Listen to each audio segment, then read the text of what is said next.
I just gotta say something real quick. First of all,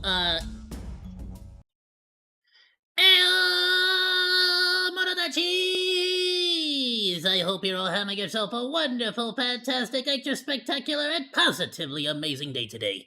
Welcome, everyone. Hello, Max V.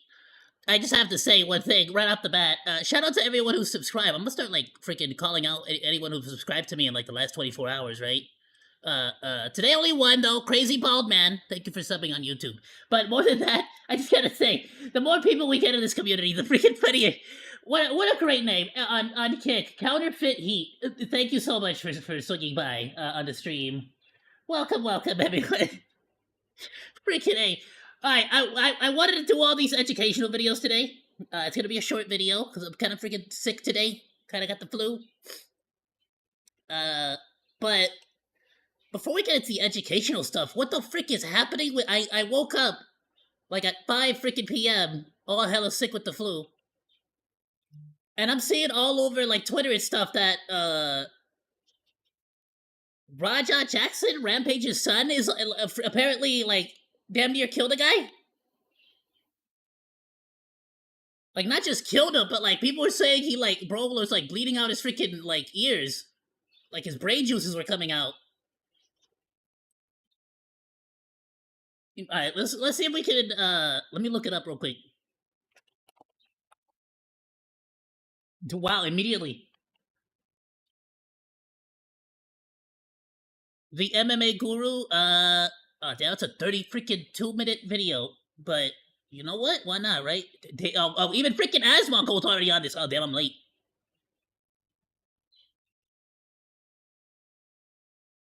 I've seen a lot of,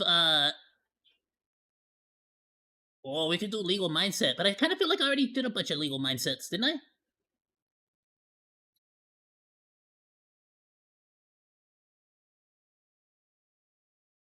This one's, like, very recent, too. This one's from a day ago. 21 hours ago. Let's go. This one's probably newer.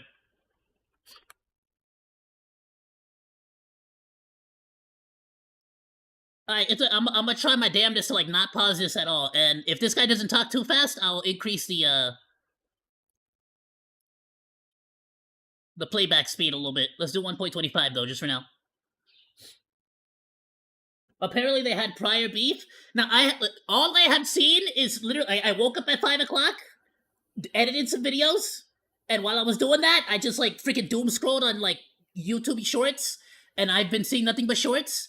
Apparently, he freaking, like, there was, like, supposedly some kind of, like, like, before the match, they had one of those, you know how they have, like, those moments of, like, this happened 10 minutes before the match started, and then they're, like, in the back offices, and, like, one guy goes over and, like, slaps him in the face, and it's just like, oh, he slapped him in the face, the disrespect, and so people go wild, and then, like, during the match, it's like, oh, is he gonna get him back for the slap in the face? It was, like, one of those instances, but I guess Raja Jackson, had no idea it was gonna happen, so bro basically, like, smacked him in the head with a can, but people are saying that it's, like, a fake can. It's, like, either a prop can, or it was a can that was, like, already empty. Like, already, like, most of the liquids are gone already.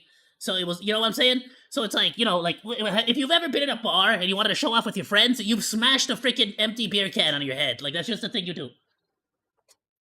AOS, AOCast, by the way. And so that much it became very clear. I saw that. I actually saw this, like, footage that he's showing right now on YouTube Shorts. First of all, hello? Dude, Raja Jackson, Rampage over here. His son just, like, almost beat a guy to death, and bro's like, I'm gonna go bowling with a baddie. You know what I'm saying? Like, I can't hate him, I'll be honest.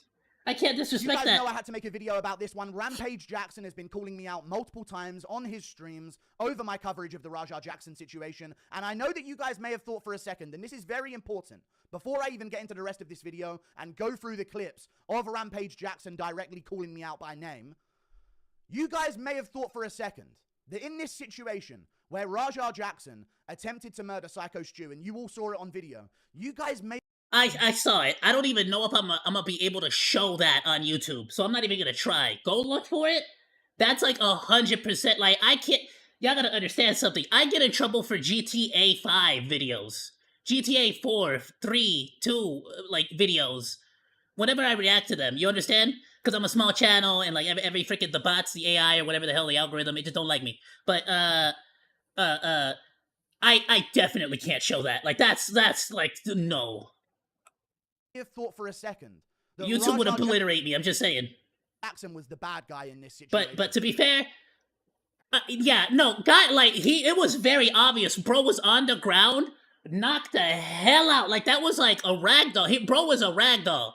When he was on the ground, and so bro basically just saw a ragdoll on the ground and said, "Well, now's my chance to freaking just start beating, like just go at him." Like, brother, he's obviously out. Like, y'all was like I don't know. Have y'all? Like maybe it's only me because I have like a lot of younger siblings, but if you guys have ever carried a sleeping like child, a sleeping person, you get what I'm saying? I've also had to carry sleeping like adult too, every once in a while. But like there's like a weight to them that isn't normally there if they're conscious. And like you could see it, bro. And this dude just decided, well, now's my opportunity, and just started going at him like 20 something times. But you were wrong. You were actually wrong. You're incorrect to assume that. I'm the bad guy in this situation because I called Raja Jackson names. Yes, that's right. I called Raja Jackson some mean. Oh, that's messed up, bro. How dare you call him names? What? Just because he tried to murder a guy? How dare you? It's really offensive names. How dare you say offensive names at a guy? Because he attempted to murder. Nah, son, stop it. Rampage. I was just like glazing you up at the very beginning.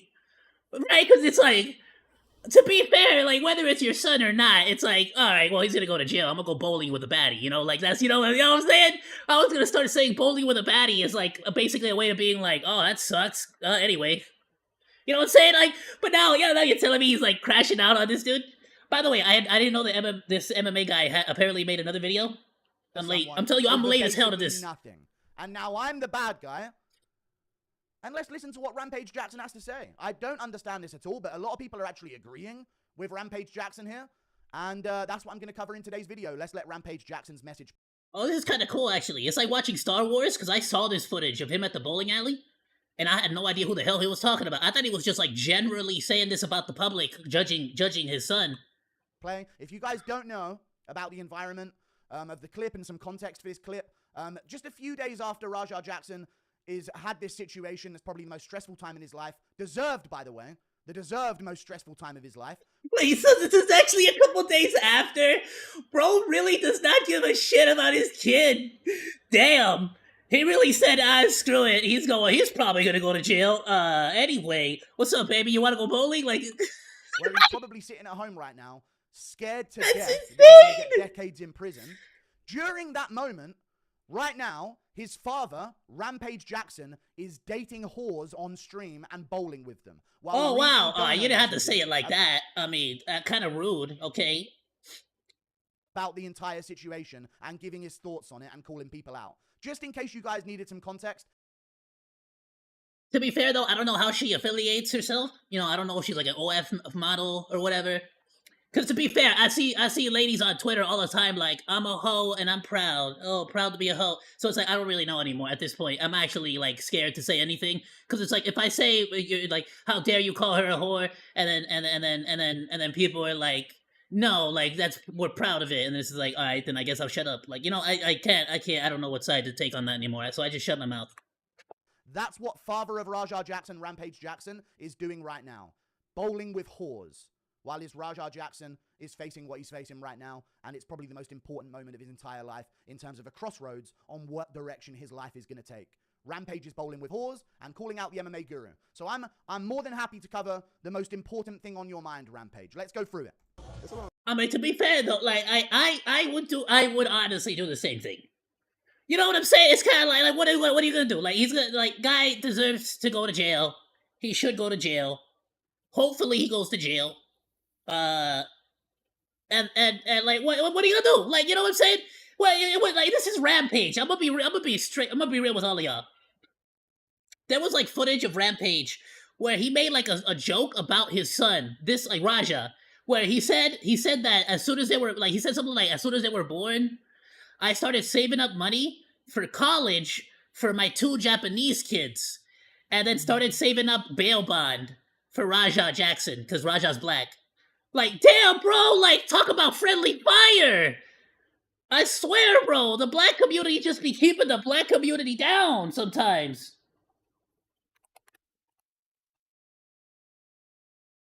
What was it? It was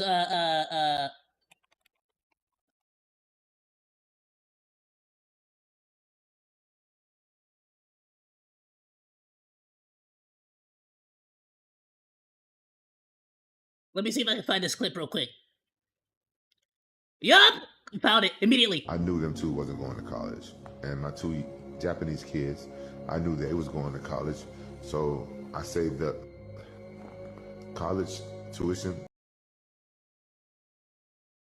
I knew my 2 black kids were not gonna go to college, but I knew my 2 Japanese kids were definitely going to college, so I saved up money for them.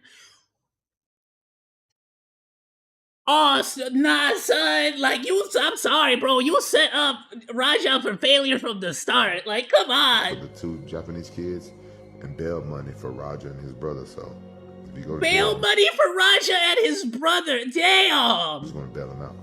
I knew them two wasn't going to college, and my 2 Nah, son, Japanese like- kids, I knew they was going to college, so I saved up college tuition for the 2 Japanese kids and bail money for Roger and his brother, so if you go to jail, I'm just going to...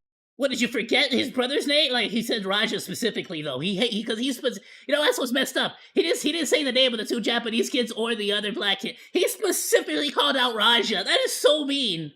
And then I saw that other clip where like, bro, Rampage just like kept pushing his buttons, trolling him, messing with him like nonstop. And y'all gotta understand, I liked a couple of Rampage's videos one time, and then I just get YouTube shorts from him here and there, and like some WWE stuff or some like MMA stuff. So like I've seen Rampage a lot, and I know like he pops off on shorts.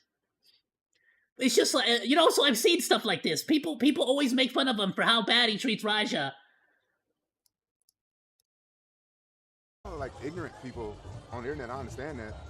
You know, it is what it is. The shit don't affect me, don't bother me, but people like MMA Guru. Why is it always me, man? I'm gonna be real with y'all.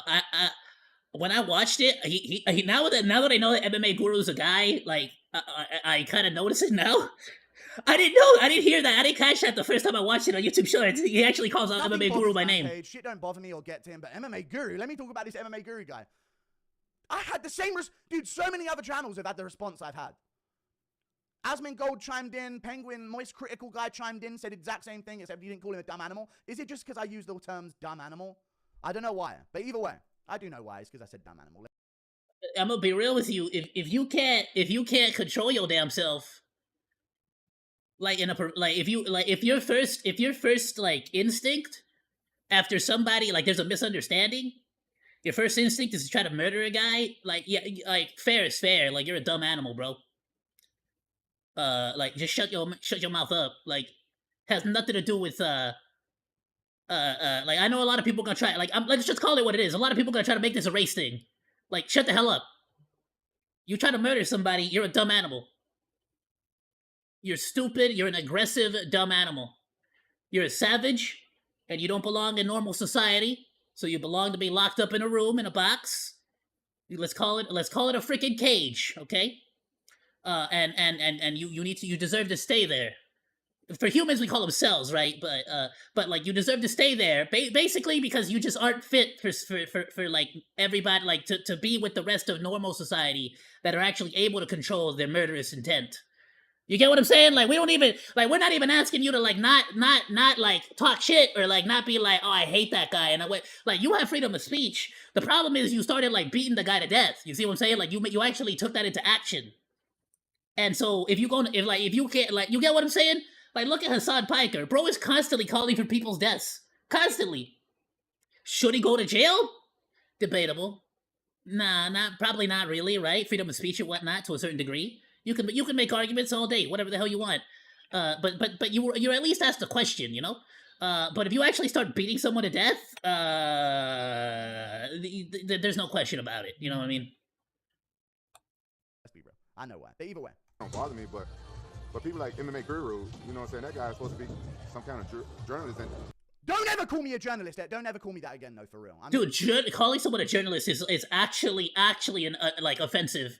That's actually a slur now in the community. Like anybody with any ounce of respect when it comes to reporting the news hates being called a journalist. Not a journalist. I need to clear that up. Can't believe Hassan made it into Forbes. Did he make it into Forbes? I saw the Rolling Stones article, but it was written by that one chick who like gets wet over him. Like she needs a mop bucket every time she talks about Hassan. With Taylor Lorenz. Oh, I see her on Twitter all the time, bro. She gets wet. Waterfalls, bro, every time. Basement, and you never call me the fucking. So to be fair, it was like you get that shit right. I ain't a fucking. Like, let's be first of all, Hassan admits to paying a lot of money for people to run articles. So obviously, like, no duh, you pay enough money, you're gonna run articles. Second of all, it's Taylor Lorenz. His number one simp fangirl. Like, she's like this like old lady that's like really hard trying to get into his pants, and you know what I'm saying? Journalist, okay? There's a lot of things in this very video I'm gonna be okay to be called. Don't you ever call me a fucking journalist, dude. Okay? his racism came out.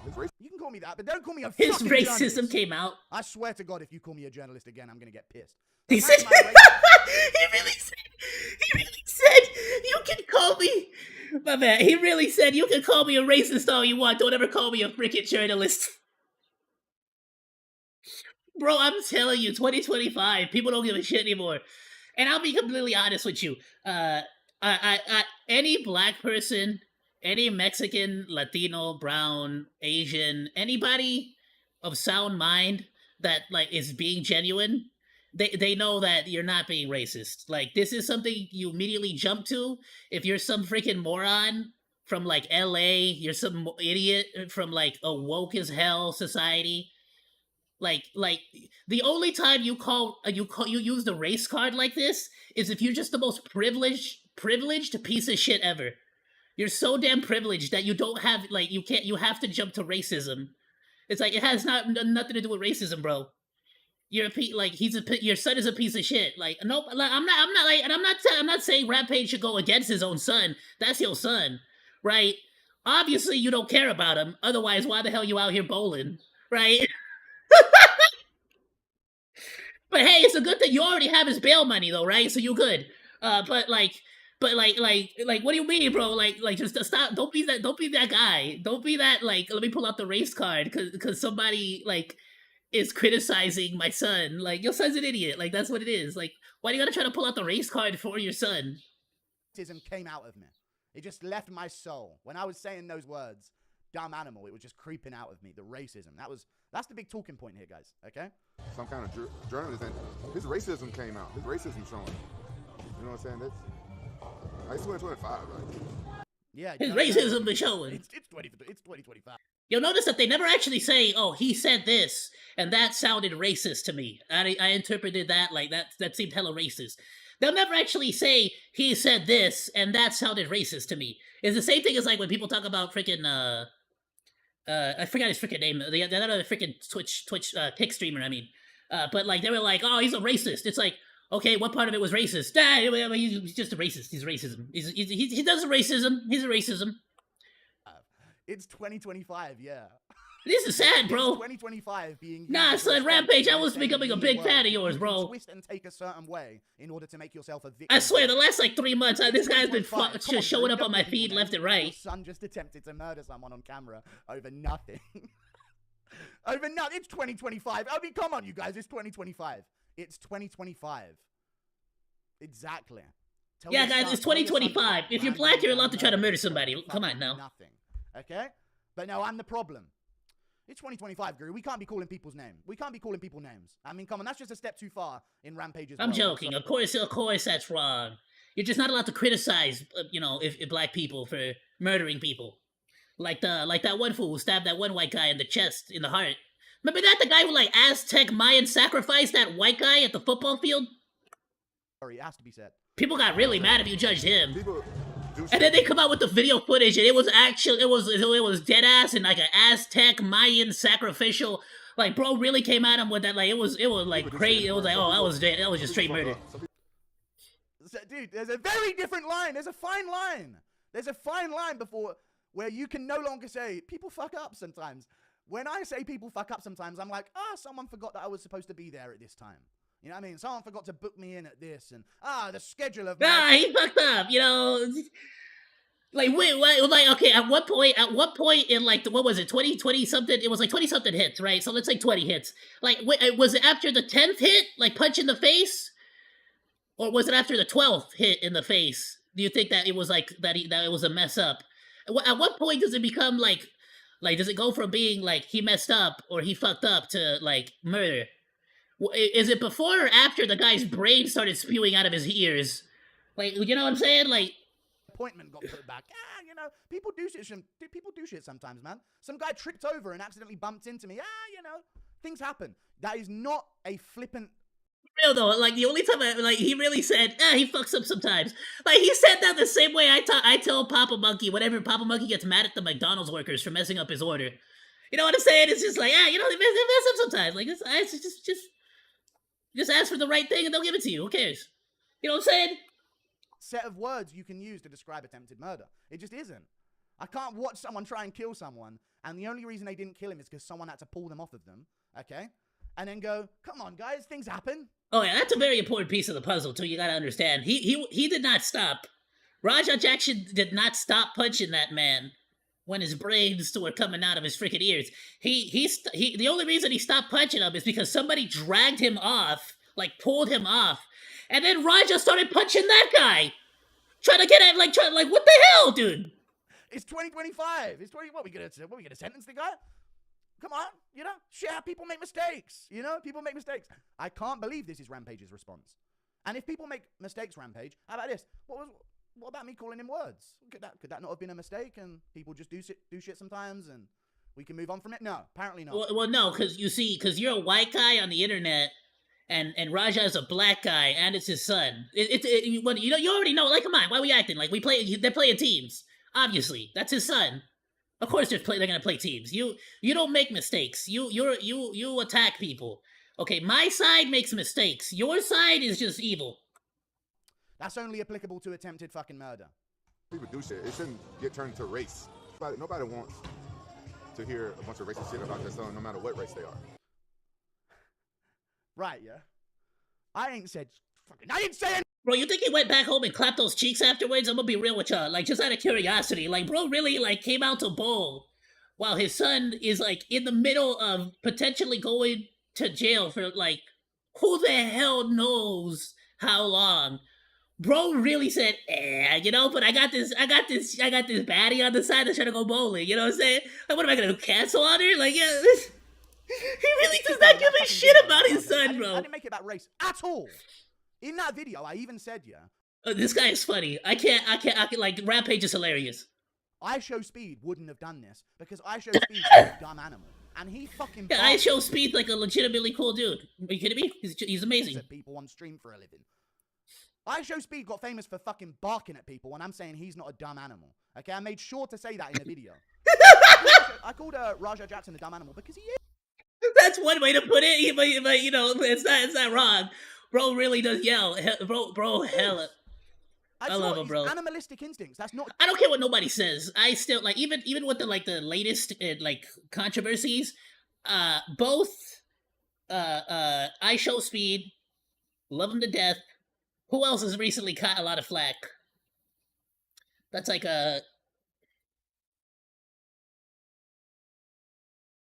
I'll say I Show Speed, Mr. Beast.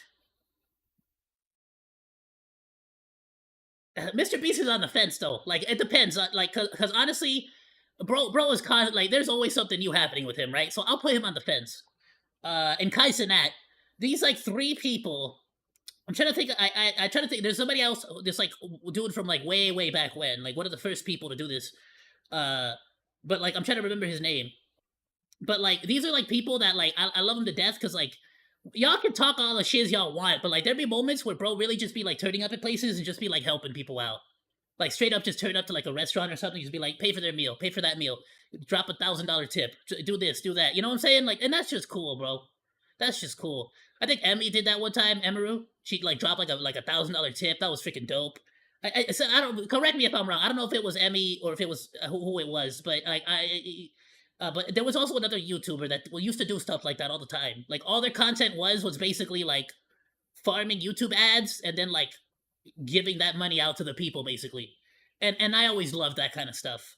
So it's like I understand like criticize them for what like bad things they do. Mr. Beast has done some bad shit in the past, but for sure, and I definitely criticize him for it. But like there's certain like people out there that I like they just hold a special place in my heart.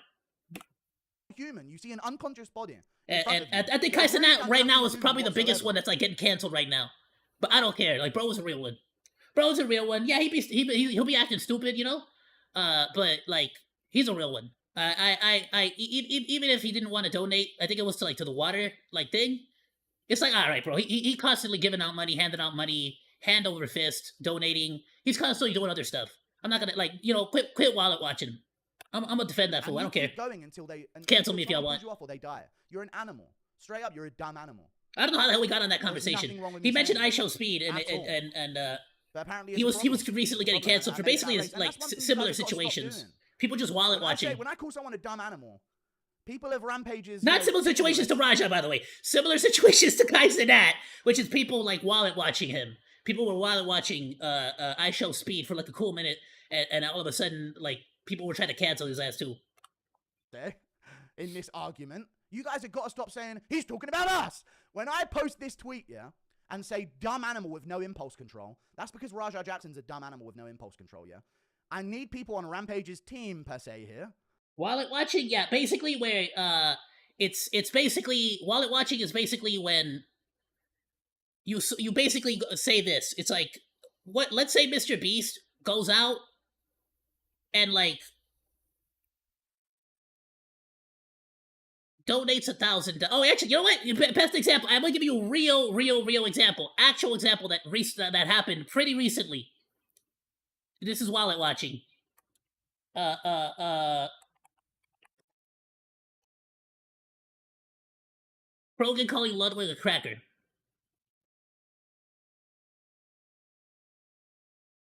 XQC! I wish I could see the real, does he link it?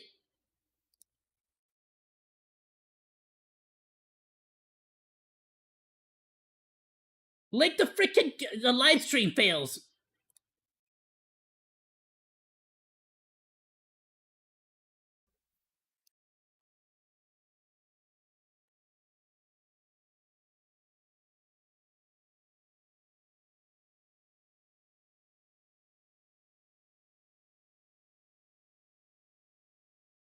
Do it. We're watching XQC. Reacting to a reaction. Let's go. Froggen says Ludwig has a C-word take. This is a perfect example of what wallet watching is. So Ludwig, for no other reason than out of the kindness of his own heart, decided to donate. I think it was I don't know if it was 1,500 or if it was 15K, whatever the hell it was. He decided to donate a bunch of money to help the Palestinian people, specifically victims. Doesn't matter what the hell your take on that whole situation is. He specifically wanted to donate to get food to people in Palestine and to help out the people who are suffering in Palestine. And then Froggen comes out and basically, because he says, I'm gonna donate this money, but you don't have to, she calls him a cracker and starts like basically shit talking him, which is like, what? So he's not like all of a sudden like is he not donating enough money? Like it's it's people who shit talk you, even like no matter how much money you donate, no matter how much you try, no matter how much you do, people are gonna shit talk you because you are a celebrity and you need to donate more money. Even though those same freaking people never donate a single dime in their freaking lives. Like Froggen has never donated a single freaking penny to the Palestinian movement. But she gonna talk shit when Ludwig donates a bunch of money. Donated 10K. My beloved. Because I think It is I'm gonna raise the worthwhile. audio up a little bit because it's a little low. And if you guys got some extra bread, I would recommend you donate. But I won't throw it on you, you know what I mean?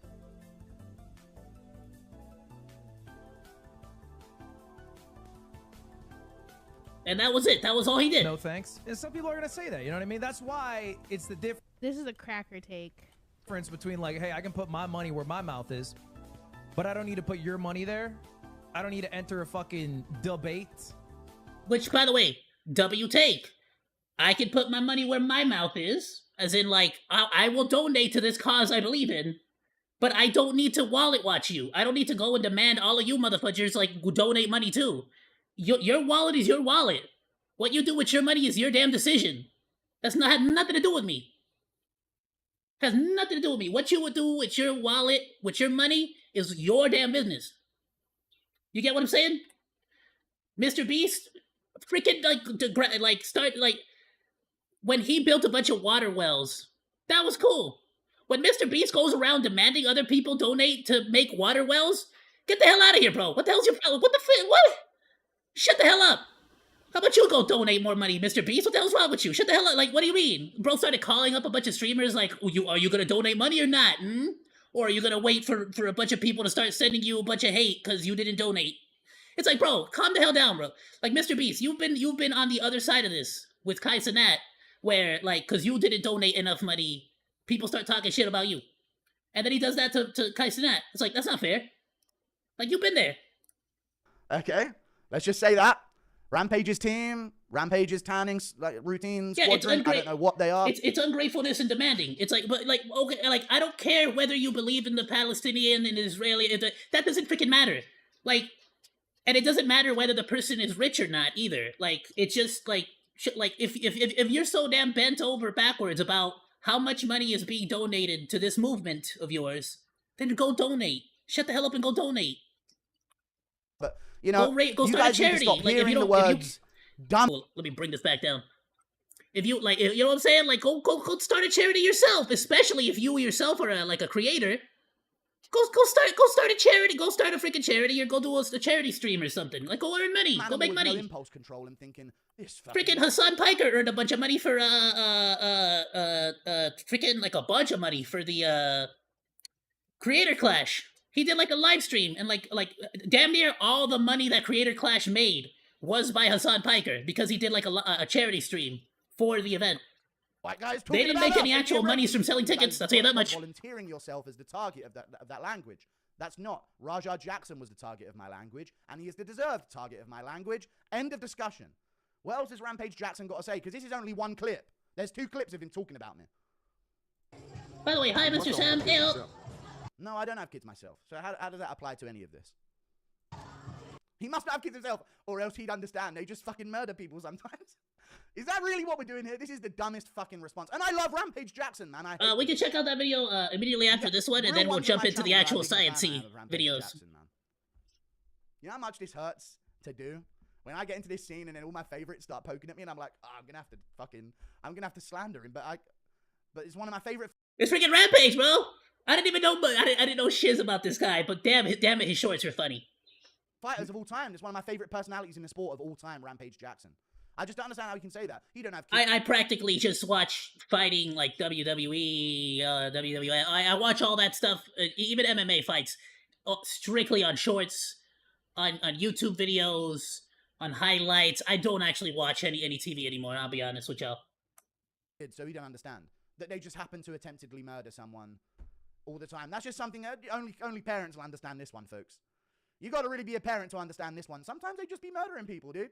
That's just how it is. Can't take them anywhere, dude. Try and take them to Disney World. You take your eyes off them for 1 second. They're fucking trying to fucking crucify fucking Mickey Mouse on the ground. You know what I mean? Like, I don't understand these takes from Rampage at all, but this is what he's got to say. And again, I feel bad about doing this, right?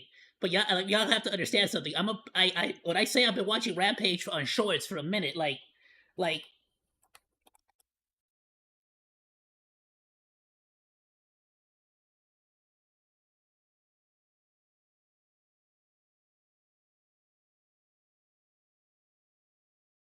Rampage farted on Raja. Wait, was this Raja? I don't even know if it was Raja, to be honest with you. I just thought about this. It's like, Rampage really over here trying to act like, how dare you go after my son?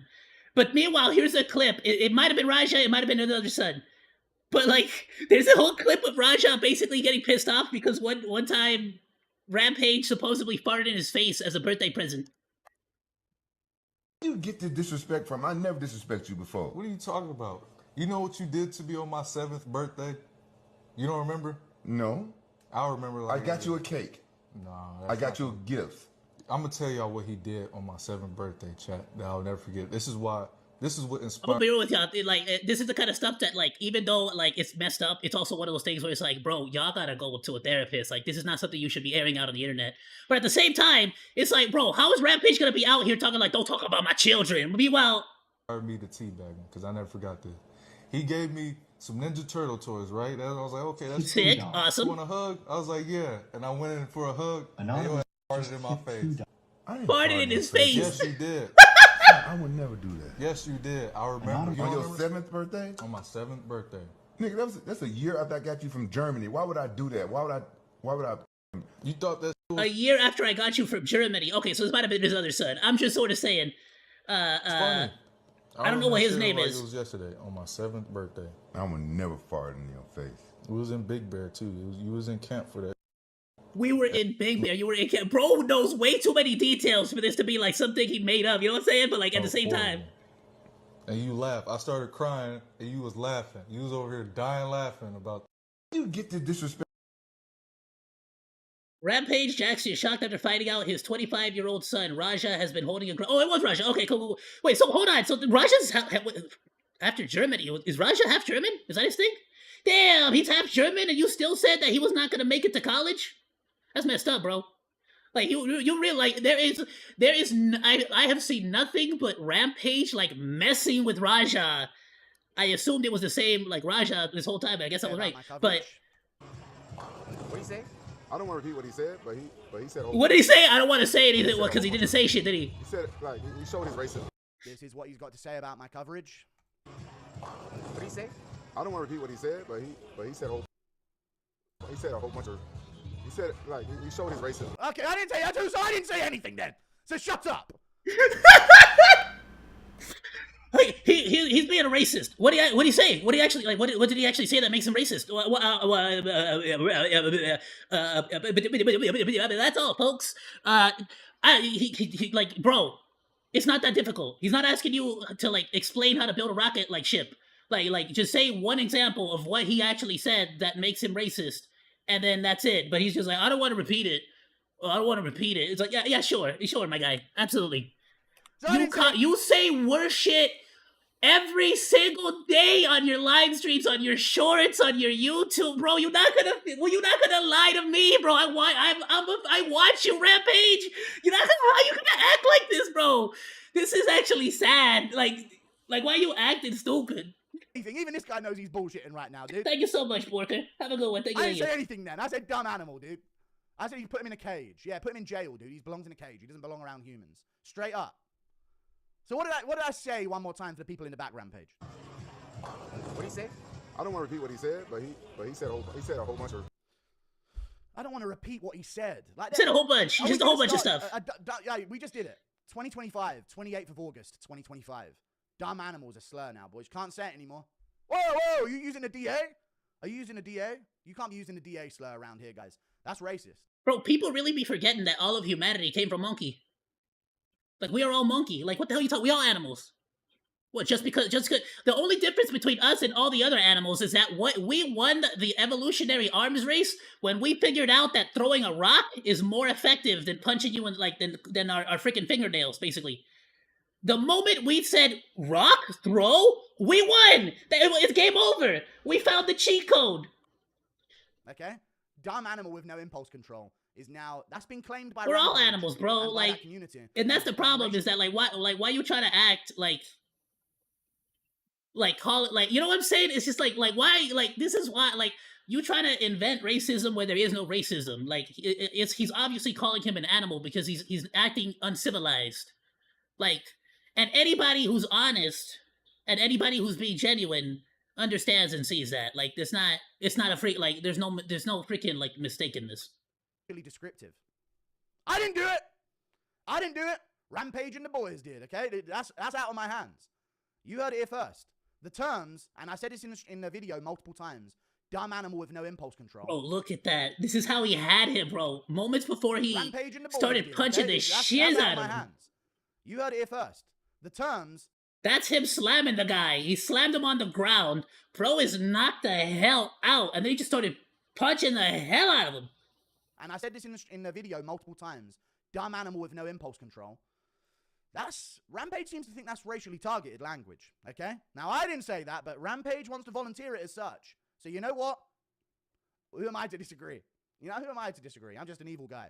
So I'll let Rampage, the moral compass here, dictate where we should take this. So I think, you know, fair enough, Rampage, you know what I mean? Fair enough. He can't repeat what I said like it's the worst thing, like it will get him banned off Kick. You know what I mean? You were questioning if Raja Jackson's attempted murder would get him banned off fucking Kick. No, it's not that he don't get him banned. Right? It's obviously he's not going to repeat it because he knows and understands that it's obviously not racist. He's not saying anything racial. He knows that if he actually repeats anything or says anything, people will immediately understand that he's just painting a dishonest image. You can't say dumb animal. You know I didn't say shit wrong. You're just fucking crying about it. This is why your son got bullied by teenagers, bro. Victim mindset, bro. As somebody who has ancestry from Africa, from Spain, from Native America, well, I mean America, right? Just natives. From Mexico, from Salvador, from Germany. So basically, I'm the rainbow baby. For somebody who has like a little bit of everything in his blood, I just gotta say, Raja Jackson is a dumb freaking animal, bro. He deserves to be put in jail. He does not deserve to be with like modern society. He's a dangerous person. He like absolutely like definitely. Yeah, but he said a whole bunch of he showed his racism basically what he did. Like I showed my racism, I guess. You know what's the funniest part? I get mistaken for Samoan with all that like mix of shiz. Like, I get mistaken for a Samoan guy. Like, I'm from the South. The stuff he said, only racist people say. I'm from the South. No, shut the hell up. If you're actually from the South, you know damn well. Like, no, I've met people from the South, black and white. No. You acting with some LA behavior. If like, okay, maybe you are from the South. You sure as hell not acting like you're from the South anymore. No. A lot of racist people. No, people from the South. I'll be real with y'all. They typically respect the hell out of each other. I don't really see that kind of shit. This is like some made up BS that people be like promoting and saying here in LA. Came forward and said stuff and DM me racist shit. It don't bother me. Nah, actual people from the South, like real people from the South, hell no. They all eat the same food. They all talk the same damn way. They all grew up together in the same ass trailer parks in the same ass motherfucker. They all grew up in the same broke ass parts of the world. They don't respect each other because of their they respect each other because they all came from the same place because they're all in the same situation together. They're all you get what I'm saying? That's their neighbors. Like this is some privileged BS that you'll be saying because you've been living in LA for too damn long and you're like trying to paint this picture. No. Bother him. The real racist that came forward and sent him shit don't bother him, but the MMA guru calling Raja a dumb animal. I mean, come on, guys. I'm basically just Big H. Master Sam says, speaking of racism, today I found out that racism, both online and in real life, is not illegal in the USA. Yeah, because we have freedom of speech protections, technically. You can absolutely be technically fined and arrested for technically hate speech to a certain degree, but it's like one of those things where like even in the most obvious cases, it's still something that you could fight in the court. You might lose, like for sure, but you would still have a fighting chance in the court. Here in my country, you learn it's wrong and evil and a crime to publicly express racism, not the thought, obviously, but the actions in real life, of course. But here's the problem, right? Like, what happens when if somebody agrees with Rampage that because this guy, who obviously is not being racist, he's calling him a wild animal because the guy tried to murder somebody. But because Rampage decided that's racism, what, we should arrest this guy now? Now MMA fighter deserves to go to jail. But what? But not the guy who tried to murder somebody. You understand what I'm gonna? That's why in the U.S. we have that law, or that sort of that not that law, right? It's a constitutional right.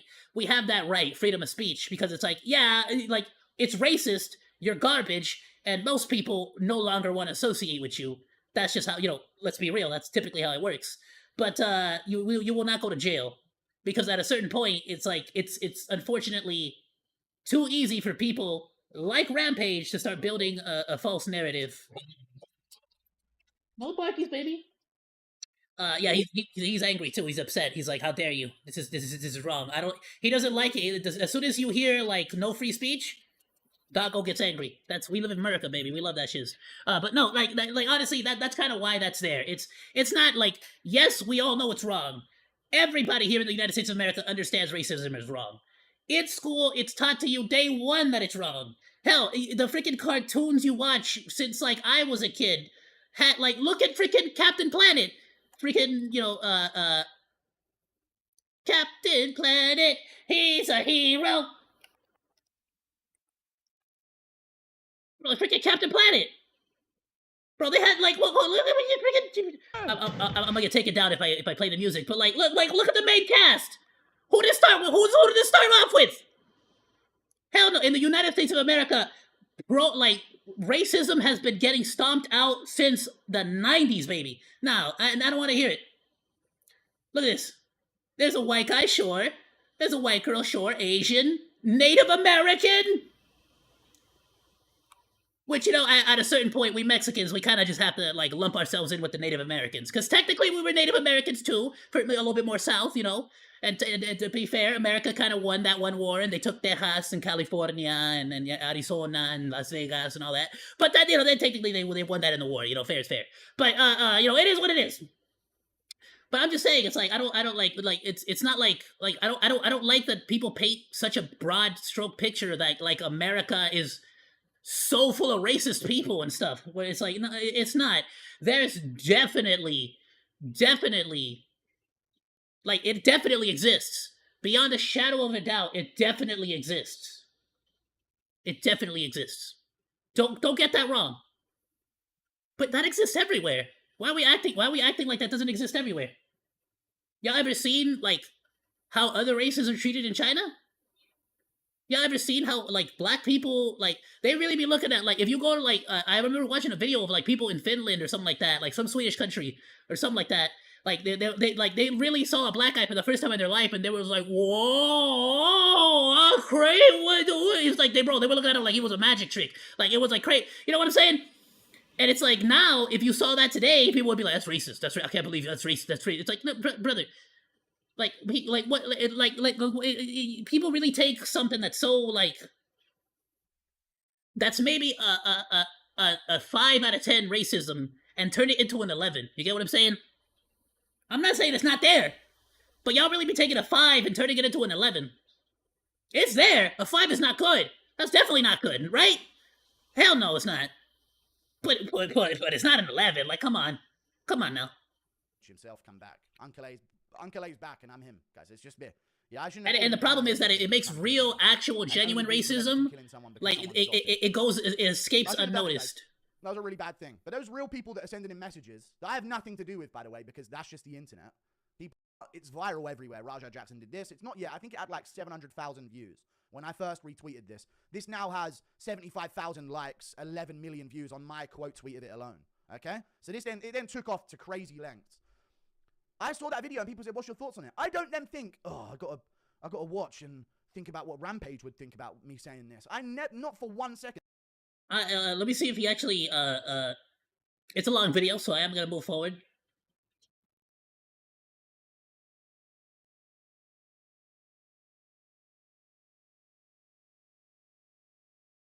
Not like the rest of us. I would never do that. 99% of humans would never do that. Raja Jackson would. Put him in a jail. Put him in a cage. It specifically said IShowSpeed's not a damn animal. Either way, Rampage Jackson, another clip of him going after of whatever case was going to happen. You're streaming with whores. You're talking about your son's court case, and in the middle of one of the moments about talking about the attempted Wait, murder. what do you say? Your Right, own wait, son is wait. going through a situation where he might get jailed for decades, and you're bullying with. Damn. I know he freaking. Whatever case was gonna This guy happen. is not afraid of calling out the lady. So what is she? OF? Is she like a famous OF fan, like model or something? Or how come he's like? You're streaming with. Or his bro just wilding out? You're talking about your son's court case, and in the middle of one of the moments about talking about the attempted murder, I'll hear a strike get nailed. You know what I mean? Spare. I almost heard the fucking machine say spare as he was talking about one of the chances of how many decades. Turkey! Yeah, like it's, Bro, seriously, it's wild. Rampage Jackson, another clip of him going after me. Another one. This is on the way back from his date. Of course, he's got things to do. This is more important stuff. He's got more important stuff to do, guys. You got Same day. So all he does is talk trash. MMA guru, fat ass. That nigga need to shut the fuck up. Probably. Oh, now he's fat shaming. He said he called him a fat ass. Damn, that's the. Gonna be honest, I'd probably. You see how easy it is to like just like turn something small and stupid into like, oh, now he's phobic against fat people. You get what I'm saying? Like that's how these people be playing these stupid games. Oh, now Rampage is fat phobic. He called him a fat guy. It's all good though. You like. I'm fat, so I get it. I ain't got abs. No. I'm not talking about MMA guru. MMA guru, fat ass. That nigga need to shut the fuck up and sit down some motherfucking way. That's all I do is sit down. Tell me to touch grass. Tell me to stand up, please. Don't tell me to sit down. I've had enough. Okay? I've had enough of sitting down and yapping. All right? I don't need to go sit down somewhere, dude. You need to go sit down somewhere and call your fucking son. You're on a date with a whore bowling with her. What are you doing? Up and sit down some motherfucking way. Scary Terry with the 2 months. Imagine, yeah, your dad, during your whole situation, your legal situation, is reading out donos. Scary Terry with the 2 subs. Master Sam, I don't really understand how making racism illegal goes against free speech. Like, we know racism when we see it. It's a destructive act. Well, that's the thing. You understand what racism is. Like, you understand what real racism is. I understand what real racism is. The problem starts to get into when people, like, for example, let's say Rampage. Let's say somebody with the same mindset as Rampage here gets into power, becomes a mayor, because, like, then all of a sudden, now he has the authority to start arresting anybody because he decided that if you call somebody a wild animal, that's racism. Now, like you just said it yourself, calling someone wild animal isn't tied to race. Now, if he were to say this guy's a monkey, it's like, okay, there's a little bit more history there. There's a little bit more context there, right? We can sort of see like the obvious freaking like ties there. You get what I'm saying? Like now we could like that's a much easier argument to make. The problem gets that if it becomes law, then all of a sudden, whoever gets up there, if they decide to say, no, it's not just calling him a monkey, it's also, if you call a black guy any form of animal, if you just call him a wild animal, if you just compare them to any kind of, like, then that's racism, then all of a sudden we're allowed to put this guy in jail. And that's why we're, like, in the United States of America, they're super anti, like, they're super pro free speech when it comes to that. People, yeah, there absolutely are people here that not only do they believe in the Triple K party, I'm gonna be safe for YouTube here, and they believe in the Yahtzee party, which they're absolutely allowed to. You can hold that opinion all day, every day, all you want.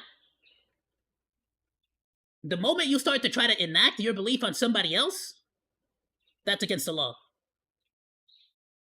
You can say you like the Yahtzees all you want. You can say you believe in the Triple K party all you want. That is your decision. If you want to act like they're the best, the greatest people in the world, you want to glaze them up. You want to jork your freaking like your Gork over on Adolf. Do it on your own free time. That's on you.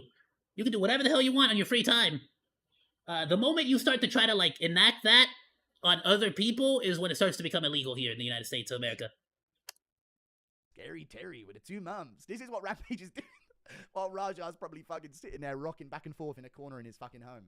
Watching Master Sam's asking, so I can threaten Jewish people online in the United States of America? Oh, you sweet, sweet child. Oh, you poor, poor, sweet child.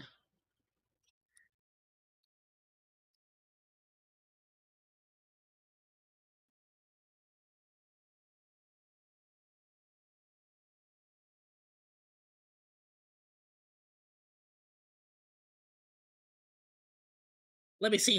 There's so many examples. I gotta pick one. Ugh, which one? What's the latest one?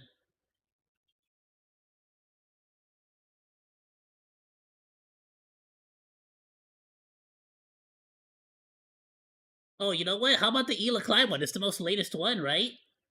Yeah.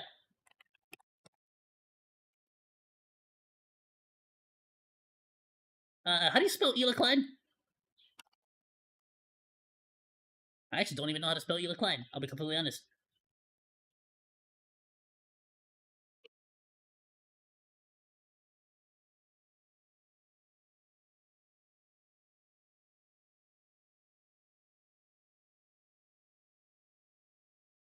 Now, realistically, you can watch literally any of Hassan Piker's like videos or shorts or any of that stuff. Matter if they're DFLP, PFLP, or even What happened? DFLP, PFLP, or even former Fatah militants. Okay? It is perfectly legal, perfectly valid, and perfectly moral. Okay? 100%. This is not like a black and this is not a okay? 100%. This is not like a black and this is not a gray area. This is black and white. Okay? It doesn't get more black and white than this. Israel's in the wrong. Israel is actually engaging in an apartheid, which is a crime in and of itself. Israel's doing a genocide in Gaza and an apartheid in the West Bank, 2 crimes in and of itself. And every every type of armed resistance against both the settlers and also the Israeli occupying force in the West Bank. Doesn't matter if it's your favorite podcasters like Wife that participate in these Israelis. Doesn't matter if they're Okay, no. So obviously, he's talking about Ela Klein, who is Ethan Klein's wife, your favorite podcaster's wife. Now, who is Ela Klein? Now, she is an ex-Israeli citizen who, of course, we all know if you are an Israeli, you have mandatory military service. So, she was a secretary. Ela Klein was so against the Israeli Defense Force that not only did she leave the country and migrate to the United States of America, but she adamantly calls out the IDF and all of Israel for all of the crimes that they are committing, all of the terrible things that they are committing in Gaza. Right? She is the literal definition of the perfect Israeli person in Hassan Piker's own logic, because not only was she in the IDF, she left the IDF as soon as she got the opportunity to, and then now she talks bad about the IDF. The only thing that she genuinely still has of any connection, because not only did they go and vote against the current prime minister of Israeli, but again, they are like they speak out against the Israeli. So the only reason he's going after her at this point, realistically, unless it's because it's he freaking hates Ethan Klein, who again another example of somebody who genuinely believes in the Palestinian movement, believes in the Free Palestine movement. Like, there is no other reason that Hassan Piker goes after these two people besides them being Jewish people. At all. He's constantly calling for the death of Jewish people, constantly calling for action against Jewish people.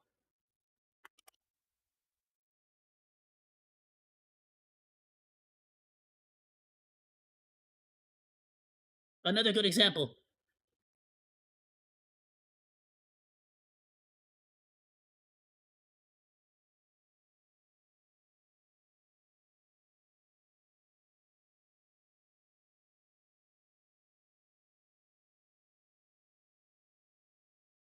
Kind of find a short, but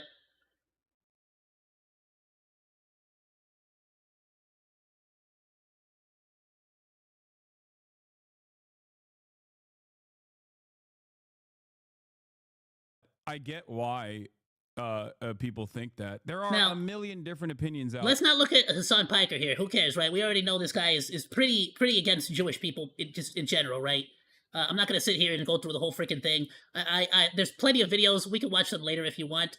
But let's just read the chat, shall we?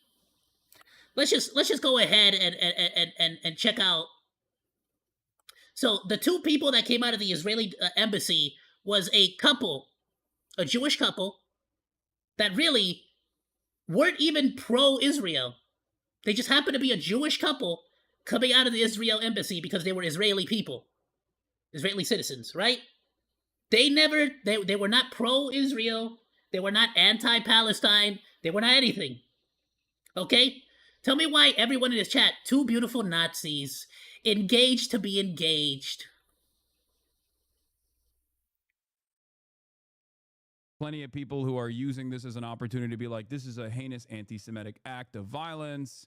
Everyone that says free Palestine should be instantly jailed, all this stuff. Ultimately, see, in the United States of America, you simply can't be jailed for saying free Palestine, because at some point somebody could just say that that's racist against Israeli people, racist against Jewish people, or whatever. You could be jailed for that. That's not allowed in the United States of America. You're allowed to say stuff like that, even though we all know at this point, everybody who shouts free Palestine has pretty much shouted free Palestine whenever we're talking about Jewish people getting murdered. Ultimately, I mean, look, this is... Remember that guy who was throwing firebombs at a bunch of old people, shouting free Palestine, a bunch of Jewish old people? I'll give you my perspective, okay? What the fuck does said to be engaged mean? Are they engaged to be married? Said to be engaged is they're humanizing the victims in this situation. That's why. Rest in piss.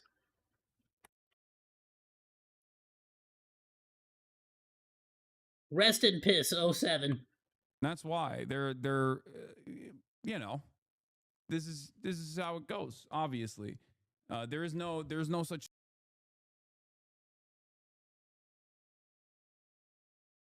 humanization, of course, when the victim of an Islamophobic attack is a 7-year-old child, and that does.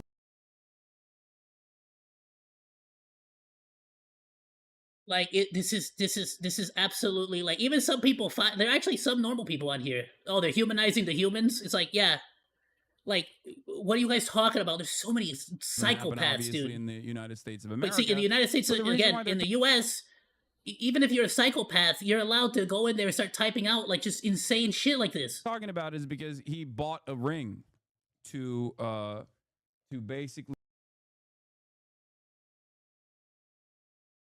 announced his engagement to the girl that he was dating. They're both in the Israeli embassy area. But the reason why people are like saying this is a psyop is for two reasons. I don't think it is, for the record.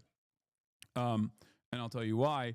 The reason why people think it's a psyop is because this happened right after the Israeli occupying force. Oh, I love this one. This guy, engaging in genocide. F his engagement, engaged in genocide. These two random Jewish people that did what exactly? They were gonna get engaged? They went to the embassy because they had an appointment. He bought a ring. He was gonna go out with her later on and propose to her. So they engaged in genocide? Like, you get what I'm saying? These people did nothing but be Jewish.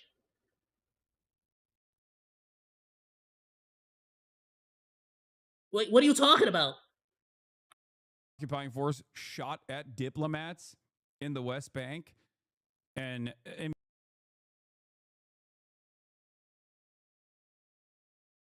if shooting and violence and threatening people online and public meetings is legal, how do you prevent these things from becoming a violent crime? Like, by then it's too late. Oh, you poor sweet child of mine.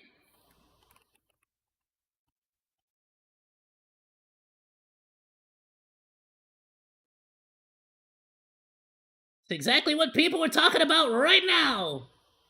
And this literally just happened like a day ago. The attack of a deranged gunman rocked the nation after they opened fire on a Catholic school in Minneapolis, slaughtering 2 children and injuring at least 17 others on August 27th. Robin Westman opened fire through the stained glass windows of a church at the Annunciation Catholic School before. This guy was all over Twitter, basically like saying, practically saying that he was going to commit crimes and do very terrible things to people, constantly talking about going after children, specifically like well, I'm not going to get into the political part of it, but basically he kept talking about how children should be, put on drugs and like get their peepees cut off and stuff like that. I don't care what you believe. The point being is that that's free speech. You're allowed to talk about all of this shiz, and some people are genuinely sick in the head and they take it too far. Committing suicide. But who was Robin? There is a benefit. There's a positive and a negative to having free speech. Westman. Here's what we know so far. 23-year-old Robin Westman, formerly Robert Westman, has been identified as a transgender woman from Minnesota. Westman applied to change names from Robert to Robin in Dakota County at 17 years old, according to. By the way, there's thousands of trans people that are not psychopaths like this freaking moron. And anybody who tries to defend this person by using their transness as a as a shield, screw you. You're the reason why the trans community is suffering so much. Stop trying to defend psychopaths. You're making it difficult for normal, well-adjusted trans people. As a female and wants her name to reflect that identification. Just hours before the cowardly massacre, Westman posted a series of twisted videos on YouTube, which included a manifesto. Hours before he went on a massacre at a Catholic church, he started posting YouTube videos about all this crazy shit. Minneapolis. A freaking manifesto, a whole manifesto. At a press conference. In one 20-minute video, Westman flipped through a disturbing handwritten manifesto. In the deranged writings, it states that Westman had been suicidal for several years, but wanted to take others out too.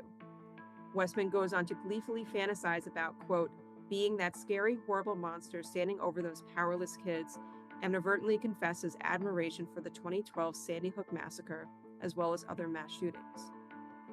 You know what? That's another great example too. There are plenty of people who support, and especially in the USA, so many people who support mass shootings. So many psychopaths. Hell, there's people there's ladies that are lining up to bang mass murderers. There are people who support Luigi, the guy who murdered that one CEO. There are people who glaze Luigi like he's a hero still, which is like, okay, like screw CEOs and whatnot, but Luigi's still a freaking murderer. Are you kidding me? Matter of.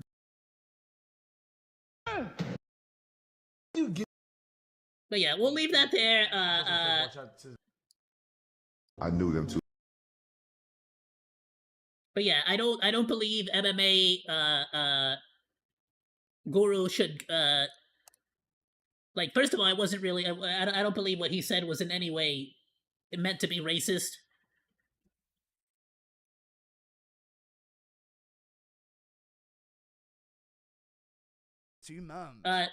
And on top of that, it's like that's the reason why free speech is basically so protected here in the US. Even though it's a double-edged sword,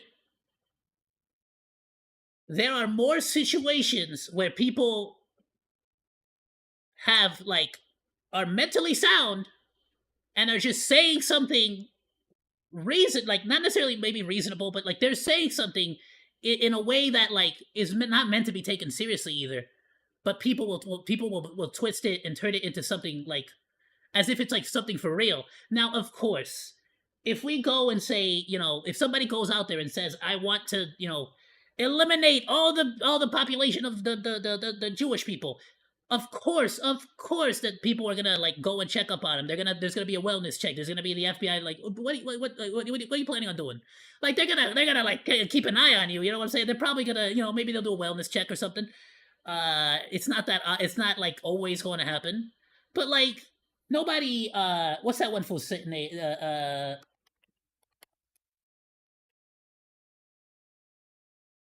Like if we did not have free speech, Hassan Piker could put Sam Hyde in jail for this. You got anyone you want to call out in the heavyweight division? Oh, you know it, lad. You know that, Hassan Piker? I'm coming to kill you in Los Angeles at your house. Or in the ring. No, in real life. I'm going to stalk him and become obsessed with him and wear his makeup and his dresses and use his skin as a coat. Obviously, he's a psychopath. Like, this is psychotic. This is insane. But this is also Sam freaking Hyde. He's a freaking comedian. He's making a stupid joke. But he's obviously trying to call out Hassan Piker. Let's actually fight in the ring. But obviously, he's trying to make himself seem like a lunatic. And it's understandable. That's why he's doing it so publicly. If this guy actually wanted Hassan Piker like dead, he would like you could see like a freaking like a letter in like freaking different magazine like letters and stuff like, I'm gonna find you, I'm gonna show up and I'm gonna freaking, you know what I'm saying, like that, like that's an actual threat, an actual threat. There's a difference between an actual threat and then just some people on the internet being racist against Jews talking shit like glazing up a freaking mass murderer. So, which is why it's like, yeah, even though Hassan Piker constantly glazes terrorists, constantly glazes people who murder Israelis or even just Jewish people at times, he technically has a right to do that. That's free speech. To an extent. Irish did. I personally don't feel like he should be allowed to specifically call out for the death of Ela Klein. And if you want to see my full opinion on that, I actually put out an entire video. Go and watch it. It's going to be the legal mindset video. If you actually want to go check that out, I'll be releasing that soon. Well, that's your winner, Sam Hyde! So obviously he's crazy, and that's the point. He's trying to look like a psychopath, crazy. He doesn't. It's not meant to be taken as a serious threat. It's meant to be taken as like, like, and of course when the guy asks him like in the ring, he freaking like, no, duh, what the hell else did you think? But he's like, no, screw you, no, in his actual apartment, I'm actually gonna freaking start, like, I'm actually gonna go into his house. He's just being ridiculous, and any normal person, well-adjusted human being can figure that out. What a fucking weird world we're in, What a dystopian fucking world we're in. Thank you, Sierra. MMA guru, that nigga showed, he showed his racist. Like, sometimes racist and you try to hide it, you can't keep hiding that shit. This shit comes out. I don't try to hide shit, bro. DJ asked me in person on the pod, like, "Are you?" I said a bit, but like, I don't let it like take over my fucking critical thinking skills at all. I think everyone is, bro. I grew up on South Park, man. I'm a South Park connoisseur, you guys. I mean, he's Rampage. You are. I don't care what nobody says. I freaking love South Park. Fair is fair. They kind of put like, they've always been anti-Trump. It is what it is. I still love them. I'm pretty anti-Trump myself, to be fair. But at the same time, I think it's a valid criticism to say that they did not go after, like, what are the chances they never went after, like, Biden or Kamala Harris, or, you know what I'm saying? But to be fair as well, I kind of feel like, let's be real, right? Like, as somebody who's a little bit anti-Trump myself, I'm pretty freaking anti-Trump, I'm gonna be honest. Even though I like a lot of the stuff that he's been doing recently, as far as, like, actual, like, action, I don't like the guy personally. He's real bad. Like, just genuinely has done a lot of bad things. But like, at the same time, it's kind of like, let's be real. If they trashed Donald Trump, if they trash Republicans, if they trash conservatives, if they trash all these, like, they're gonna laugh their asses off and they're gonna move on with their day. But if they trash Kamala Harris, if they trash Biden, if they trash leftists, liberals, all that stuff, it's going to be a non-stop complaining fest on the internet, on Twitter, you know what I'm saying? So I kind of understand why they didn't do it, too. You are, dude. Before anything, Rampage, you want to talk about people, you try and hide it. Dude, you specifically set aside money for your 2 black kids, for bail money, and your 2 Japanese kids. He freaking brought this up. I can't believe it. You want to talk about racist, Rampage? All right, no, we're going over the same thing. Listen, I thank you so much for the reaction. Please go check out the actual video. I'm going to send a link. I'm yapping for too damn long. I was kind of looking for, like, the initial update. But to be fair, this kind of gave me a good excuse to just talk about it, what happened. But if there's any video that comes out with updates on the actual victim, on actual Psycho Sue, I think his name is, Psycho Stu, not Psycho Sue, if there's any actual updates on that guy, I'll watch that. But otherwise, it's I didn't expect this one to be a Rampage video. To be fair, I thought I was here to talk about the freaking Raja situation. But I'll drop a like for MMA Guru. I'll drop a I'll go ahead and share this on the Discord.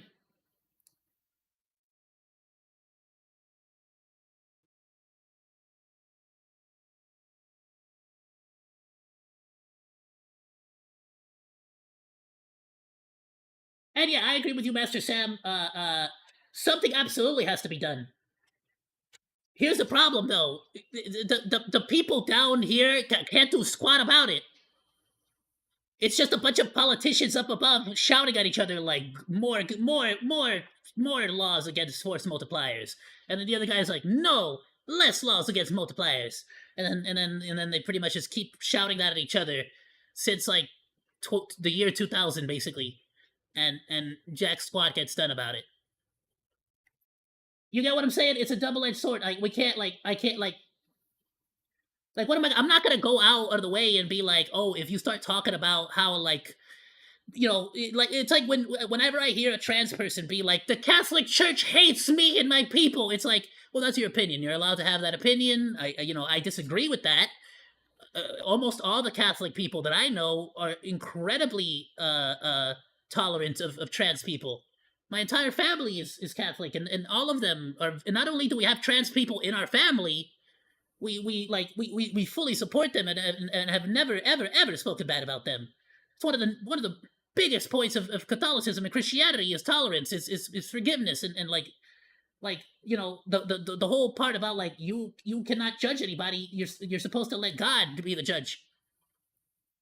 You try to judge people IRL, then like that's a false prophet. That's you can't do that. Like you're not JC. That's not your place. You know what I mean? That's how I was taught, old school. I was taught some old school Bible stuff. My teacher was like, no, who the hell are you? Who are you? You're just some freaking kid. You don't deserve to judge nobody. You don't get to judge nobody for nothing. You're not JC.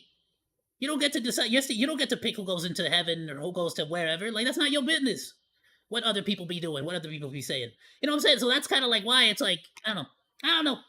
It's wild. But at the same time, it's like maybe you have had a different experience. Hell, it might be that the Catholic churches in your area treated you like shit, in which case you have every single right to your opinion, and I don't think you should get in trouble for having that opinion and for being outspoken against the Catholic Church. If genuinely that's your opinion, that the Catholic Church is evil, then that's your opinion.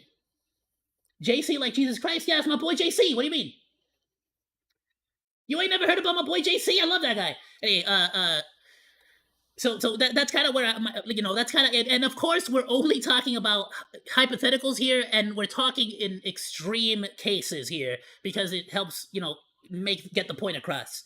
But it would be too easy for somebody who is less reasonable than me to go out there and be like, oh, if you are pro trans talk, if you're talking good about trans people on Twitter, you go to jail. Why? Because I have decided that that's mentally unstable. Oh, if you talk bad about Catholic churches, then you deserve to go to jail. Why? Because I have decided that is not racist against churches, but like whatever, the culturist against that religion. You get what I'm saying? Like that shouldn't be allowed. In fact, we have freedom of religion. Just as much as we have freedom of religion, we have freedom of speech in America. Both are equally as important. And even though technically it's a double-edged sword, you gotta respect it.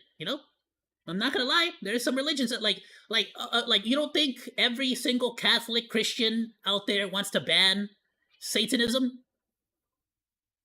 Like there are Satanists that exist in the United States of America now that practice the religion currently, and I don't mean like edgy goth emo kids. I mean like actual real Satanists.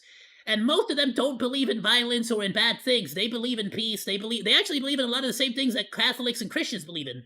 They just believe that they believe in Satan as a deity as opposed to God or Jesus Christ. It's a whole different thing. I'm not gonna get into it. But the point is They have every single right in the United States of America to believe in that religion, even though everything about my religion tells me that they are in the wrong. They should not be worshiping the devil and whatnot, right? But who am I?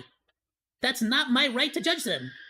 I am not JC. I am not God. I don't get to decide what if they're good, if they're bad. Have they offended me? Have they disrespected my religion? Have they personally attacked me? Have they called for violence towards me? And that's a big. That's where you start to get into legal problems and legal trouble.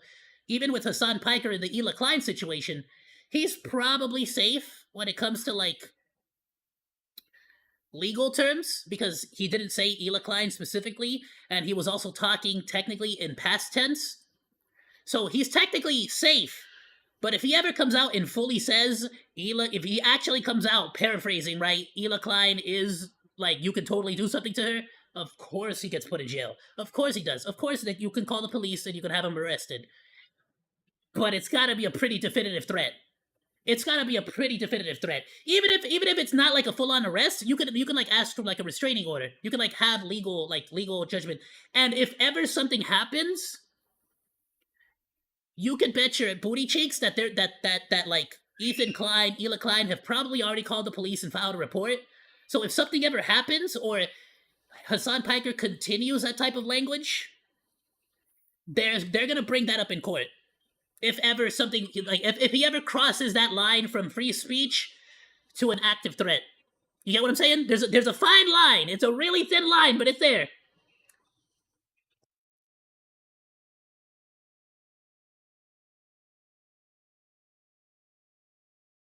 I can't lie. It's like I do believe that all different countries have their own pros and cons. The U.S. has a lot of pros and cons too. But I'm just saying, like, I have the privilege to be concerned about little stupid issues on the internet. Meanwhile, other people out there have to actually worry. Like, people in Africa are still concerned about being turned into a slave. There's actually people in Africa that are still worried about being turned into slaves and being sold, human trafficked. There's people in Mexico that have to be concerned about being human trafficked. A lot of women in Mexico that have to be concerned about being human trafficked. I don't gotta do that. I'm a fat freaking monkey on the internet that gets to complain about this shit. You know what I'm saying? You know what I'm saying? Like, that's a privilege I get to have, even though I'm broke and all this other stuff. Being broke in the USA is a lot better than being broke in a lot of other places. I'm just saying. The worst here is kind of better than most other places. But, but again, everything's a double-edged sword. Everything's a double-edged sword. We're gonna move on.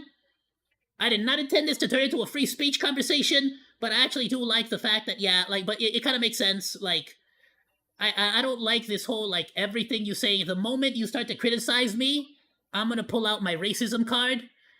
I hate this. Rampage is absolutely doing a disservice to all black people, to all brown people, to all Asians, to all minorities of every kind. You are basically crying wolf. Wah, wah, wah. And when real racists come out and start saying some crazy shiz, nobody's gonna care. Nobody's gonna want to believe you. Because you start calling out people like MMA Guru for shit that's not even racism, bro. Nobody's gonna care anymore. What's real racism shows up? Nah, get out of here. I'm gonna sub though. I'm gonna sub just to support MMA Guru. Like, I gotta admit, I was genuinely like this is getting to me because I just recently in the last like 2 or 3 months became a huge Rampage fan because of all his YouTube shorts. Bro has been blowing up on Kick. I'm just saying. Anyway, moving on. We're gonna get to the educational videos, but real quick, we're gonna get as fast as we can. Let's do this.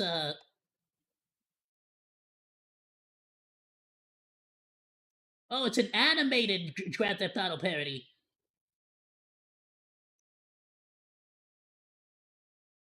It doesn't like say the N-word or any really bad language, right?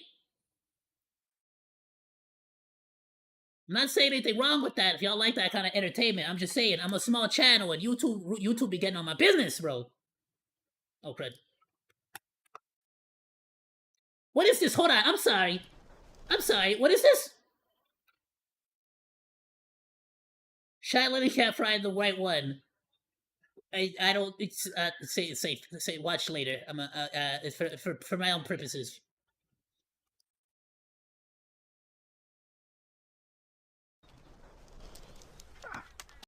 Bro, this animation though. Oh my goodness! I've just been teleported back to Newgrounds. How old is this?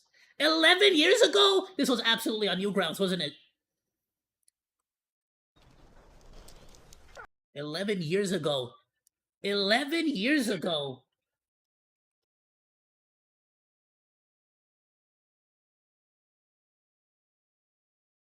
Ah! Ah!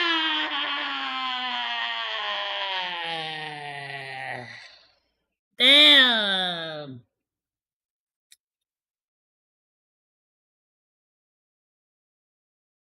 Master Sam, no, because that is you could there's verbal harassment and you can actually get them fined or even like have them like technically like jailed for a little bit. You can get them in trouble, but you if the moment you hit them, you're gonna get into more trouble. So technically, you would both get in trouble, but you'd probably get into more trouble if you put hands on them. He just but good question. But yeah, no. Wow, man, I feel old. Sorry. Come on, man, knock it off. I'm gonna break your fucking fingers. You don't knock that shit off. You know, it's really funny because these kinds of animations are basically these pave the way for like anime abridged videos in modern day internet. You know what I'm saying? Where it's like you just take audio from like a game or a movie or an anime, and then you just animate around it to like change the context entirely. Freaking love it, dude.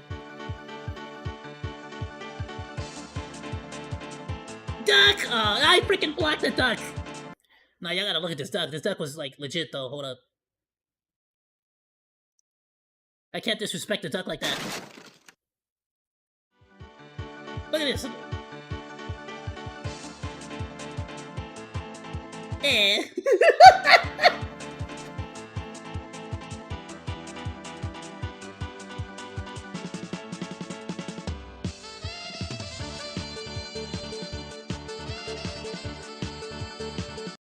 Bro, it's like it's like the Zealous Zero drinks. You know which one I'm talking about? The one that Bernice be drinking? What the hell they call it?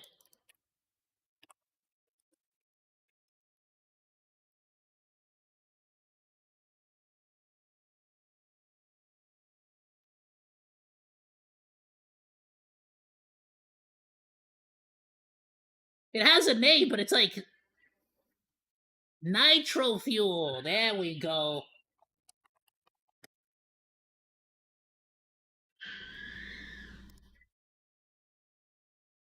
Bro's chugging that Nitro Fuel, baby! This is the Nitro Fuel is like the drink that Bernice be making all the time.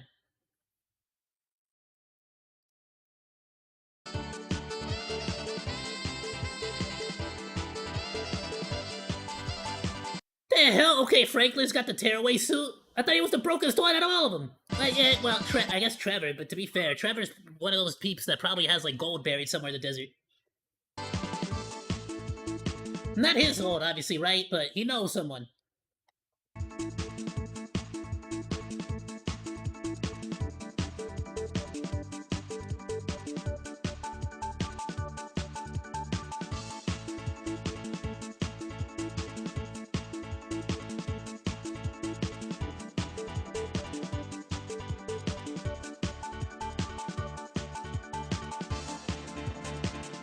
Bro, I used to watch stuff like this when I was in freaking like middle school. I swear, like elementary school, middle school. This is crazy. This is like.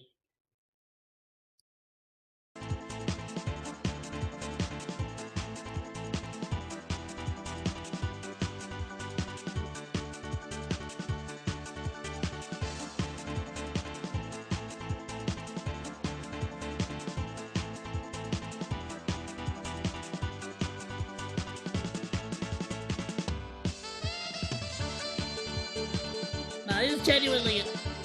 Hold on, is this music even allowed on YouTube? Am I still up on YouTube? I just thought about that. It's not copyrighted, right? Freaking hope not.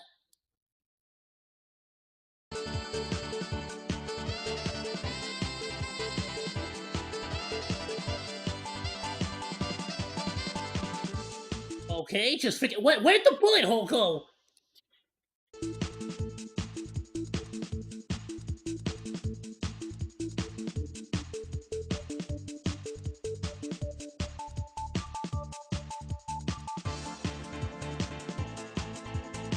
Yeah, this is so 2000s vibe.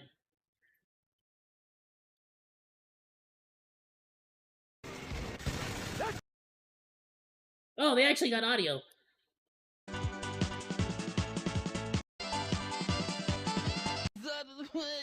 You want a sniff? Fuck is wrong with you? Trevor, man, shit!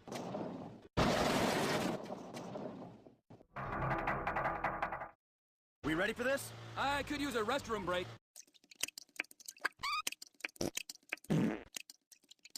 Love it. Nah, son, I used to watch stuff like this all the time back in middle school. Red Dead Redemption.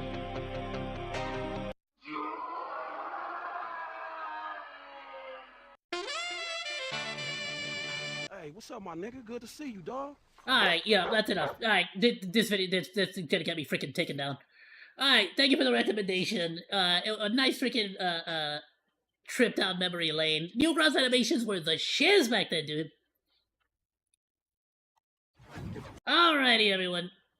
Let's check it out. I got a couple of Kyrgyzstan videos I wanted to get through. I know we freaking already spent so long on that first initial video. Wow. It's insane to see stuff like that happen. But I got a couple of videos, as you can already see. We're gonna get into some real wild stuff, but I want to at least get into this one. What if it rains bananas for a single day? So let's get to it. Kyrgyzstan. We haven't watched it. We haven't reacted to them in a minute. Your time machine broke at the worst possible time in history. Oh, hold on. Okay, now I'm ready. Your time machine broke, and you're stuck Bro, that's crazy. I didn't even know I had a time machine. in the worst time in history. Does it look like a motorcycle, though? It feels like you stepped into an oven. There are Now, my time machine would be like the barrels from Donkey Kong Country, like 64. You remember those? no plants or any vegetation, and almost no moisture in the air. The sunlight, smashing down from the cloudless and weirdly colored sky, is reflected by an endless sea of red and orange sand dunes stretching over the horizon for thousands of kilometers. Damn, so what, you got stuck in the Dune universe? Dust devils the size of buildings dance over the May your knife chip and shatter! hellish landscape. You're in the early Triassic, hothouse Earth 250 million years ago. A few million years after the worst. Oh, ago. I thought it was in the future. I'm gonna be real with you. I 1000% fully thought this was like after the super death of the sun or something. I don't know. I really thought it was going to the future, not the past. Alright, never mind. Mass extinction in history. The planet is still suffering from a permanent fever. Volcanism and the runaway greenhouse effect has transformed the planet into hell. Alrighty, Master Sam, have yourself a good one. Thank you so much for swinging by. There's 3 to 5 times more CO2 in the air than in the human era. The formation of the massive supercontinent Pangaea led to the largest desert in history that barely sees any rain. The gigantic ocean is warm, even deep below. 2 superheated currents circulate around the globe, pumping extreme amounts of heat and moisture into the atmosphere. There's no ice, even at the poles. Seems like you're stuck in See, see, I constantly talk about this, especially with like how like it's not like there's been plenty of times in Earth's history when like there was zero ice at all anymore.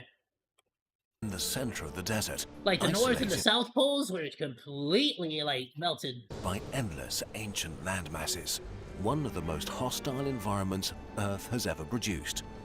The deserts we know are still full of life, but not this one. Its core is starved of moisture, and the air is bone dry. Your skin dries out immediately, and your lips begin to crack. The CO2 I mean, that sounds like a skill issue. You should have brought some water. rich air is easily 50 degrees Celsius and sears your lungs with every labored breath. The rubber soles of your I feel like if you're a time traveler, like, wouldn't you have like kind of like in Subnautica where you got like the technology to freaking You know what I mean? Like, what if you have the technology to like create water, like synthesize some shit, like something? Boots begin to melt. If you touch the ground, you'll get burns. Your sweat evaporates before it could cool you, and your exposed skin begins to crack within minutes. Suddenly, it Honey, where's my super suit? becomes even hotter as a red sandstorm What? envelops the landscape. I said, Like thousands of tiny where is my sparks, super burning hot suit? sand hits your skin. You're pressing your machine's buttons at random. It can't do time travel, but it can still move. You shoot over some of the mightiest mountains Earth has ever seen. Eventually, you stop at the shores of the Tethys Sea. The vast shallow ocean looks more like a swamp among scattered groups of waist-high ferns and spindly stems with tufted foliage. A few Lystrosaurus feeding on them eye you curiously. Lystrosaurus, bro, they look like... I don't even know what the hell they look like. They look like hippo, like little hippo lizards. The water is murky and looks sickly and milky. Colourful mats of bacteria float on the surface like oil slicks.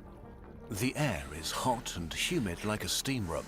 It's hard to breathe, and your sweat can't evaporate and cool you. Even the water can't give you any relief. It's as hot as a freshly run bathtub. This hot ocean can't hold much oxygen, especially in deeper layers. Bacteria and bivalves are the only species that thrive here. The waves move almost sluggishly through this thick bacterial soup. When they break, they leave behind a glistening iridescent film. Each wave that hits the shore releases a mist that makes your eyes and throat burn, carrying the rotten egg stench of hydrogen sulfide up from the oxygen-starved depths. Barely conscious from the heat and smell and CO2, you look at the horizon. I didn't think about that. Is it like soup? Like, is it like a lot of CO2? Like, cause like CO2, like you already have CO2 like warning systems in people's houses like today. Storm is building unlike any you've ever seen. The hot ocean feeds it endless energy, and with no continents to slow it down, it will dwarf the fiercest hurricanes of your time. You're doomed. Your broken time machine jolts and screeches. Something's happening. Damn. So you really just got like literally right when it's coming at you. Unlike any you've ever seen. The hot ocean feeds it endless energy, and with no continents to slow it down, it will dwarf the fiercest hurricanes of your time. You're doomed. See, I want to learn about like I want to know why that is. Is it because the ocean is hot that it like? Is it the heat that like feeds that to that big old storm? Like, is that why? Your broken How's that time work? machine jolts and screeches. Something's happening.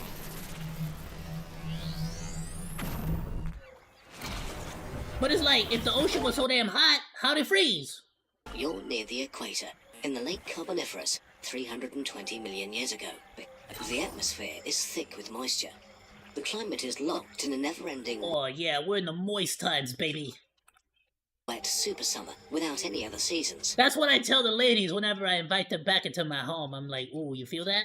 The atmosphere is filled with moisture. My best pickup line. What's up, baby? Colliding continents... Is it just me, or is the swamps atmosphere just full of moisture right now? the planet will ever see. A paradise for plants, growing faster than their dead biomass can decompose.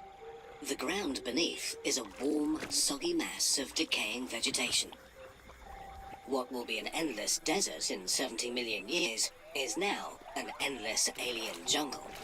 A huge... Yeah, okay, I'm gonna say this, right? Because I watch a lot of this, like, shiz. I think, and please correct me if I'm thinking about the wrong time, but I think this is after the giant mushrooms, right? Because there was like a time, like, before all the swampy stuff, where there were, like, giant mushrooms. And, like, the giant mushrooms became the swampy stuff.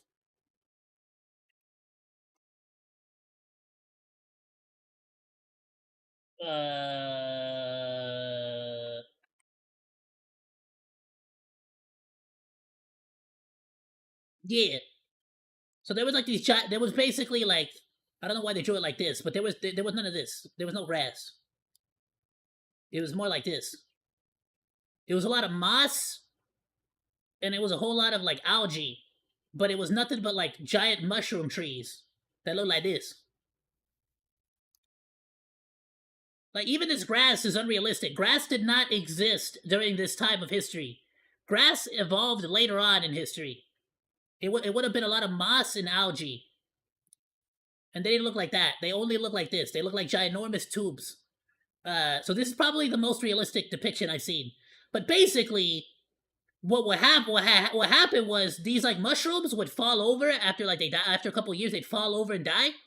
And then, like, basically, like, they would constantly be falling over, dying. A new one would grow, and then another one would fall down.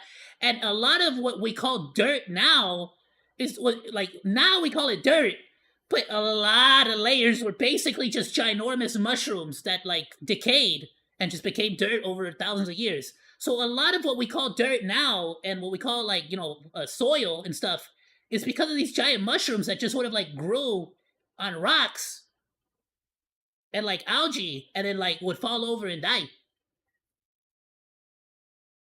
It's kind of sick, bro. And then slowly but surely, like, you know, all that stuff decayed, and that decayed stuff, you know, would release moisture. It would release proteins. It would release rotting flesh that insects and other animals would be able to feed on, and including a lot of that rotting decaying material. Basically led the way for plants, for trees to take over. Which is why all of a sudden, after the mushrooms, bam! Forests, swamp, ecosystems. A variety of life is thriving in this period. From your perspective, this is not that great. But it wouldn't have had happened if it wouldn't have been for the mushrooms. Lost in a maze of giant tree-like plants towering over a twisted undergrowth of giant ferns and endless varieties of bizarre and unfamiliar vegetation. The thick, humid air smells of sweet decay, but breathing makes you dizzy. Your vision seems too sharp, your thoughts slightly frantic. The dense plant cover has supercharged the atmosphere with oxygen, 60% higher than in the human era, and your body is trying to cope. Which is great for the dominant land animals, which have conquered every niche of this majestic garden. Bugs. You're stuck in the golden age of arthropods.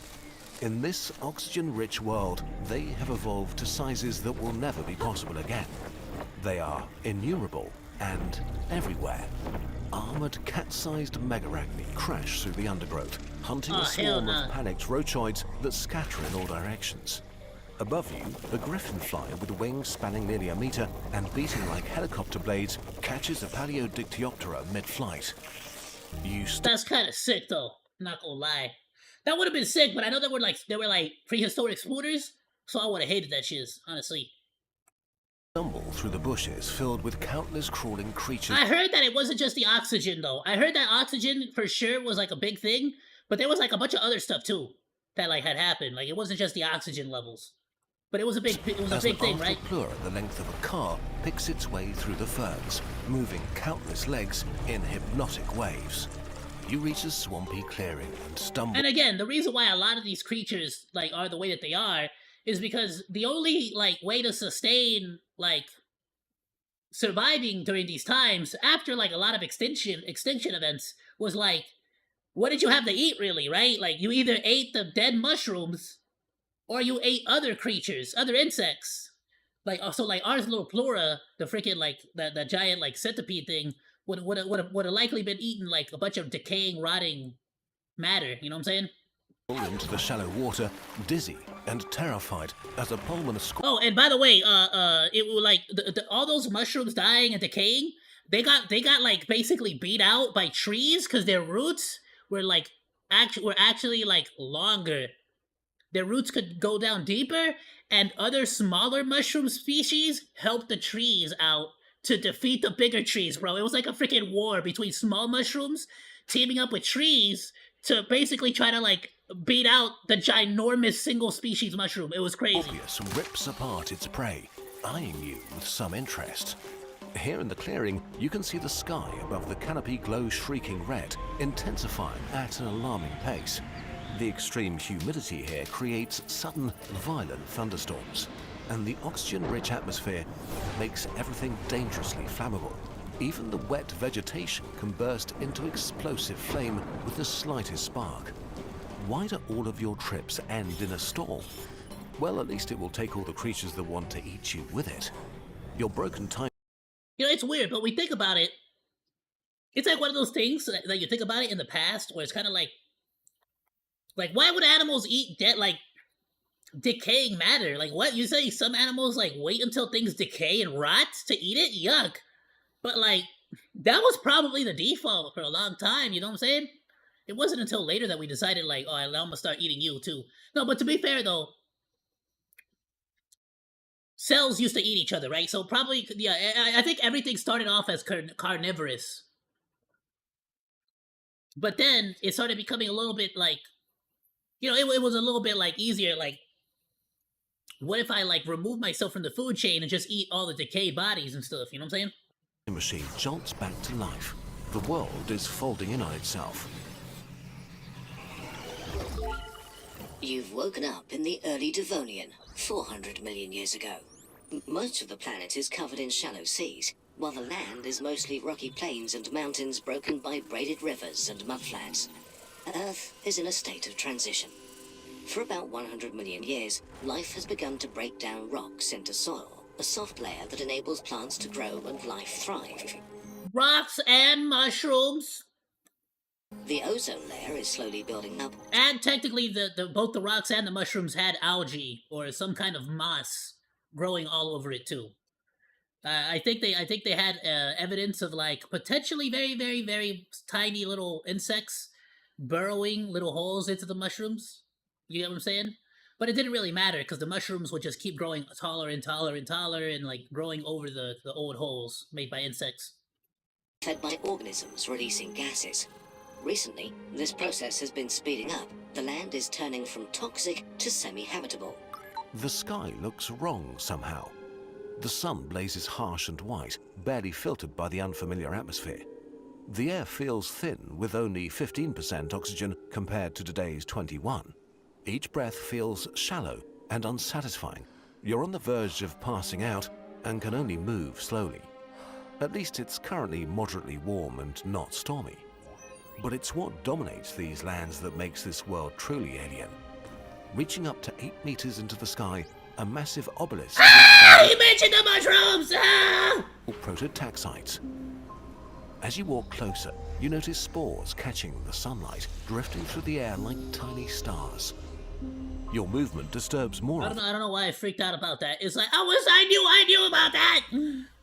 creating clouds. It's like when you get an answer right on a pop quiz and you totally did not expect to get that answer right. Suspended in a thin atmosphere. They coat your skin with a fine, powdery, itchy film.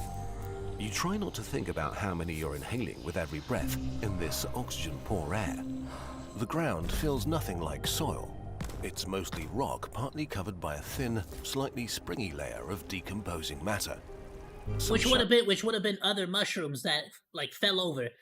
And the thing is, they're saying that like what we're seeing, like images like this, they get the point across, but potentially it would like imagine double or if not triple the amount. Like they were consistent.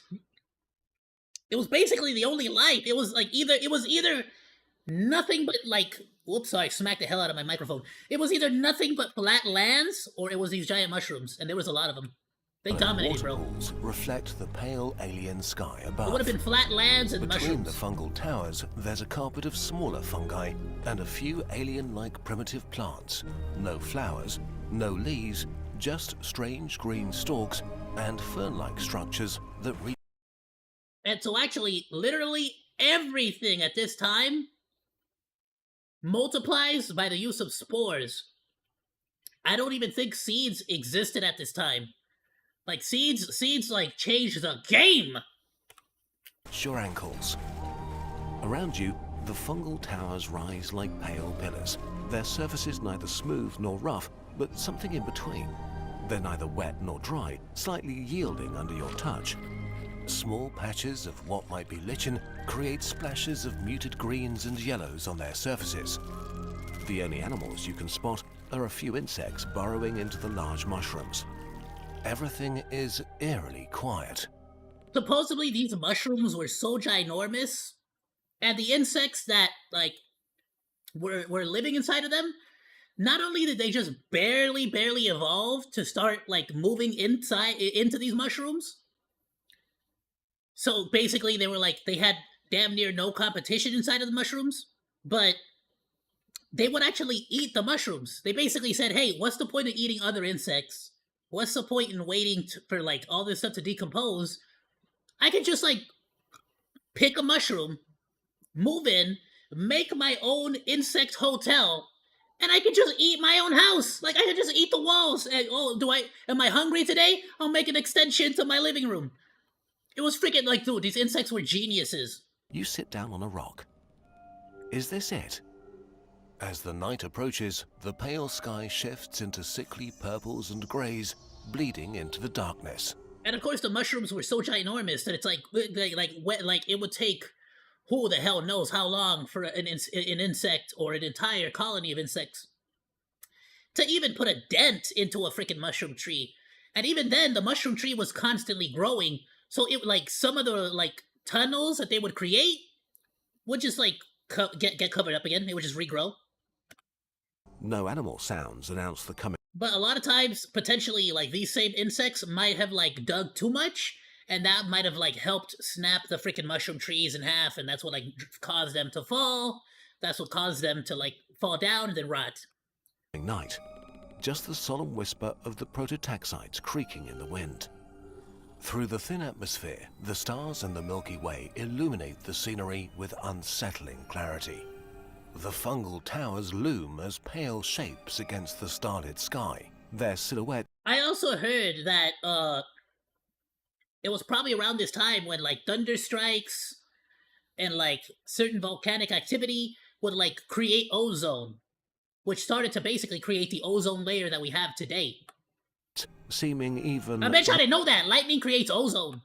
All wrong in the darkness. It's like a thing. It's like a thing you can make. Utterly alone, a time traveler lost in an alien world. Your time machine sputters. What now?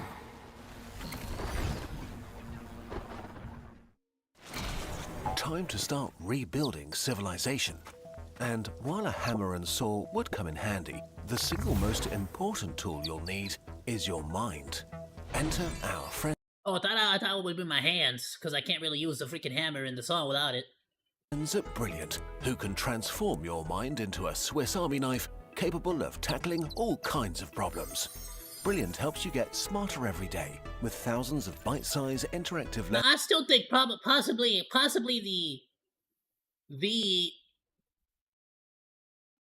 like the earliest tool that I think humanity really mastered was the hammer, bro. You seen orangutans opening coconuts, bro? Let me show you an orangutan opening a coconut.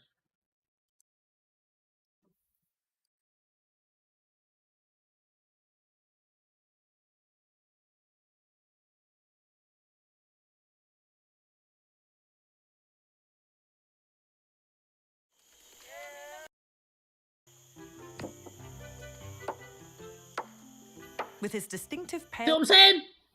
belly stripe. That's a hammer right there. Valentino is the class clown of Forest School Group 1.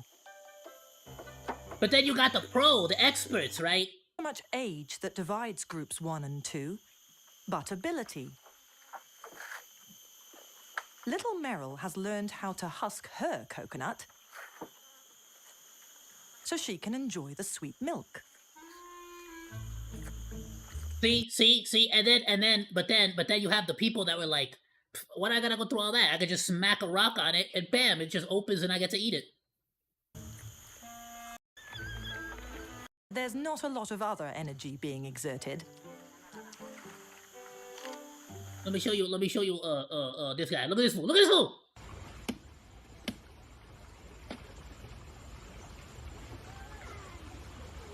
Okay, freaking mister, you saw that? You saw that attitude though? Oh, hey, look at that. First of all, lazy as hell. They got the OG over here using the wooden hammer. That's basically what that is. It's a stick, but he's using the stick as a hammer. And then this fool over here, all like impatient as hell, like, come on, man, like, come, hurry up and open it.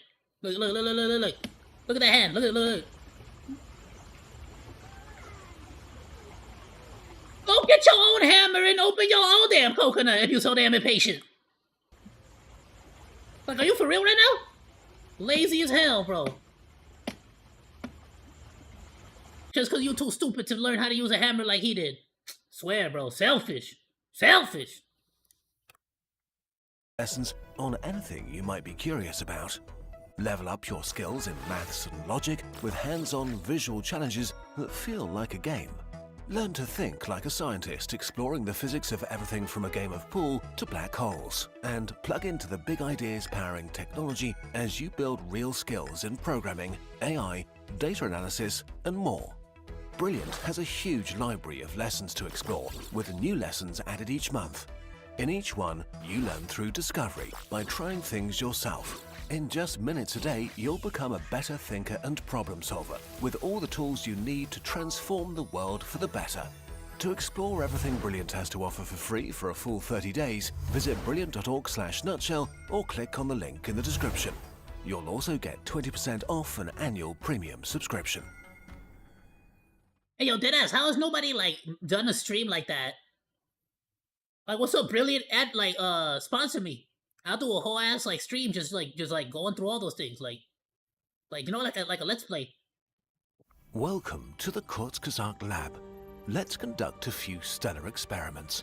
We'll first add some more mass to this protostar. More. Is that a smart idea? A bit more. Wow. Well, now you messed it up. It's not. What the hell did you do? Like, it wasn't, like, before it was a proto something, and now you made it all blue. What's wrong? Why would you do? Now it's an Avatar. Now it's the blue monkeys from Avatar. Why would you do that? Created a blue giant, a star with 10 times the mass of our sun. Let's now add a couple of million years and see what happens. A supernova. Breathtaking. And look, it leaves behind a black hole. Fascinating stuff. Bro, it's uwu levels are off the charts, bro. Uwu, you know what I'm saying? Like, bro, like, it's off the charts, bro. It's got the cat girl freaking like a headband and everything. Now we record our findings. Be careful to preserve the sparkle. Y'all didn't know science was sugoi like that, did you? It's now time for Duck's final inspection. This one is always a nail-biter. He has incredibly high standards. Luckily for us, our work is scientifically accurate, offers an overview of important astrophysical processes, and is a real stunner. Duck approves. Looks like it's ready to be shared. Y'all should make one of those with those magnet posters, the ones that are made of metal. With the world as a poster, a very special piece of Kurzgesagt you can take home and touch. You can get this very special poster along with many other sciencey and spacey things created with love and care from our shop. There's one that I really want. I forgot which one it was. Like, that I really, really want. Was the Milky Way Galaxy one? That one's sick too. The Milky Way Galaxy was sick. I like this one a lot. Like, a lot. It might have been that one. I think this is the one I wanted to get. I remember it was a space one. It had to do with, like, either the Milky Way or it had to do with a whole galaxy. And like, this looks about accurate to me because it looks like it breaks down like the different things that you could find in a single galaxy. Yeah, I think this one's cool. Every Kurzgesagt product you buy directly funds another moment we get to spend working on our videos. Thank you so much for being a part of our story and for making this channel possible. Absolutely phenomenal! Please go and drop Kurzgesagt a like, go drop them a sub, go drop them a comment so that the algorithm knows that you like this stuff.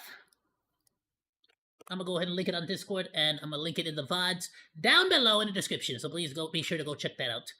We're gonna move on because I'm on a timer here.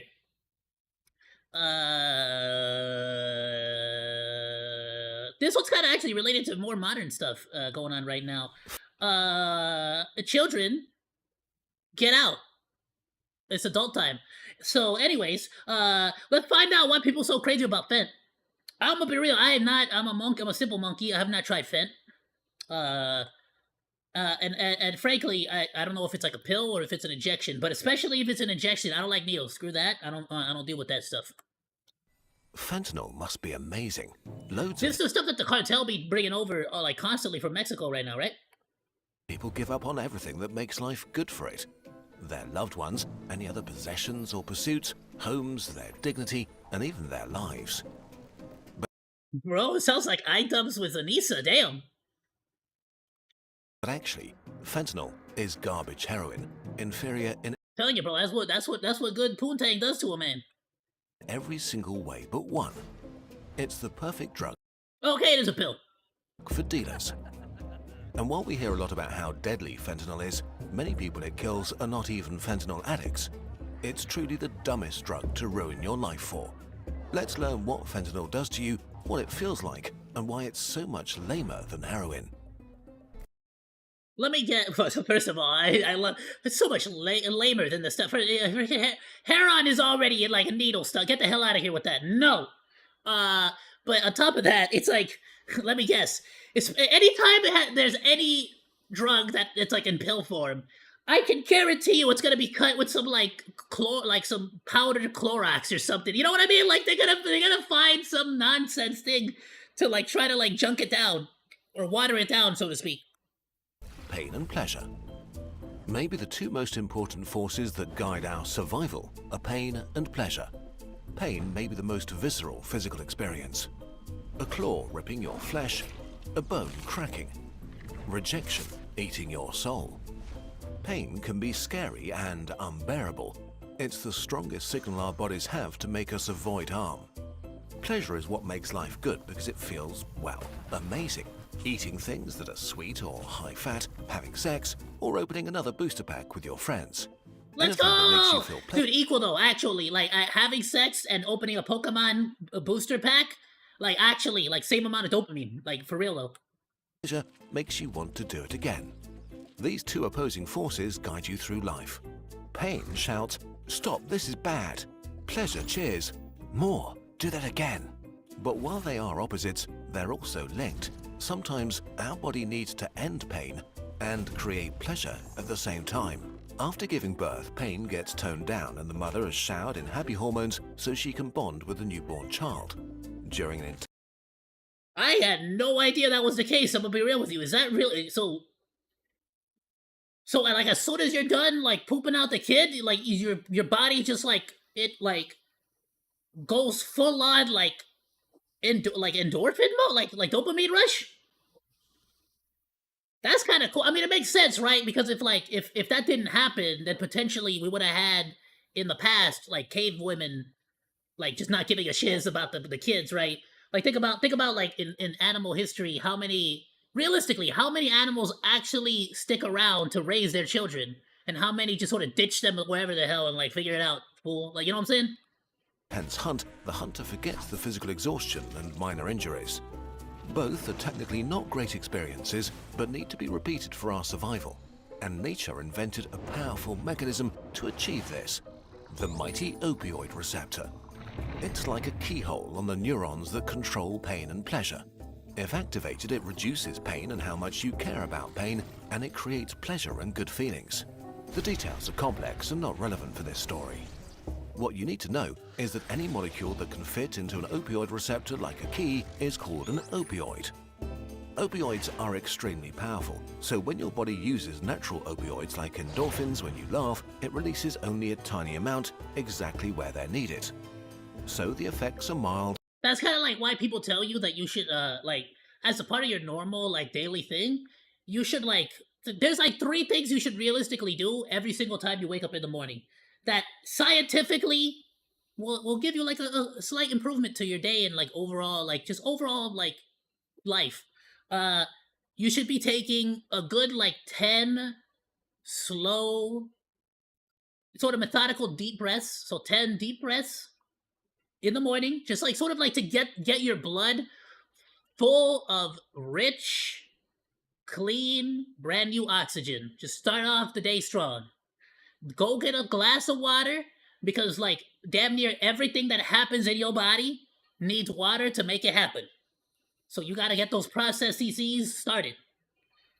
and then you should smile because that basically like real wide, like real, like you gotta force it out, but you gotta real freaking really grin like from ear to ear, because it basically forces your body to release dopamine, release it like endorphins that basically like overall improve your mood. I'm not even joking.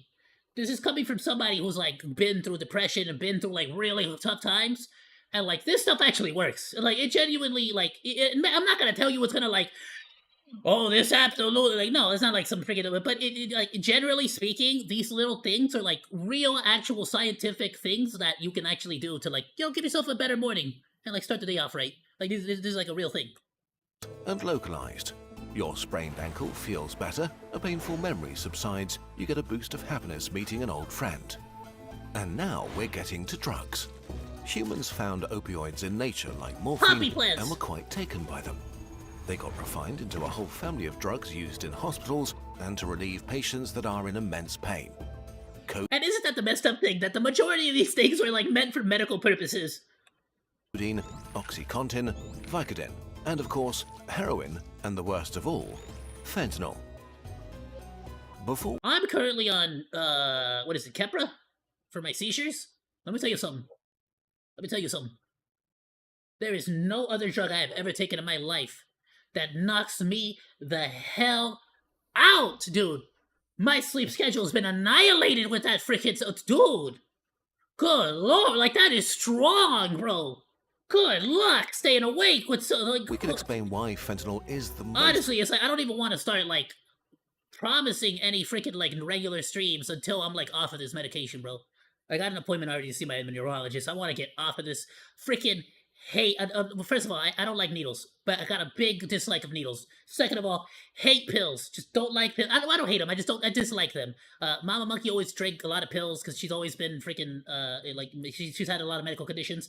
So like seeing her like take handfuls of pills every day for her medical conditions kind of put it like a bad, you know. So even like taking Advil for me is like, yeah, you know, I don't know. Garbage drug. Just don't we like need it. to do something fun. I like liquid medication most of the times. Let's inject some heroin together. Ready? I'm not. Maybe let's not do that. Maybe don't do that. The supernova of pleasure. I don't know if we want to say it metaphorically, right? Heroin rushes through your entire body and flips every opioid receptor it finds. A rapid cascade of things happens everywhere all at once. A symphony of intense sensations. Every cell regulating pleasure is now high. Without their control, floodgates of happy hormones open and fill you up top to bottom with pure bliss. Okay, but like fair is fair though. Have y'all like whatever the hell that is? I have felt that feeling one time when like I woke up like at 4 a.m, like just like dead at like just woke up like from I don't know if it was a nightmare or if it was like a what, but I woke up and I was like in like a heated sweat, like I was not okay, right? But like the AC was on, so like I just took off the blanket, and you know who was underneath my blankets, who had gotten up in the middle of the night out of their bed and jumped onto the bed with me? My doggo, my boy Deku. And I was like, doggo boy. And I like, bro, after having like a bad dream, you just wake up, you take off the covers so you're no longer hot, and you got a dog, you got your boy there to pet. I started petting him. He like flipped over because like and like so he can get the belly rubs, and I started belly rubbing him, and I was like, oh my boy, and I freaking hugged him and I kissed him and I loved him, and I freaking like went to sleep, and I just like laid back in my bed. I freaking like, you know, while like having him like in my arms. You know what I'm saying? And I was like, you know what, life is good. And I felt like that. This is how I felt. I was like this. I was like, and flips you know every opioid receptor it finns. Life's good, bro. A rapid cascade of things happens everywhere all at once. No, I'm saying like sometimes there really be sometimes in life where you just like, you know what, I don't even care. I got debts. I got like bills to pay. But you know what, life's good right now. Right now in this like in this 1 minute, it's alright. It's alright. Sorry, just thought about that, bro. That happened like 2-3 nights ago. Top to bottom with pure bliss. A cup of coffee, a nectar of joy. This song you like, a celestial symphony. A cuddle, pure love from the like that. I was like that. Of the universe. Wherever you felt pain before, from wound. Okay, to be fair though, it's not. I'm not saying that was like because I drank medication or something like that. I don't think I did. No, I don't think I drank any medication. Maybe I was groggy.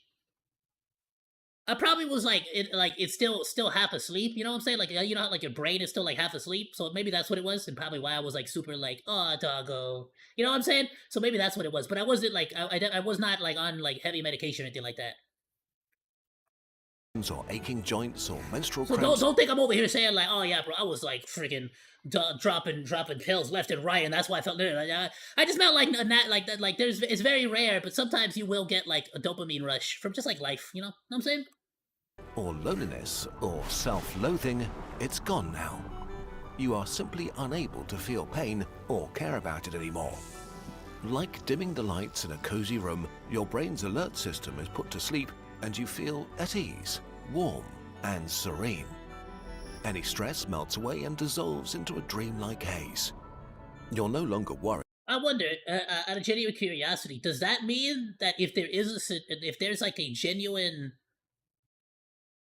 bad situation, like an actual scary scenario, would you be unable to react? Would your fight is your fight or flight response also deactivated here?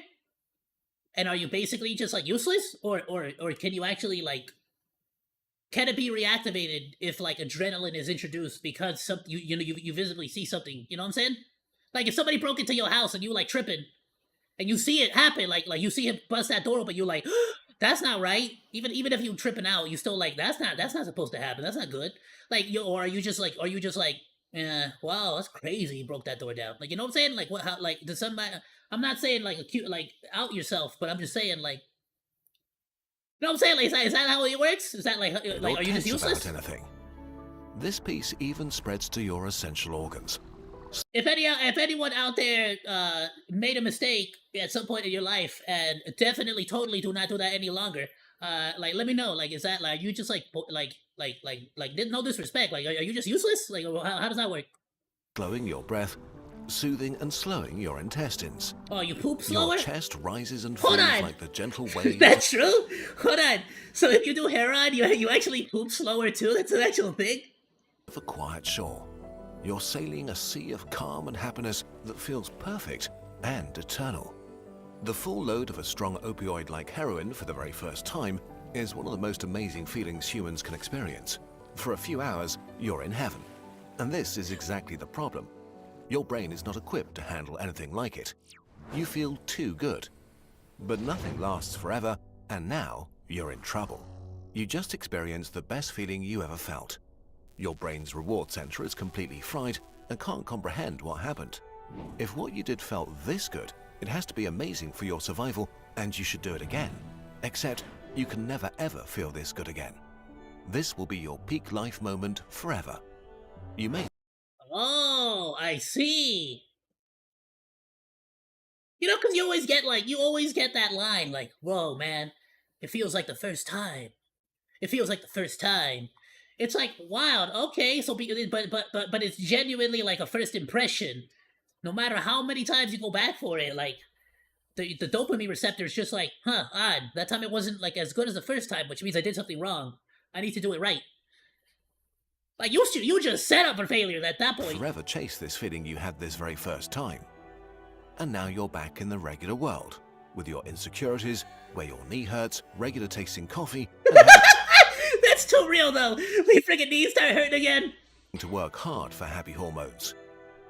Comparison is the thief of joy, and now you have your life to compare to a supernova of bliss. The indescribable. Oh, that sucks. Shout out to any ladies out there that are cute looking. Like, what's up, girl? You don't gotta go through all that. Monke will give you all the love you need. Indescribable feeling comes with a damage to your sense of life and self that may be irreparable. And this is not even the worst. Opioids are incredibly addictive, and the addiction among the worst you can have. The supernova of pain.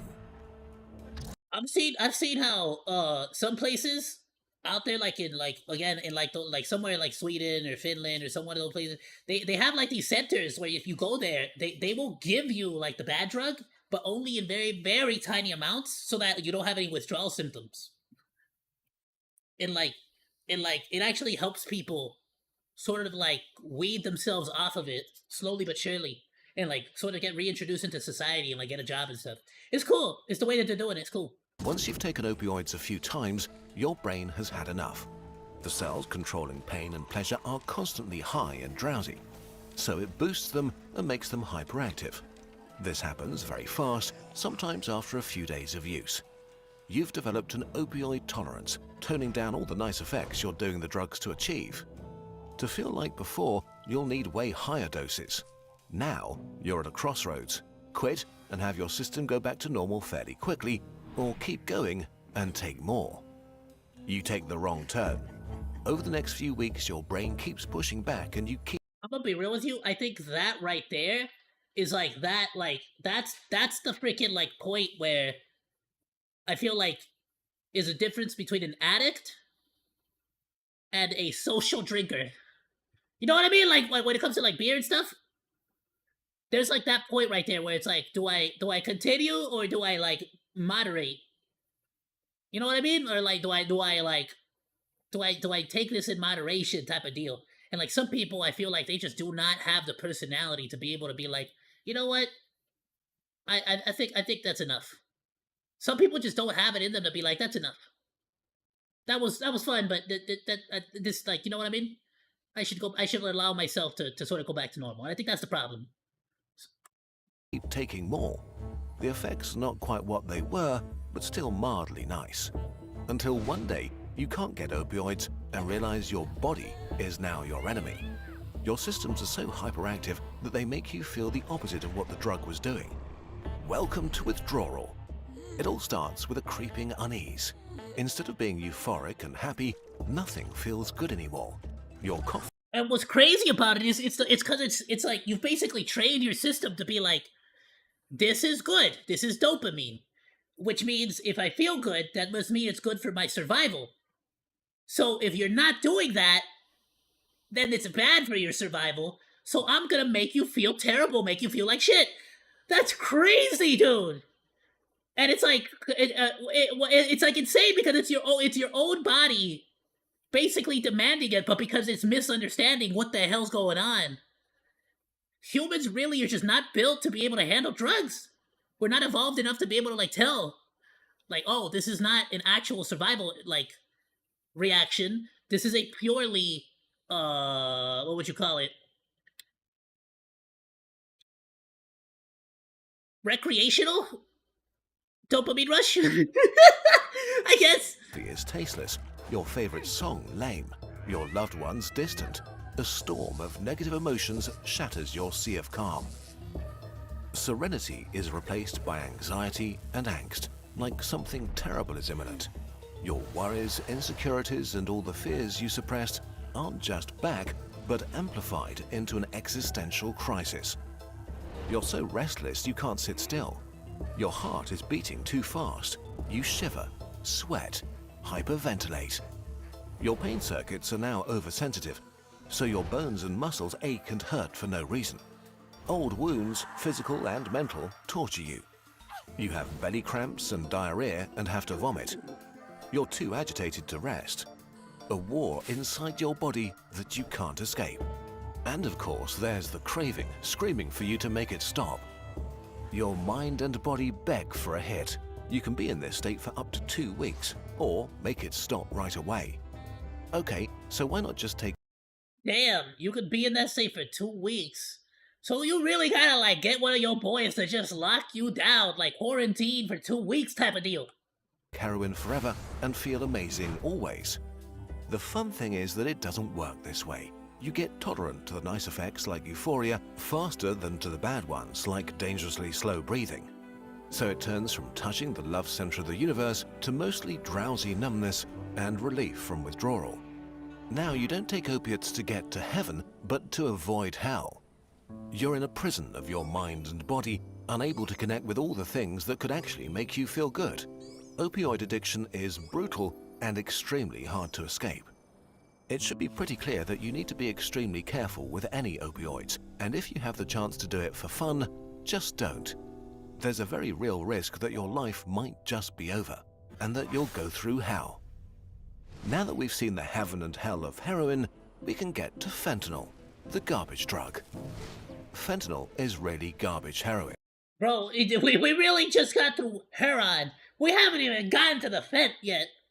We're just trying to understand what the hell, like, how opiates like affect you here. Go through hell. Now that we've seen the heaven and hell of heroin, we can get to fentanyl, the garbage drug. Fentanyl is really garbage heroin. Everything we just described is true in different intensities for most opioids. They can be great, all of them can be hell. Heroin is just sort of the strongest, except it isn't. Fentanyl is around 50 times more potent than heroin, but that doesn't 50 times? Damn! mean 50 times more amazing. Quite the opposite. Fentanyl is extremely good at crossing the blood-brain barrier, the firewall that protects your brain from harmful substances. It enters your brain so easily that you get from 0 to extremely high almost instantly. But just as fast as it enters, it leaves again. A heroin high can last 6 hours. One from fentanyl can fade in minutes. Fentanyl doesn't feel In minutes? Then what's the point? as good as heroin. Instead of a supernova of bliss, you mostly get the black hole of nodding away. But it comes with all the withdrawal symptoms. As a bonus, because fentanyl acts so quickly on It's like when you shotgun a beer. your brain, it fries your Except the drug part also goes away quickly. reward center even more, making it even more addictive than heroin. And since you only need so little of it, it's super easy to overdose and die by accident. It's the deadliest illegal drug. Wait, that's really? More, making it even more addictive than heroin. And since you only need so little of it, it's super easy to overdose and Huh. I feel like, to be fair, I know that, like, even, like, potassium in, like, slightly higher than normal doses could also be lethal, you know? But that's why, potassium in, like, hospitals is so highly regulated, too. die by accident. It's the deadliest illegal drug in US history by far. Between 2013 and 2023, it killed about 400,000 Americans. Damn! Fentanyl really is garbage heroin. Too dangerous, too intense, too addictive, too little fun. But then why are so many people taking it? Well, actually, nobody. I have to assume it's, like, is it, like, incredibly cheap, or what? Because otherwise, what's the freaking point? It does really sound like kind of like pointless, doesn't it? Wants to. Fentanyl is not for users, it's for dealers. The house always wins. Fentanyl is a drug dealer's dream. One truckload could supply the entire US for 1 year. It's cheap to make and easy to smuggle. Heroin needs plants and fields and way more space. So garbage fentanyl just took over the heroin supply. It might have seemed great for heroin addicts at first, and then its trap snapped close. So is it not made out of the same poppy fields, or is it synthetic? What? While some people may seek out fentanyl specifically, several studies have found that most opioid users try to avoid it. Even worse, a lot of people who die from fentanyl don't take it willingly. Dealers want people to come back for their product, and by adding a tiny trace of fentanyl to any drug, they can make it more addictive.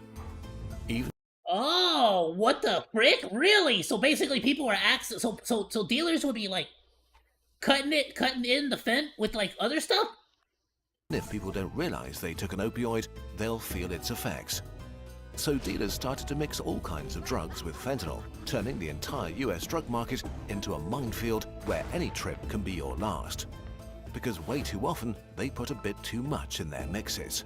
In 2022, the combination with pills, often counterfeit oxycodone and benzodiazepines, accounted for about 20% of all. It's like that one time,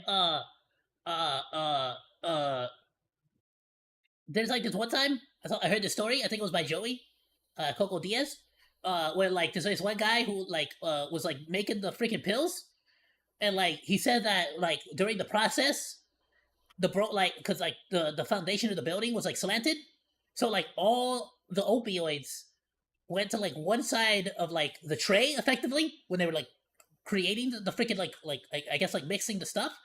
So effectively, you had like half the batch at double strength, and half the batch at half strength. And they freaking like gave him one of the double strength ones. And bro was talking about how he like saw the devil, he saw the heaven, he saw everything. It was crazy. Fentanyl deaths. It wasn't In fent, by the way. It was not 2023, fentanyl. the US authorities seized 115 million pills with fentanyl. 70% contained a lethal dose. About half of fentanyl overdoses came where you expected the least, from stimulants like cocaine and meth. That being said, I don't know if it was Joey who did that. I just remember he was telling the story. I don't know if it was about somebody else or what, but A lot of people may have taken these mixes on purpose, but many others just wanted to party and weren't ready for an opioid surprise. This is especially dangerous because if you've never tried opioids, you can overdose very easily. Fentanyl really has no upsides outside medical use. For dealers and cartels, it means easy profit. For users, it means a worse opioid addiction and a worse life. For people who would never ever try it, it can be a death sentence they didn't see coming. No matter how alluring they are, using opioids even in safe settings is playing with fire on the best of days. Fentanyl is a garbage drug that turns this fire into a raging furnace, increasing the risk of death massively. There's really only one conclusion to draw here. If you have the choice, don't step into the supernova of pleasure, because the danger of it turning into a supernova of pain is just too high. Getting to the root of an issue requires looking at all sides and thinking critically about the information we consume. In today's world, this can be difficult. This is why Ground News is such an important tool today. We believe in their mission and are proud to have them sponsor this video. In a nutshell, the app and website combine the world's news in one place so we can do just that. Take the reporting on a US bill about harder punishments for fentanyl smugglers. Fewer than 75 sources worldwide reported on the story, but the headlines were quite different. You can follow along by scanning the QR code on screen. Some of them were that is actually kind of cool. So you can sort of see like every perspective on one freaking page. You know, like people like whether some people are lying or whether some people are telling the truth. You can kind of get it all in one freaking place. critical and compared the policy to the war on drugs in the 1970s. Other sources praised the step and said it could end the crisis. Oh, it even says the Daily Wire is more right-leaning, the Common Dreams is more left-leaning. That's crazy. And some media outlets asked if the smugglers are really the problem and if policymakers shouldn't focus on the problem of demand in the US itself. The interesting thing is that no government-funded sources are covering the topic. Reading the news this way lets you compare different sides and the context of a story in one place, so you can analyze the information for yourself. You get a sense of different perspectives and can hold yourself accountable to avoid information bubbles and confirmation bias. It kind of does feel like nowadays, it's more like when people want to say something, they don't like say what they think. It really feels like they're like, I'm gonna say the right thing. I'm gonna say the correct thing. And it's kind of like, why? Like, why don't you just say what you think? And if what you think is wrong, like, there's nothing wrong with that. It's like, oh, you thought something, but then you found out, it's like, oh, actually, you know what? My way of thinking was actually, you know what? Now I don't agree with that. It's wrong. So it was like, okay, so now you know what? I've changed my opinions now, and now I believe something different. Like it used to be totally okay to do that. Now it feels like it's not. That's actually what drew us and our founder Philip to Ground News in the first place. Go to ground.news/KIN or scan the QR code to check it out. Our link saves you 40% off their unlimited access. Why KIN? How come? What do you mean? You don't think it'd be easy to just go groundnews./Kurzikstat? You know, that'll be easy to spell. Why KIN? Yeah, I just put Kurzikstat as the thing. It'll be easy.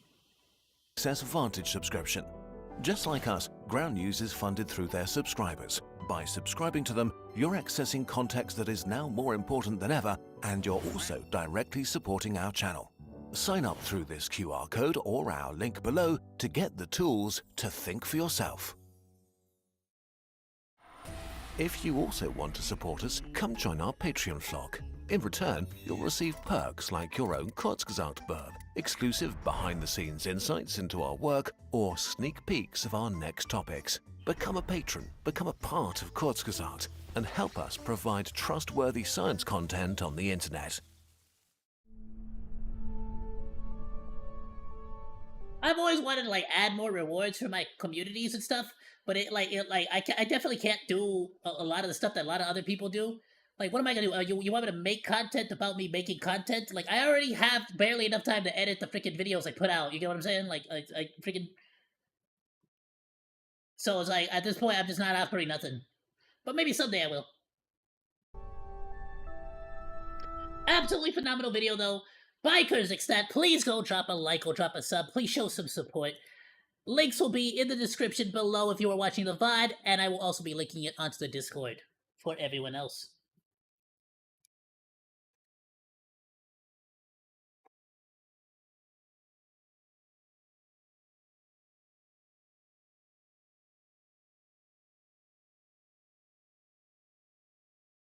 Alrighty.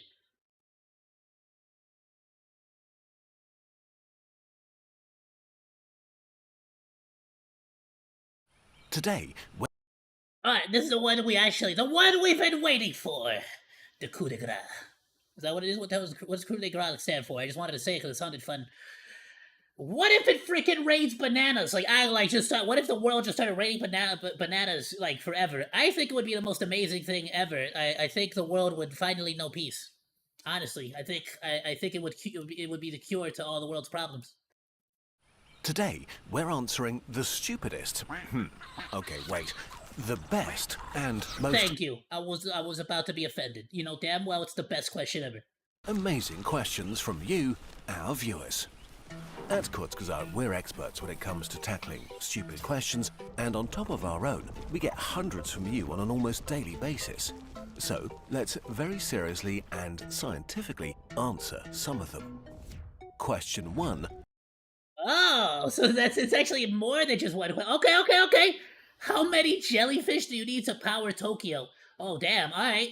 How many jellyfish do you need to power Tokyo? You need one jellyfish. The king of jellyfish. Obviously.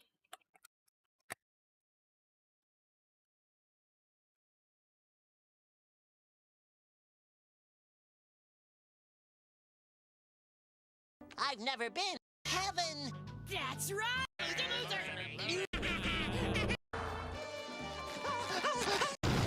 There you go. Perfect. That's all you need, bro. Kevin!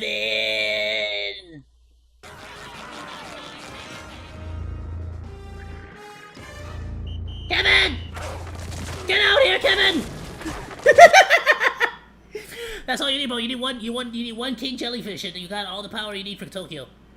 Tokyo is a hungry beast, gobbling up around 280 terawatt-hours of electricity every year.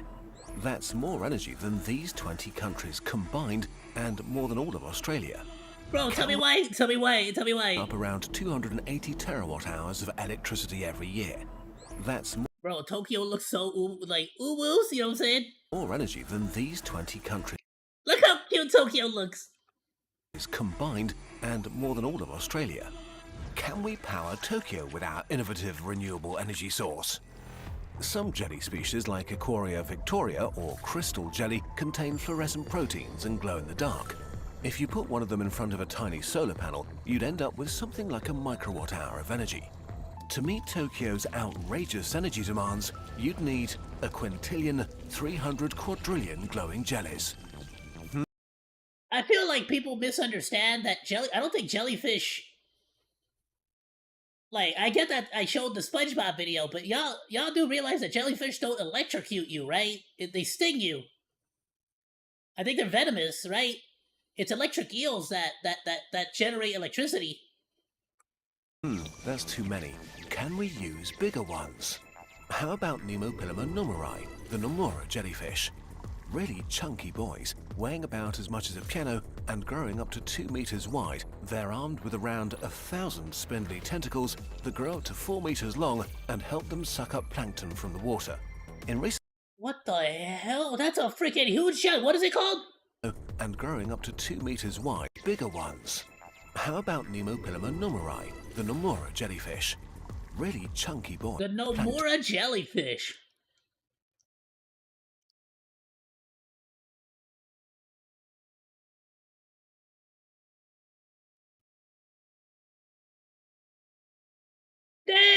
another chunky boy. Oh, what the hell? Look at that. That's insane. Oh, they caught a lot of them there. For what though? Why? Why'd they get them like that? Well, look how huge they are. Does that hurt you if you touch it?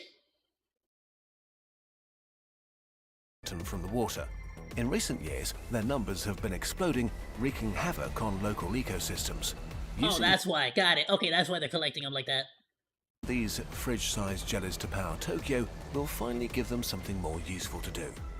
They don't glow in the dark, but jellyfish are kind of electric, aren't they? Aren't they? I always thought it was just venomous. Like that's why they call it a sting and not like a shock. Fortunately, no. Okay. If you've ever been stung by a jellyfish, you know it feels like a painful electric jolt. But the pain actually comes from hundreds of nematocysts inside their tentacles, tiny dart guns filled with venom. So, how do we get... Yeah, okay, I always knew, I knew it was venom. It was just like, you know, they call it, but like, you know, SpongeBob, freaking electric, you know, jellyfish for some reason. energy from jellyfish? We'll squeeze it out of them with the power of piezoelectricity. Piezoelectricity is an electric charge that builds up in certain solid materials like crystals or bone when you stress and squeeze them. For example, a quartz crystal is made up of positive and negatively charged atoms arranged in repeating pyramid shapes. Their charges usually cancel each other out. But if you apply enough pressure, atoms shift out of place and the pyramids become kind of wonky. Positively charged on one side and negatively charged on the other, like a battery. Together, they add up to a charge across the whole crystal. Piezoelectricity powers sonar, times quartz watches, and some nightclubs use it to keep the lights on just from the stamping of dancers' feet. So, here's the plan. We'll create a ginormous battery from jellyfish by harnessing the That's like... to keep the lights on just from the stamping of dancers' feet. So... I've seen that in the, in Japan.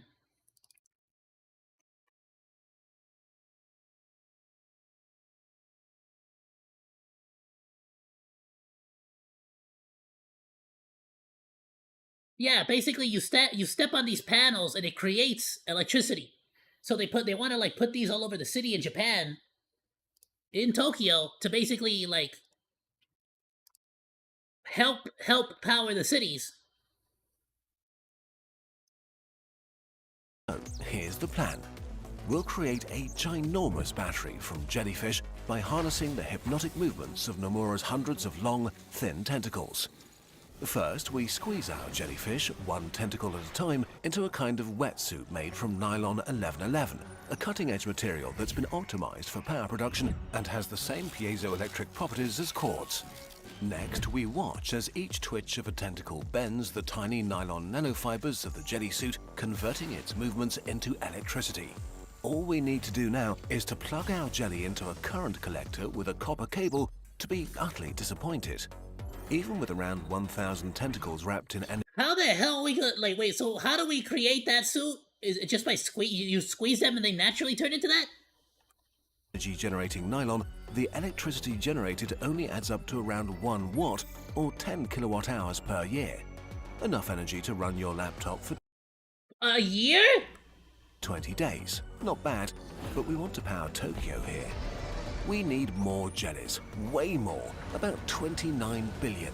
Sounds like a lot, and it is, but right now, there are 27 billion chickens alive on Earth, so it's most... That doesn't help. That's like basically, like, you know how impossible it would be to collect every single chicken on Earth and put them together in one place? Mostly a matter of motivation on our part. A single Nomura can produce millions Hold of on, is that Lugia? That's freaking Lugia back there! You just really put Lugia back there! From Pokemon, Lugia and Dory. Wow, alright, sweet. That's freaking cool, alright, I see that, I see you! Cursing stat with Lugia in the back. And with enough plankton to eat, they can grow from the size of a grain of rice to the size of a person in less than a year. If we want to breed a lot of them and fast, all we need to do is basically empty the Pacific of plankton. And of course, we'll need space to store them all. Giving each Nomura a cube of space measuring 5 meters on each side sounds generous, but it barely contains the tentacles. All those jelly cubes add up to a tank that's about 7 times the total volume of Mount Fuji. With all those tentacles I mean, at that point, you just have it. That's bigger than the whole freaking city. What's the point? and cables, our biggest issue will be short circuits. We need to insulate all 29 billion cables. And don't forget the tentacles themselves. Now, even if the jellies get tangled up, we can maintain a steady power supply for the good people of Tokyo. In reality, of course, our jellyfish power station would be pretty difficult to maintain. Well, yeah, if one jellyfish goes down, you gotta go and replace it. Nomura would probably die constantly and need to be replaced. And the cost of building this whole mess and killing the ocean to feed them would be like spending $1 million to buy a single dollar bill. We're not saying any of this is a good idea, but now we've done the maths, there's nothing to stop you from giving it a try. Okay, bring on the next totally dumb... Okay, I'm saying it's a stupid idea. I'm saying that if you were to do that, that is stupid. Completely reasonable question. Question 2. What if it rained bananas instead of water for a whole day? It would be amazing. I think the whole world would finally know peace. We would revolutionize humanity. We would all return to Monke, and I think we'd all be happy. I think humanity would be happier. Okay, so first we tried to calculate what would happen if for one day every single rain droplet was now a banana. Turns out, in a storm, several million raindrops can fall on a single square meter, which stacks quickly to the equivalent of a banana asteroid smashing into the planet and killing all Well, you don't gotta make that many bananas. life. While fun, this is a bit too much. Instead, let's take the average volume of rain that falls on our planet in a single day, about 1.33 trillion tons of water, a massive wobbly orb of water 14 kilometers across. Now, let's swap this water for bananas. Each fruit weighs about 120 grams, which will give us a daily banana fall of 11.1 quadrillion bananas, weighing 1.33 trillion tons in total. So what you're saying is we solved world hunger. If we match average global rainfall patterns, even the Sahara Desert would receive around 15 trillion bananas. If a medium-sized banana has about 105 calories, 15 trillion Sahara bananas alone could already feed the world's population for over 2 months. For the world as a whole, the calories Freaking banana hot dog, alright. all rain bananas add up to a grand total of 1.2 quintillion calories. With just one day of banana rain, we could go on feeding everyone on Earth for over 100 years. Of course, in reality, the banana rain would be pretty catastrophic.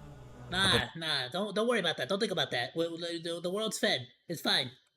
Banana falling from Let's about make it rain. 3,000 meters, the height of a mid-altitude rain cloud, would reach a velocity of 240 meters per second and strike the ground with the same kinetic energy you'd get from dropping a bowling ball off a 50-meter building.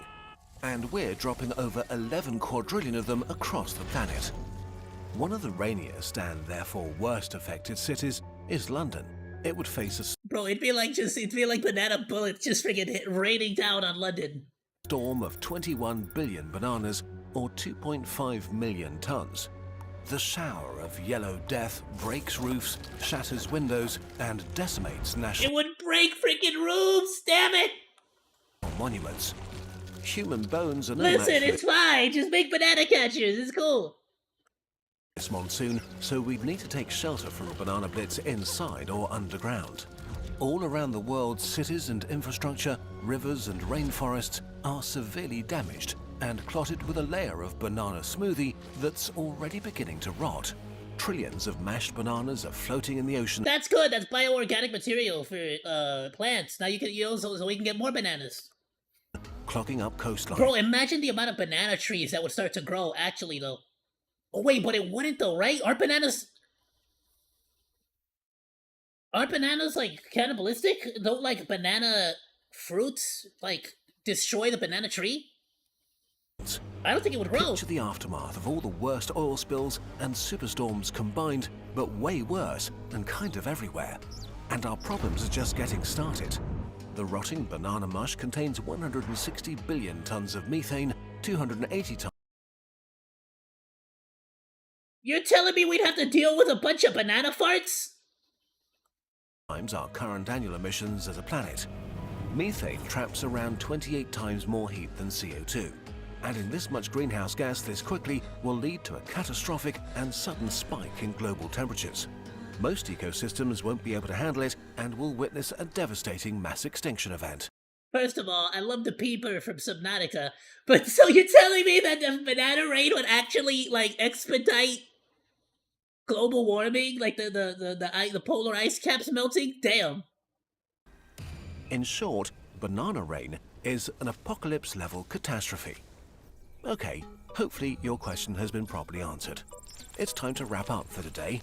Please keep sending us your amazing questions, even and especially if they're stupid. We're collecting them and we'll answer more of them in the future. Wow, that escalated quickly.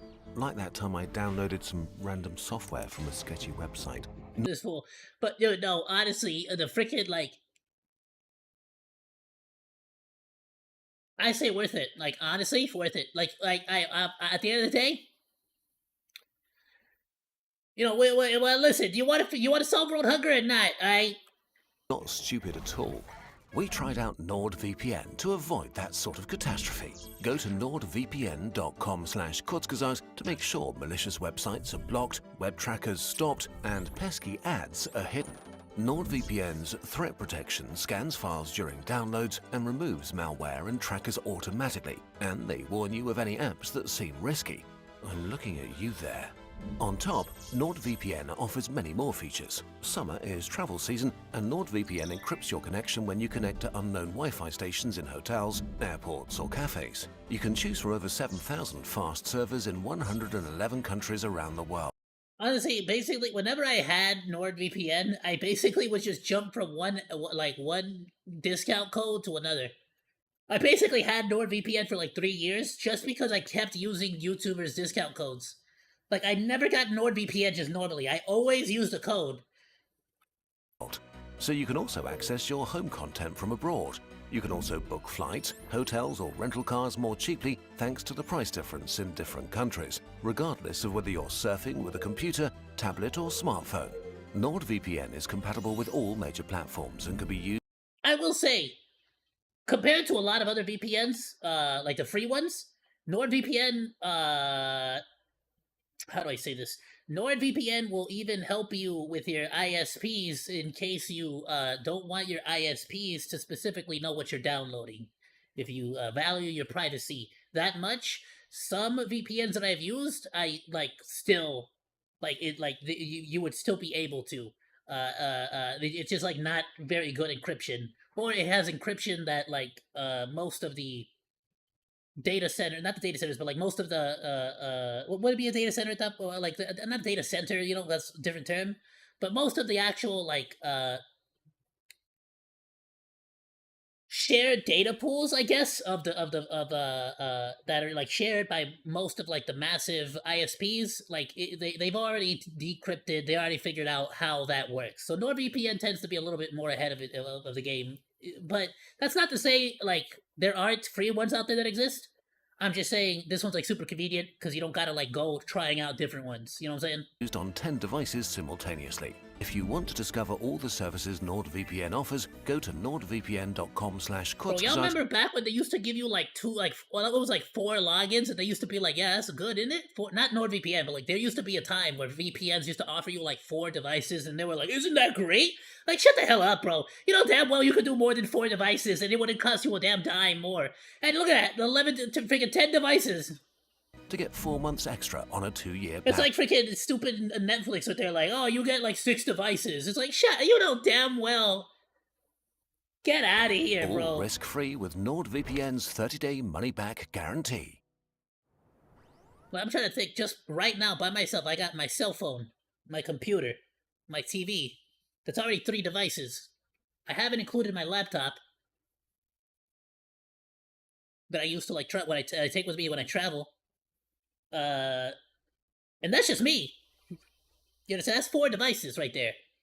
That's 4 out of 6. And then you like I got Mama Monkey, I got Papa Monkey, I got 3 little sibling monkeys, and I got Sister Monkey, and they all live in the same household. Okay, So bare minimum, we would have like all of their cell phones and the living room TV. Like, I guess you wouldn't really need it for the TV necessarily, right? If it's a VPN, some people do prefer VPNs even on their TV too, though. To be fair, but like at the very least, like Netflix, you know, speaking directly about Netflix, it would be the TV as well, the living room TV included. So it's like unreasonable. I like double digits. I like seeing double digits on how many devices I can use an application on or a program on. It's time to reveal our darkest secret. This may come as a surprise to you, but Kurzgesagt is not. They're not really birds. Damn. I knew it. I knew it. They're actually dinosaurs. Actually run by burbs, but by humans. Damn it! I knew Now, the humans. That's less boring than dinosaurs. I thought it was gonna be like lizard people. Wonder, how's this possible? So many people spending hundreds of hours on research, writing and animating the Kurzgesagt videos that are then released for free. Well, the answer is simple. It's possible because of our shop. Our products are a piece of Kurzgesagt that you can touch, read, and have around you. Just like our videos, they're a vital part of our dream to inspire people all around the world. I'm telling you, ooh, the last dinosaurs. That one's cool. Oh, that's the one I want. I was talking earlier about like which posters I wanted. I wanted this one because I love the colors on it. The Milky Way one is cool. This is the graphic I was thinking about when I was thinking about it earlier. The cells of the immune system is cool. The Milky Way is cool. Like, this is the stuff I want to see at my local doctor's office. That's freaking sick. But specifically the immune system one, right? But the world map one I actually want. I love the colors of it. Carefully researched infographic posters are now part It's like a cool little heat map, you know, or like foresty, like here's the foresty areas, here's the more deserty areas. It's freaking sick. People's homes, teaching them about evolution, black holes, and the night sky. While our gratitude journal helps improve lives every day. A special thanks goes out to everyone who appreciates our weirder product ideas. This smells like the Milky Way. How the heck does the Milky Way smell? I love the black hole plushie though. Every Kurzgesagt product you buy directly funds another moment we get to spend working on our videos. And you get a special piece of Kurzgesagt in return. Thank you so much for being a part of our story and for making this channel possible. Now, I've always loved the way that Kyrgyzstan handles monetization. I've always loved the way that OzDaMonke handles monetization. I love the way that is it more Pegasus? Honestly, I both more Pegasus and Oscar. Freaking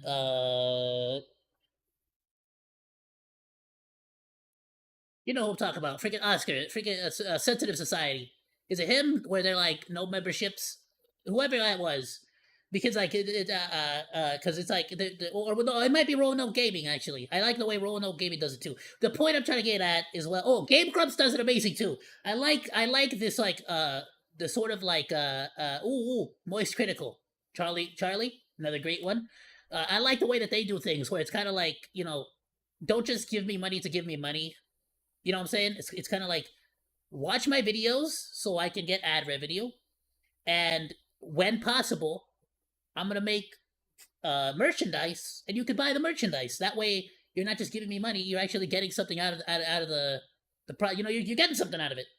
I like that. I like that a lot. Burp humans of Kurzgesagt. I'm working on merch still. Don't worry. I technically already have merch. If you guys ever want to go to my Streamlabs page, I technically have merch. It just has my old Flamethrower Monkey logo on it if you want to. But I never really advertise it because I'm planning on making some like actual legitimate cool merch of like Bannana, like some actual cute stuff.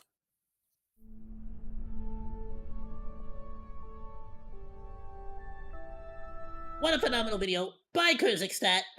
You know, I don't believe this anti-banana propaganda though. Let's be honest, if the world rained bananas for a day, it would be amazing and it would solve all the issues that the world has. So, you know, it's kind of BS, kind of nonsense what he was saying, you know, but like at the very least, you know, his heart was in the right place. Alright, Bonachis, let's move on. I got 2 more Kyrgyzstan videos I wanted to check out before we call it. So actually, this is actually a really good video I wanted to check out. It was done a month ago, and actually, you know, some kind of irrelevance recently due to the let's call it the drama that came about from the whole V Shoujo situation, where they effectively disappeared $500,000 that was supposed to go to the Immunodeficiency Foundation, the Autoimmune Deficiency Foundation, or whatever, the the IDF, the Immunodeficiency Foundation. And so I saw this Kyrgyzstan video that was talking about the autoimmune system, like basically when the body does attack itself. I thought it would be cool. I thought it would be like nice to check out. I kind of was curious about how and what exactly autoimmune deficiency like does to you, like how that works, or what. I just don't know jack squat about it, you know. And so I wanted to check it out.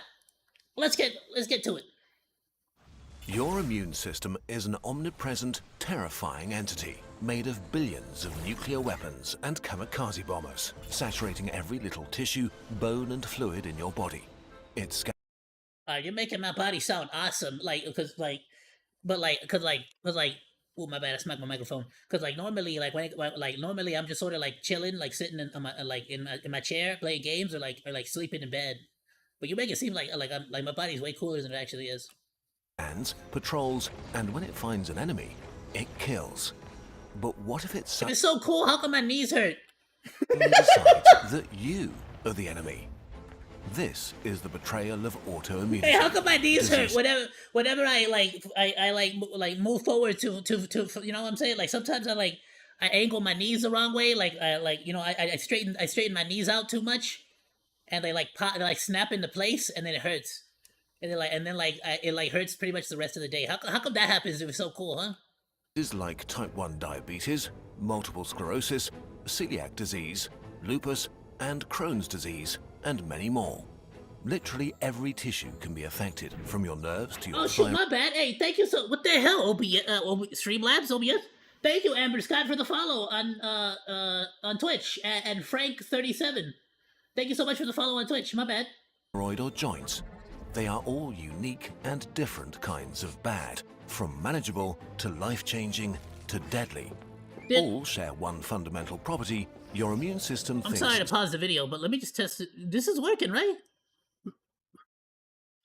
Boop, boop, boop, boop, boop, boop, boop, boop. I might have to restart the program. My bad, y'all. Oh, same thing. Yeah, Adeju, thank you so much. Let me redo this one. I don't know if it happened on stream or not, but on Kick. Boop, boop, boop, boop, boop, boop. And I am so sorry. It's going to be impossible for me to thank you so much for the subscription. Oh, it's not. There we go. I'm gonna be real with you. I can't read that one. I need Google Translate for that one, but I appreciate you nonetheless. some Don't healthy do it part of again you now. is the enemy. It's like a No, country attacking now itself. you're making me look stupid. Stop it. That's enough. Fighter jets bomb roads, snipers hunt doctors and baristas, artillery levels daycare centers. While there's usually a certain amount of genetic risk for autoimmunity, to get an actual autoimmune disease, you also need a colossal But case all that of was from today. I am so sorry, yo. Well, except for the last one. It looks like that one was actually from like 2 days ago. That was my bad. But the rest of them, like, my bad, yo. bad luck on top of that. How does this work? The shape of life. The fundamental building blocks of It's a circle. life are proteins. Like ultra-complex Called it! Lego blocks, each of them has a precise shape, allowing them to perform highly specific tasks, like breaking down food or transcribing DNA. In total, your body produces about 100,000 different proteins or shapes. Your immune system evolved. It's crazy to think that by all technicality, down food or transcribing DNA.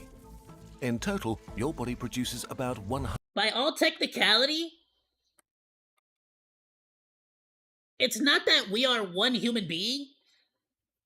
It's that each and every single one of these proteins at some point basically learned, hey, if I stick with all of these boys, these homies, we can sort of like make this robot work. We can make this big old machine like function. We can make this muscle twitch. We can make this like tongue move. We can make this thing activate. We can make this like, you know,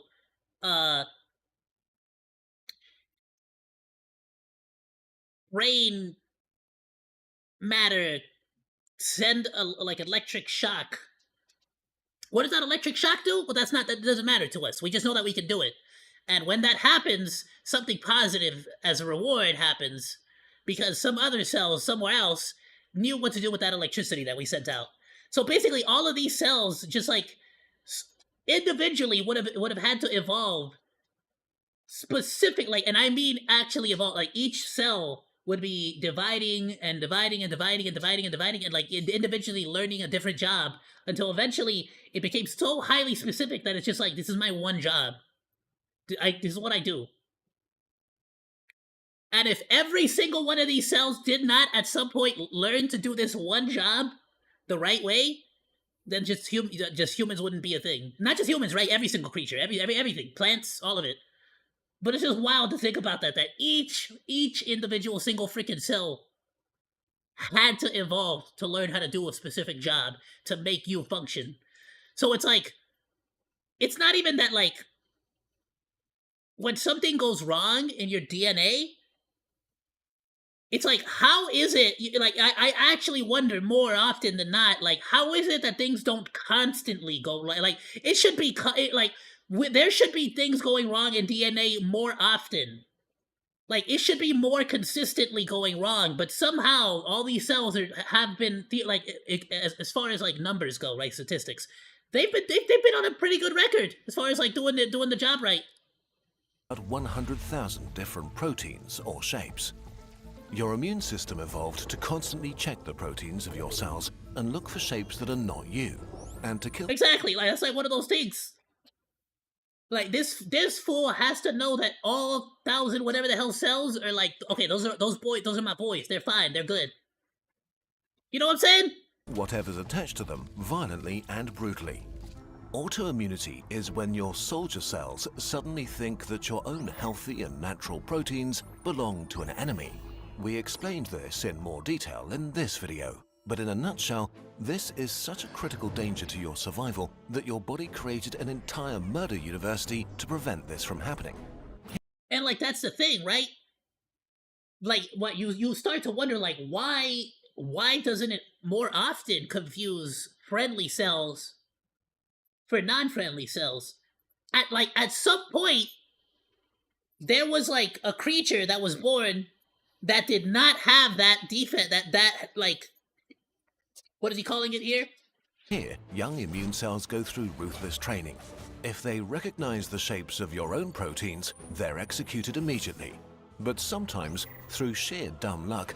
So basically, like, if, like, at some point in history, some lizard that was technically the brother, or the sister, or the whatever the hell of our ancestor, all of our collective ancestor, at some point, that lizard was born without the ability to detect which cells are friend and which cells are foe. And because of that, they died off. They never got a chance to, like, bang somebody and make kids. But our ancestor did.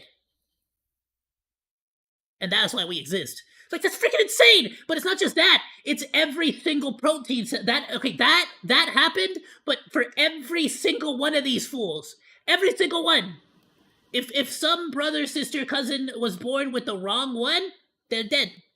Or brother, sister, cousin was born with, like, this one different, but because that one's different, and that means that there's another one that's different, and another one that's different, and now it's a bat with wings. You get what I'm saying? Because it's just completely went a different way. Over millions and billions of years. But in it's a freaking crazy, bro. You probably have a few million cells patrolling your body. I'm sorry, what was that? Executed immediately. But sometimes, through sheer dumb luck, one makes it through. Right at this moment, you probably have a few million cells patrolling your body with the potential to trigger an autoimmune disease. Another way to trigger autoimmunity is through your enemies. Some bacteria and viruses have evolved proteins that are extremely similar to the ones in your own body, because they just have to if they want to interact with your cells and to stay hidden. We see this everywhere. And that's the thing. These cells, we don't know. That cell right there could potentially be a future species in 12 billion years. But this is how they started off as. They started off as hiding from this, like, protective cell inside of our DNA. You get what I'm saying? That's freaking crazy! And to stay hidden. We see this everywhere in nature, from moths that look like bark. And that's everywhere. It's everyone. This moth potentially has a cell living in it that potentially will evolve into something else as well. You know what I'm saying? Now, of course, there's like a certain like level of like reasonable understanding. You know what I'm saying? Like, no duh, a freaking like this moth is probably gonna evolve into a different shape of moth. Or a different type of moth a lot sooner, you know what I'm saying? Then this one freaking cell somewhere will evolve into another freaking thing. But that is essentially how every single thing has reached wherever point we're at right now. This moth started off as a cell at some point. Its ancestor to this tree started off as a cell, a single cell at some point. You know what I'm saying? It's freaking crazy, bro. Or crocodiles that disappear in muddy water. For bacteria, your tissue is a hostile jungle full of angry predators looking for them. So they... And it doesn't know that it does not know that it is living inside of another being, a human. It just knows that this forest is where it goes to find food and to eat and to survive. And that these are predators. These are creatures that try to consume it. It's freaking insane! Try to cover themselves. You know, that's like when you start to get into like the stuff like, is the galaxy technically inside of another being? You know, kind of crazy stuff like that. Like it don't matter, right? Like in the grand scheme of things, like that's not gonna pay my taxes, that's not gonna pay my rent. But it's like, you know, just like them, that's where we're at, you know? In shapes that are very similar to your proteins. But both of these things are not enough. The final ingredient is a trigger event and a colossal case of bad luck. Oh, bro, The war step on the that Lego. never ends. The trigger can be anything that activates your defenses. A common cold, the flu, a tiny wound. Any sort of infection floods your body with cytokines, signals that tell your body this is a real fight, take this seriously, which truly wakes up your immune system. Intelligent cells start to gather proteins. Oh, so it goes from like patrol. It's like when you play in Sly Cooper and like you get like the guards notice you, then all the guards in the entire city like will actively not only be searching for you, but like it'll like instead of the light turning like their highlights yellow and it starts to get like a like almost they're gonna notice you, they notice you instantly because they're on high alert now. Shapes from the battlefield. These shapes are the physical information of what's going on and are carried to your lymph nodes, information distribution centers. Here, your heavy weapons, T-cells, pass through taking a look at the shapes that are being presented here. If they recognize the shape of an invader, they activate the whole immune system. And a few... So can we create synthetic lymph nodes and like introduce them into the system to like basically guarantee that like there's always a consistency to it? I guess it would also depend on whether the actual natural cells would even accept it, right? Or just like be like, nah, you also an invader, get out. Days later, the attacker will be wiped out. But this time, the worst things happen in the worst kind of way. Maybe an intelligence officer picked up a piece of one of your healthy cells that died in the battle, or maybe a bacteria had a protein pretty similar to one of yours.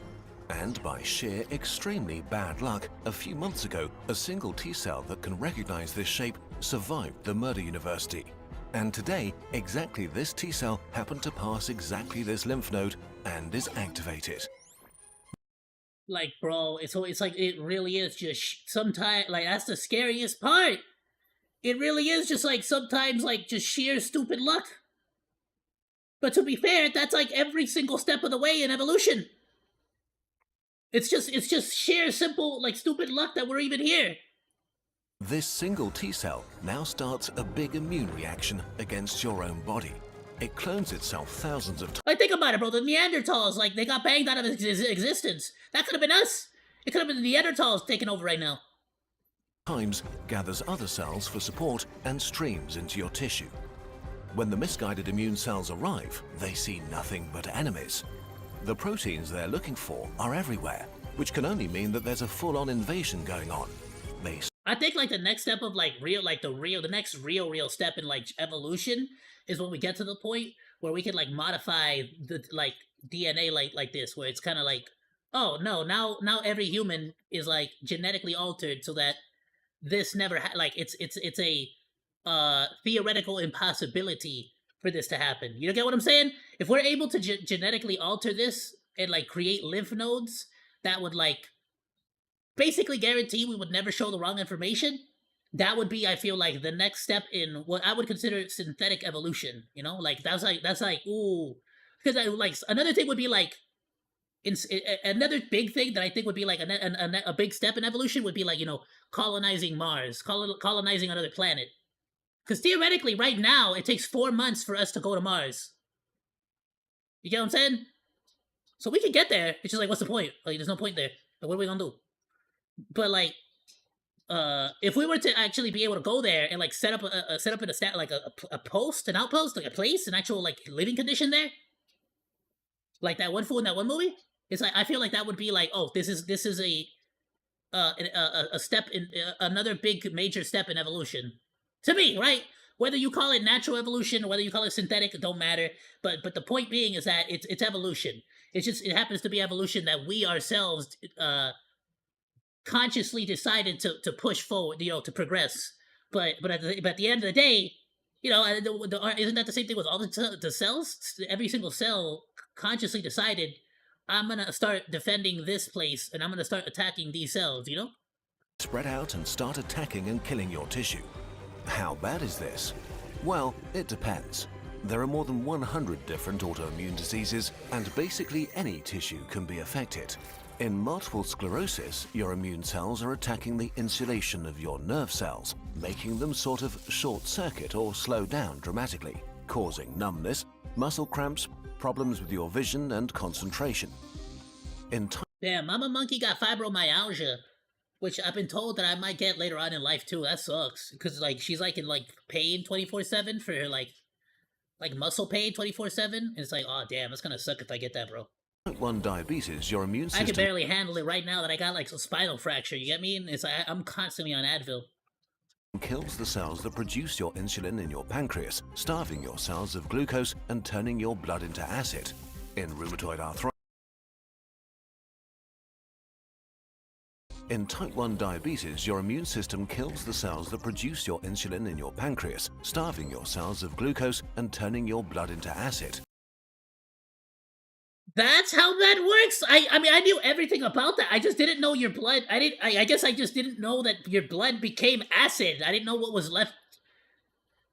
I didn't like, you know, I understood that the glucose was being. I didn't understand that that's what was left behind as a result. What the hell, really? That's kind of scary to think about, the fact that your blood can be turned into acid that quickly. That's some like anime magic shit where you like, I cast this spell that freaking turns on your glucose, that turns your blood into acid. You know what I'm saying? Didn't freaking that's how Dr. Doom died one time.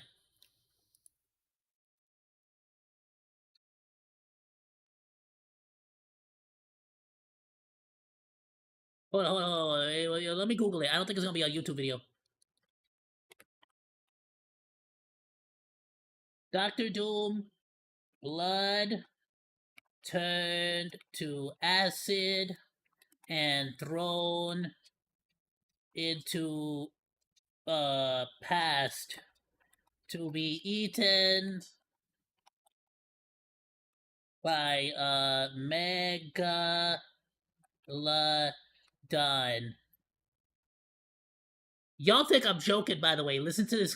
Dr. Doom, blood turned to acid and thrown into the past to be eaten by a megalodon. Y'all think I'm playing. This is an actual comic book strip. This actually happened in a comic book. And it was done by this fool. I forgot his name, but it's like this guy who basically is like he's basically like this entity that came from like the real world, like our universe, but was able to go into the comic book universe and he basically had so much power that he was able to like literally like this is him like he murdered a watcher. Like what? Like Watu the Watcher. Like he was so overpowered, it was insane that he literally, in one instant, Doctor Doom, one of the most powerful magicians, because Doctor Doom not only does he have his powers from the Fantastic Four, but he also has magic like Doctor Strange. He also uses the Doctor Strange magic on top of his like Fantastic Four powers that he normally has. He also uses Doctor Strange magic. But this guy was so freaking OP that he basically turned Doctor Doom's blood into acid, then he threw him back in the past to be eaten by a bunch of megalodons, bro. It was crazy. But Doctor Doom survived, though. He just, like, kept using magic to heal himself and keep himself alive as much as possible while literally having his limbs torn apart by the megalodons. But, like, whatever scraps of Doctor Doom were left alive at the very end, he used magic to try to, like, regenerate and try to stay alive for as long as possible. It was crazy, bro. It was crazy. And then he had to basically like survive in the past in Jurassic Park, basically, until he was able to heal himself all the way back, his limbs, to like cast the portal and go back into the future. It was crazy, bro. Cool comic. Y'all should read that one. In rheumatoid arthritis, angry cells invade your joints. Oh damn, my grandma had that. And literally start to Yo, shout out to my grandma. Rest in peace. dissolve She a real cartilage one and though. bone. Nah, she was gangster as hell. I just had to shout her out. She's crazy, dude. I love her so Lupus much. is a body-wide blitzkrieg that attacks literally every part of your body. She was old school gangster, bro. Causing painful, unpredictable, and widespread destruction with a variety of bad symptoms. And almost all autoimmune diseases come with crushing fatigue and exhaustion. Because when you're sick, your immune system tells your body to shut down and rest. Even if the immune system is itself the attacker, it still sends out the same orders. It feels like you have the flu, but the real enemy... Damn. So it really is just like effectively hitting the self-destruct button. But it was done by accident. It was done completely by accident. Just a fluke. Which is weird because you see that like, in many examples IRL, like the whole watch the entire Chernobyl event. You know what I'm saying? ...is your own body. The worst part about autoimmunity is that it never stops. Your immune system is a self-enforcing machine of destruction. The more enemies your initial autoimmunity cells encounter, the more cells they clone and activate. So its nature prevents lasting peace. Why is your body allowing this? Most, if not all, autoimmune diseases have a genetic component, but this is kind of weird. If some variants of genes are actively harmful to us, evolution should weed them out and make them less common. But up to 1 in 10 people in the industrialized world suffers from them. So why did they stick around? Well, when it comes to genes, we often have to work with trade-offs. At their core... Well, I feel like it's like one of those things where it's like, I feel like it's not necessarily that it's like, oh, this person passed on this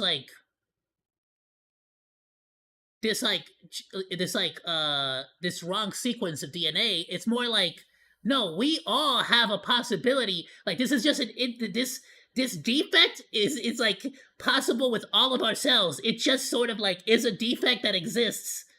Like, you get what I'm saying? Like evolution has not patched this out yet. You get what I'm saying? Like we don't got that update yet. Like that, like and it's kind of like we don't really got like an active like you get what I'm saying? Like we don't got active updates happening right now. It's kind of like every time you have a child, it's kind of like that's like sort of just the next patch, and you're kind of hoping. Or autoimmune diseases. You're kind of hoping that you patch the right things, and that there wasn't like sometimes you make a patch and like things get worse. It's kind of a roll, roll of dice there. Always mean that your immune system is more aggressive. And while this is mostly bad, until recently in human history, this was pretty great. In the past, infectious diseases were the most common cause of death. Terrible pandemics ravaged our cities regularly, sometimes decimating communities. Researchers analysed DNA samples from London cemeteries before, during, and after the Black Death pandemic that killed about half of the population. They found that individuals with gene variants that increased the risk for Crohn's disease seemed to have died at a much lower rate. What helped them against a deadly disease back then might make us vulnerable to autoimmunity today. I'm telling you, it's like, it's one of those things where it's just like, it really is just absolutely random dumb luck, random chance. Like, this particular, like, these particular people were born with, like, that particular genetic strain that gives you Crohn's disease, but protects you from the Black Plague. At the same time, though, that same exact sequence makes you vulnerable to autoimmune. And it's just really dumb luck whether, like, that particular person passes on the DNA sequence. But the thing is, like, it's at such a scale that it's like, it's not just one individual person. It's like millions of people, some of which carry the sequence, but they never had, like, the initial incident that activated it and caused the autoimmune disease. It's freaking wild. Evolution doesn't care about perfect solutions, it's only looking for good enough. If variants made it more likely to survive the deadliest diseases, why care if down the line this might lead to something else? If you have an autoimmune disease, you may only be alive because your ancestors carried these genes and survived a pandemic that wiped out their neighbors. And then, a hot second ago, we changed our world. Hygiene, antibiotics, vaccines, and modern medicine revolutionized our lives and how we die. So, you're not wrong, but here's the problem, right? A hot second ago, we changed our world. Hygiene, antibiotics, vaccines, and modern medicine revolutionized. Here's the problem, right? And this is a real thing. You can look it up. So the issue is that right now, because we keep having annual flu shots, not only are we losing our natural resistance to the flu, but the flu is gaining a natural resistance to flu shots and vaccines. They're gaining an immunity to vaccines while we are naturally losing our immunity to flu, to infections and diseases. And what makes this worse is that a lot of people will, like, sometimes, like, use hand sanitizer and then, like, wash their hands, or somehow they'll, like, get antibacterial soap. Like, here's the problem with antibacterial soap, right? It's good for your hands, yeah, theoretically, like, right, you're getting all the bacteria off. But the problem is that it goes into the sewers. It goes into the sewer systems, which is basically where all the diseases live, all the viruses, all the everything bad lives. So because we're introducing antibacterial stuff into all of that mess, we are killing off the weak diseases and the weak bacteria and the weak cells. So only the stronger ones that gain immunity to antibacterial soap and to, like, vaccines and stuff are basically able to spread into the world. It's freaking nuts the more you think about it. Again, it's like a double-edged sword in every aspect. It's crazy. Revolutionized our lives and how we die. So please, never, ever, ever, ever drop antibacterial soap or more specifically hand sanitizer into your sink. That is very bad for the overall. Like, of course, like, who the hell, like, what can we do, right? We're not gonna be able to stop it. Like, like, in order for us to actually make a real difference, it would have to be, like, as a society, we would have to start making changes in rules. You know what I'm saying? It's like, it's kind of like when the government tells you, like, hey, turn off your lights for a day so we can help the environment. And it's like, motherfucker, how about you turn off all the freaking, like, factories? Like, you turning off one of your freaking, like, factories or one of your, like, programs that creates pollution will like, make up for 10 years worth of my pollution for me, like, having lights in my house. Like, get the hell out of here. Or, like, driving my car. Like, get the frick out of here. So much so that most of us don't even think a lot about infectious diseases. And this is great. But now, this is why I keep telling people, like, I never forget how privileged and how absolutely, like, comfortable of a life I have. Like, we have, especially here in LA, in California, especially in the United States, like, we live such a privileged life. Like maybe in the future they're gonna get screwed over because, you know, the flu, like, all the viruses are gonna gain immunities to our vaccines, And all the people in the past definitely got screwed with the Black Plague and all that. But like right now, right here where I'm at, like bro, I don't care. What the hell? I don't even gotta wash my hands sometimes if I freaking like go. You know what I'm saying? If I really didn't need to, like I wouldn't have to. I do, right? And I go use hand sanitizer whenever I go to like the freaking CVS and they got it right there. I do it. But like, do I got to? Don't really got to, do I? But at the same time, like, you know, who am I to talk? I recently had a freaking, literally, freaking, like, at this point, it's like 2 months ago, perfectly healthy monkey, I freaking had 4 seizures back to back, and freaking broke a tooth and then fractured my spine. You get what I'm saying? Like, what, and for no reason, like, seemingly so far, for no freaking reason, because they did a scan on my brain and a scan on my other stuff, and then they found out, they were like, I guess you just had a seizure. Like, what the frick? Oh, cool. So that could just happen? That you could just seizure? All right, cool. I guess that's in my DNA. Left with genes. Good luck to all of the rest of my family in the future. I guess any kids that I have, I guess you just innately have that in your DNA. You could just potentially just seizure out. That make our immune systems more aggressive for no. Which, by the way, it makes me have a whole new appreciation, or should I say, respect, for people who have to actually deal with seizures on a daily basis. Even going through what I'm going through right now, I can't imagine. So I do not see how I would be able to imagine what having to deal with that on a daily basis would be like. You know what I'm saying? Like, I just don't, having to deal with this for this one short temporary time in my life makes seeing people who have to deal with it on a daily basis just look that much more like wow, you know, like just mad respect if you're able to like keep pushing, keep trucking, you know what I'm saying? Good reason. Add a bit of bad luck, and all these billions of nuclear weapons and kamikaze bombers take aim at the wrong target. You.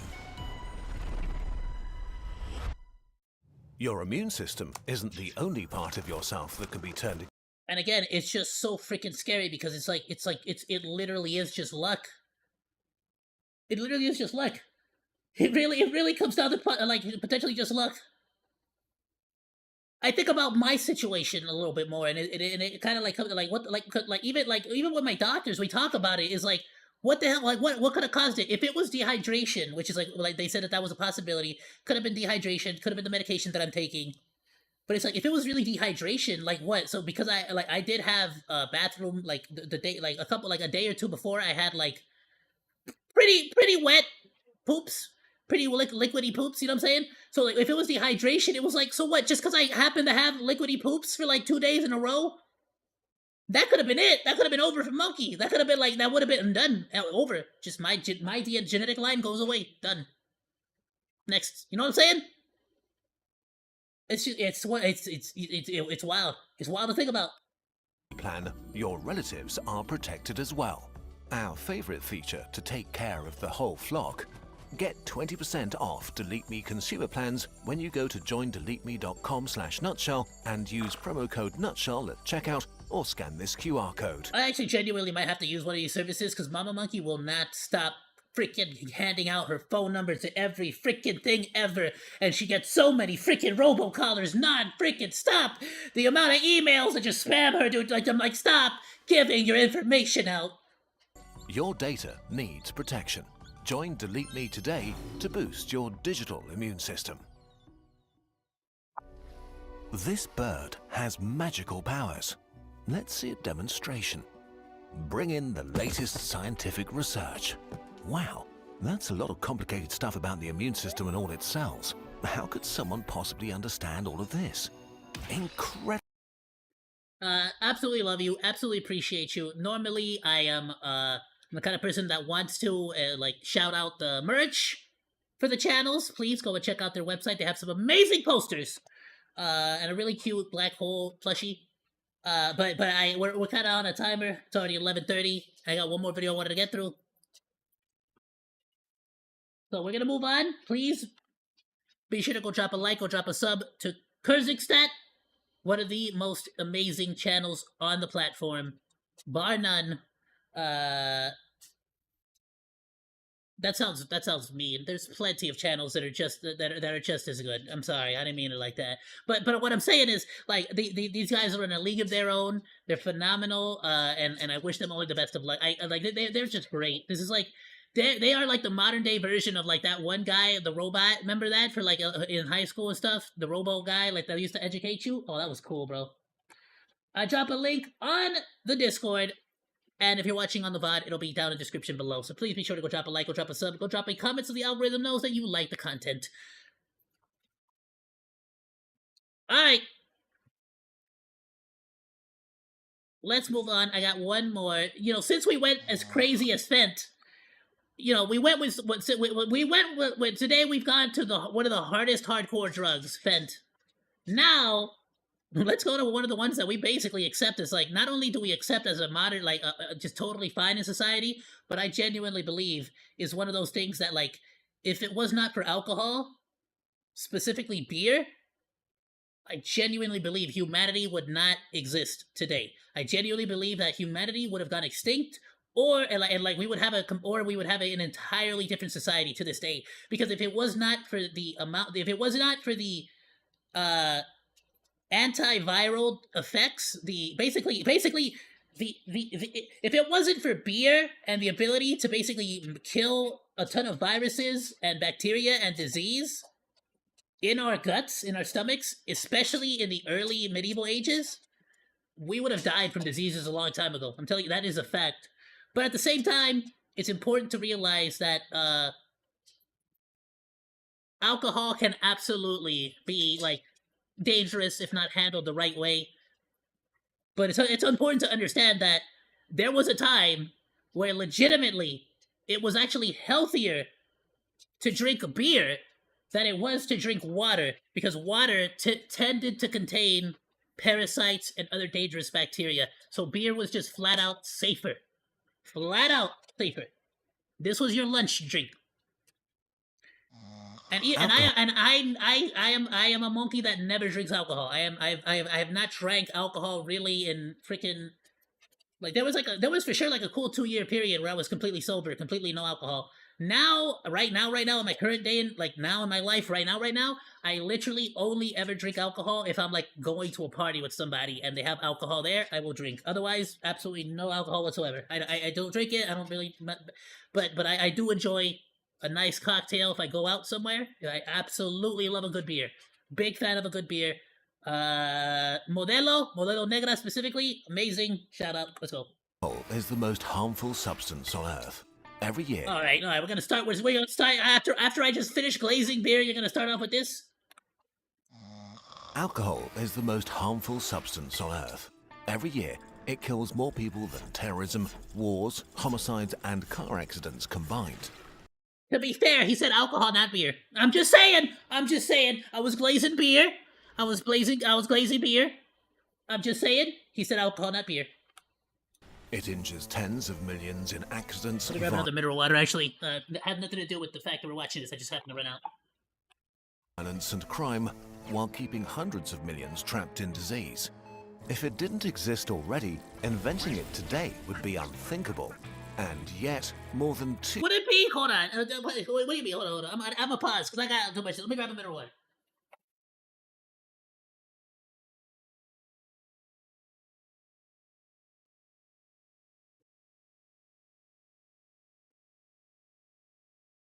I genuinely think, if, like, flat out, if, like, specifically beer, right, but in general, any kind of, like, fermented, alcoholic beverage, specifically, I think it's inevitable.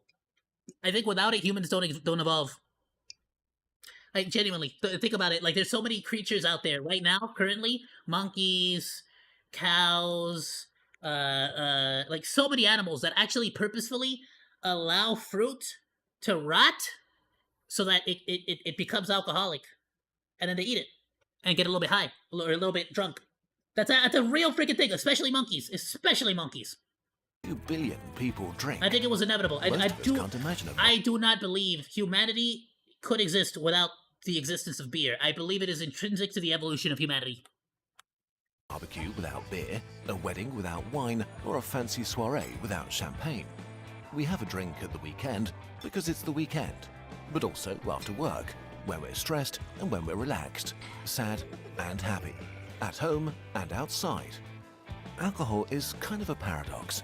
Why do we cling so much to the thing that harms us the most? You after one drink. Honestly, it's because we are evolutionarily programmed. We have an actual, genuine, symbiotic relationship with beer. It is actively keeping our stomachs on an evolutionary level scale, keeping us safe from certain bacteria and diseases. Actually, genuinely. Like when you start to think about it in like wider, bigger scales of like humanity as a whole, the whole like herd immunity and all that. Alcohol is a biological weapon that yeast produces during fermentation to wipe out its competition. In alcoholic drinks, it's mixed with water and flavored with everything from fruits to caramel. With just one sip, sextillions of alcohol molecules flood your stomach and small intestine. From there, they head to your liver, your primary detox center, and to other organs like the brain.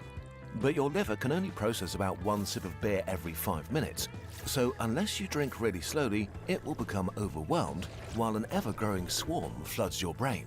Here. And I feel like this is exactly, that right there is the difference between what our ancestors were doing and us, because our ancestors drank way more beer, way more. But at the same time, they did not, like, we chug beer like crazy in a short amount of time. Like, you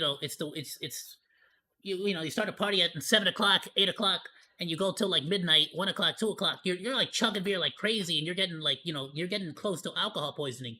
Whereas back in the old days, you took beer with you for lunch. You had it at lunch. You basically had beer for breakfast. You had beer for lunch. Then you had beer for dinner. You know what I'm saying? Like, it was like they spread it out. You know what I'm saying? Is where the chaos begins. The legion of intruders fills your brain and starts messing. By the way, I am not advocating for you to go and start drinking beer for lunch and for dinner and for breakfast. Like, obviously, right? We live in a different society now. We don't rely on beer and alcohol as much as our ancestors did. We have vaccines now. We have like actual better medication now. So we don't need it as much as we did. With neurotransmitters and receptors. Their sabotage is so complex that scientists aren't fully sure yet about all their mechanisms. But we know that alcohol numbs your neurons, making them slower, and disrupts their communication. This has several effects. It sedates you, melting away tension and stress. It stuns your prefrontal cortex, your center for decision-making and self-control, making you more disinhibited and prone to say or do things that you normally wouldn't. And it releases endorphins, feel-good molecules deeply tied to human connection. The chemical. And I've seen a lot of like scientists talk about how it's like it may have like what do you do when you get sick? You go to bed, you go to sleep, you rest. Like beer would knock you on your ass. Like you'd go to bed, you'd freaking chill out. You know what I'm saying? You'd sit down. So it kind of forced you to like go and rest, and that's why they tended to survive like a little bit more when it came to like diseases, when it came to like viruses, flu, all that kind of stuff. You know what I'm saying? Chemicals that we produce when we laugh, sing, or dance with others, and which help us turn fleeting moments into shared memories. So, after a drink or three, the world doesn't only feel lighter, it feels lighter with others. The invisible walls of insecurity around us begin to soften, and you find yourself becoming a little more you. Less afraid to talk, laugh, sing, or share joys and sorrows. Conversations flow easier, smiles last a little longer, and strangers can become friends or lovers more easily. So, for a while, I mean, that's a fact. I can't lie. I'm a very, I know it don't seem like it right on here, but actual IRL, I am like the dad of Comey Can't Communicate. Well, I basically like Comey Can't Communicate, but I'd say I'm a lot more like the dad. But I am like I am that guy. I am like the person that like whenever everyone's at a party, I find a chair, nice little table, I get a drink, and like that's it. Like I'm locked in. That's just my night, you know what I'm saying? Anybody can sit. If you want to talk to me, you can. Otherwise, I'm chilling. I'm big chilling. I don't really like, you know what I'm saying? I don't know. I don't really like go and like. I'm not a big talker. I'm really not. I'm very quiet. I'm a very quiet, very shy person, actually, IRL. Here, the entire point is for me to freaking yap. No duh. But, like, IRL, I'm super quiet. I'm super, super, super, I am the quietest. Like, no, I don't talk for, I never talk. I just never did. Even as a child, I freaking, I don't see much of a purpose to talking a whole lot. I tend to listen a lot more. But that's also a big problem for me. It's made me incredibly antisocial.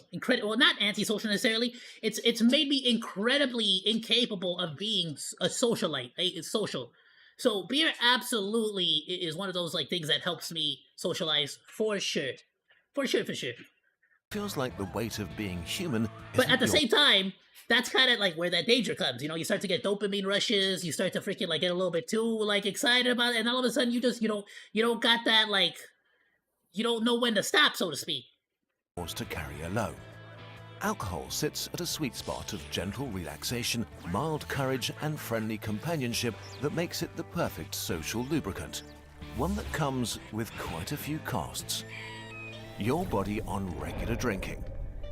For billions, these rounds become more frequent over time.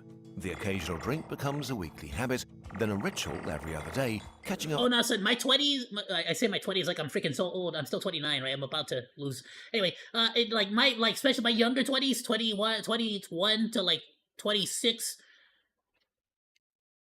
Bro, it was daily. No, I was drinking like a medieval freaking like peasant. Let's be real.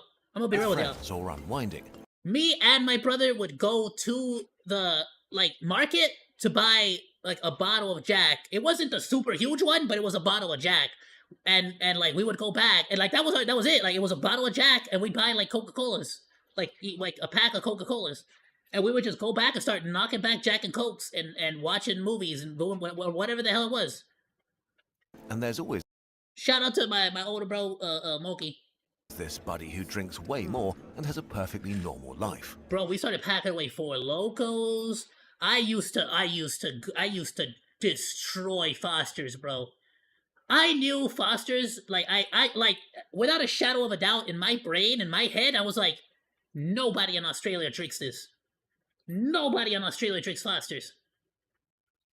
I didn't care. That was the biggest can of beer, bro. I love that shiz, bro. Foster's? Oh my goodness, bro. But as the rounds add up over years, I just like my hypocrisy. I would down Foster's while looking at the you old English, like the freaking the malt liquor, the tall boys, being like, nah, that's like for like alcoholics. That's for alcoholics, bro. I'm just getting my can of Foster's. It's not a double can. The damage builds up. The alcohol molecule can dissolve in water and fat, which allows it to invade almost every cell and tissue. And when your body breaks it down, it transforms into acetaldehyde, a chemical that's even more toxic than alcohol itself and that wreaks havoc on your tissues, cells, and DNA. In your brain, this shrinks your neurons and severs their connections, making it harder for different parts of the brain to communicate. As your brain withers, your memories fade, your thinking slows down, and your risk of dementia increases. When and how you drink matters. The younger you are, the wider the damage, and the more you drink in one go, the worse you'll make it. The human brain isn't full. And again, that's right where you get to those big problems. Is that in our society now, it's kind of like it's like a chug society, you know what I'm saying? Whereas medieval peasants used to like spread it out. It was just a drink. It's like Germany, you know what I'm saying? Like it's like what you have a beer with breakfast. Whenever I'm gonna be real with y'all. Whenever I go to Mexico and like I'm gonna go stay there for a month, for like with my family in the rancho out there, like really in the ranch, you know what I'm saying? I'm being dead ass. I will wake up in the morning, go downstairs for breakfast, and grandmama on Papa's side, she would have like I woke up, went down, sat down with all of my uncles, cousins, nieces, nephew, like the whole damn family is like lives in one freaking building over there, right? I had eggs. I had a cactus, like mixed with the eggs. I had beans, and I had a tecate, a beard. That was my breakfast. Damn near every day, bro. Like it wasn't eggs and cactus every single day, right? Sometimes we would have soup. Sometimes we would have other stuff. But I would be lying if I said I didn't have like a beer like here and there. Like it was just different there. Like that was just what you drank, and then like you hung out all freaking day, did whatever the hell you were gonna do. You know, do your business, and then you walk down the market. You guys grab yourself a 24-pack, and you go walk around the freaking village, and you just sort of go and visit all your favorite friends, all your favorite people from the village, from the ranch, and you just go talk to people. We went to the doctor. Talked to the doctor and the nurses, and we went to the freaking they had like a bull arena, like for like when they go like toreros and all that. We went and just hung out there, and just like there was a bunch of people there just chilling, big chilling, and then we would freaking like it was just that's just what you did, and like there was no problems. But then you come back here to LA, and it's just like, oh, you drink beer with breakfast. Oh, that's oh, you drink beer with lunch. Oh, alcoholic. Oh, you drink. But then you see these same freaking people at the nightclub, and within like 3 hours, they chug more alcohol than you've had in a week. Body wired until your mid-20s, so drinking before that age is like smashing wet cement. Like people need to learn moderation.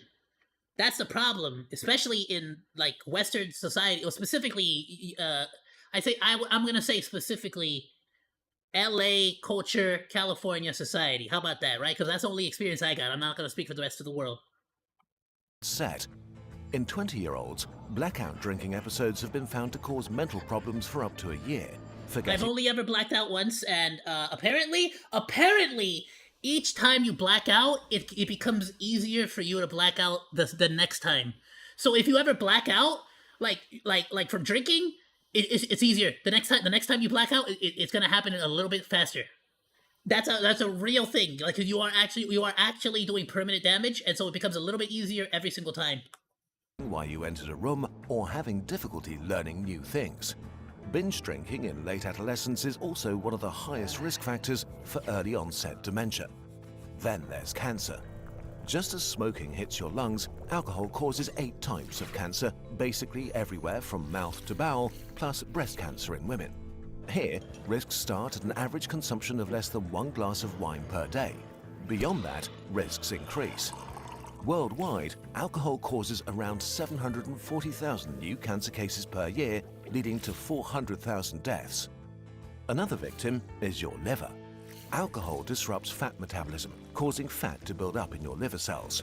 But this often has no symptoms, so you may go on drinking as your liver slowly turns to fat, swells with inflammation, and starts to fail. The final stage is cirrhosis. Your liver is full of scars and barely functioning. I'm gonna be real with y'all. I got a cheat code when I was younger. So yeah, I already mentioned this. I got ancestry all over the freaking place, right? Technically, if you go far back enough, I do. But even my IR, like, so I don't want to get too far into it. How about this? Technically, I've said this before. Technically, my Mexican last name is actually German. Because apparently, and it's actually not only German, but it's actually a pretty, like, there's a lot of Mexicans with the same last name. But specifically my last name is apparently a last name that was given from, Germans would have serfs, which are basically like a slave, but it's a slave because they owed you money. You know, they were indebted to you. And they would basically transfer these debts to Spaniards. So basically they would sell their serfs or transfer their serfs over to the Spaniards, and then you were a serf, so you had to freaking, like, if you were a serf, they took away your last name and they gave you a last name that was of a serf. Kind of like how Jon Snow, they took away his last name and named him Snow, even though he should have been a Stark, really. But it's same thing. And so basically, my ancestry goes all the way back to Germany, right? So even at the height of my drinking, I got a freaking liver test done, and they were like, wow, you have a phenomenal liver. And I'm like, how? I legitimately, like, even the doctor was like, what the hell? I'm like, no. I'm like, you sure? I'm like, he's like, I legitimately looked at it, like, told him, like, I drink a lot, like, doc, like, this, like, I love beer. I was like, oh, I'm like, are you sure? And he's like, no, you got phenomenal results, like, not to, I'm like, okay, all right. Bro, he should have never told me. He should have never told me that, bro. I got so much confidence to keep drinking. This might take over 10 years, but once it appears, it's largely irreversible. Every year, 600,000 people die because they have a liver destroyed by alcohol. Drinking also weakens your heart, raises blood pressure, and increases the risk of stroke and thrombosis, leading to another 500,000 deaths from cardiovascular diseases every year. In terms of looks too, alcohol damages cells around your body, including your skin, which looks older sooner. And not only does alcohol Damn, bro, blame it on the alcohol. contain a lot of calories itself, it also makes many people very hungry. Drinking is a huge source Again, at medieval times, you wanted calories. You wanted calories in medieval times. of weight gain and increases the risk of obesity, opening the door to a cascade of other health problems. When scientists crunch these numbers, they see that health problems can start at about 1 beer a day, and that the chances of premature death start rising significantly at around 3 beers a day for men and less than 2 for women. If this sounds like a lot to you, maybe look around. In the EU, the average man drinks the equivalent of almost 3 beers a day. The average woman, almost 1. Similar figures apply to much of the world, especially the West. There's no other drug we consume that gets so close to the edge of harm. It isn't only your body. Alcohol is unique for another reason: its unmatched ability to destroy others. It's just so wild to me to see all of this, and then like you see, and to be fair, right? I should also check out the video. I think Kazakhstan also has one on Mary Jane, marijuana, but like it's just weird. It's just wild to see this as like so intrinsically, like think about it, like you can go to war, you can go and die in war before you're allowed to drink these freaking beers. You get what I'm saying? But like on top of that, like there's so many people actively like anti-marijuana and anti like all that stuff, while like being so cool and okay with like beer. Alcohol causes a staggering I'm not amount of saying accidents. either or is like worse or bad or anything like that, but I'm just saying it's very interesting that that's how it's just like the way things have gone. You know what I'm saying? The numbness and disinhibition of a few drinks can morph you into a clumsy critter eager to take really stupid risks on a balcony, at sea, or on the road. Every year, Yeah, but that's a skill issue, Dio. That's like a you know what I'm saying? Like that's not a disease. That's not like the alcohol doing it. At that point, that's just like either like something's wrong with you, like something led to that. You know what I'm saying? alcohol-fueled accidents kill 500,000 people, 300,000 of them in car accidents. But more than half of the people That's less to do with alcohol and more to do with the fact that that person's just stupid. You get what I'm saying? That's Darwin Awards. who died in those crashes didn't drink. They just died because someone else.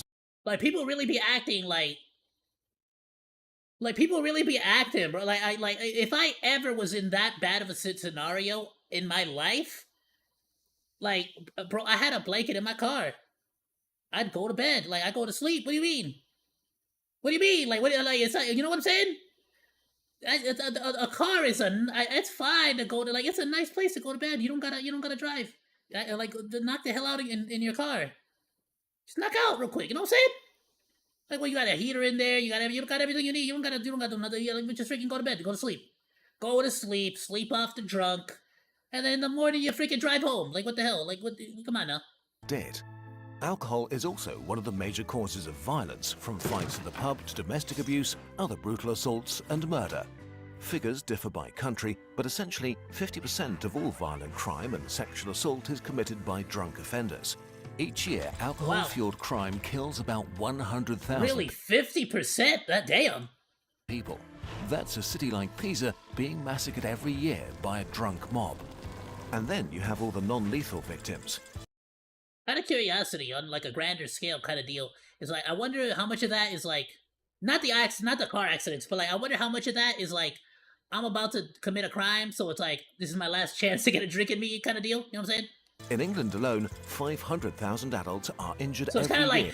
like it's not really like you know it's not like he drank a beer and went to go commit a crime. You know, he didn't like you know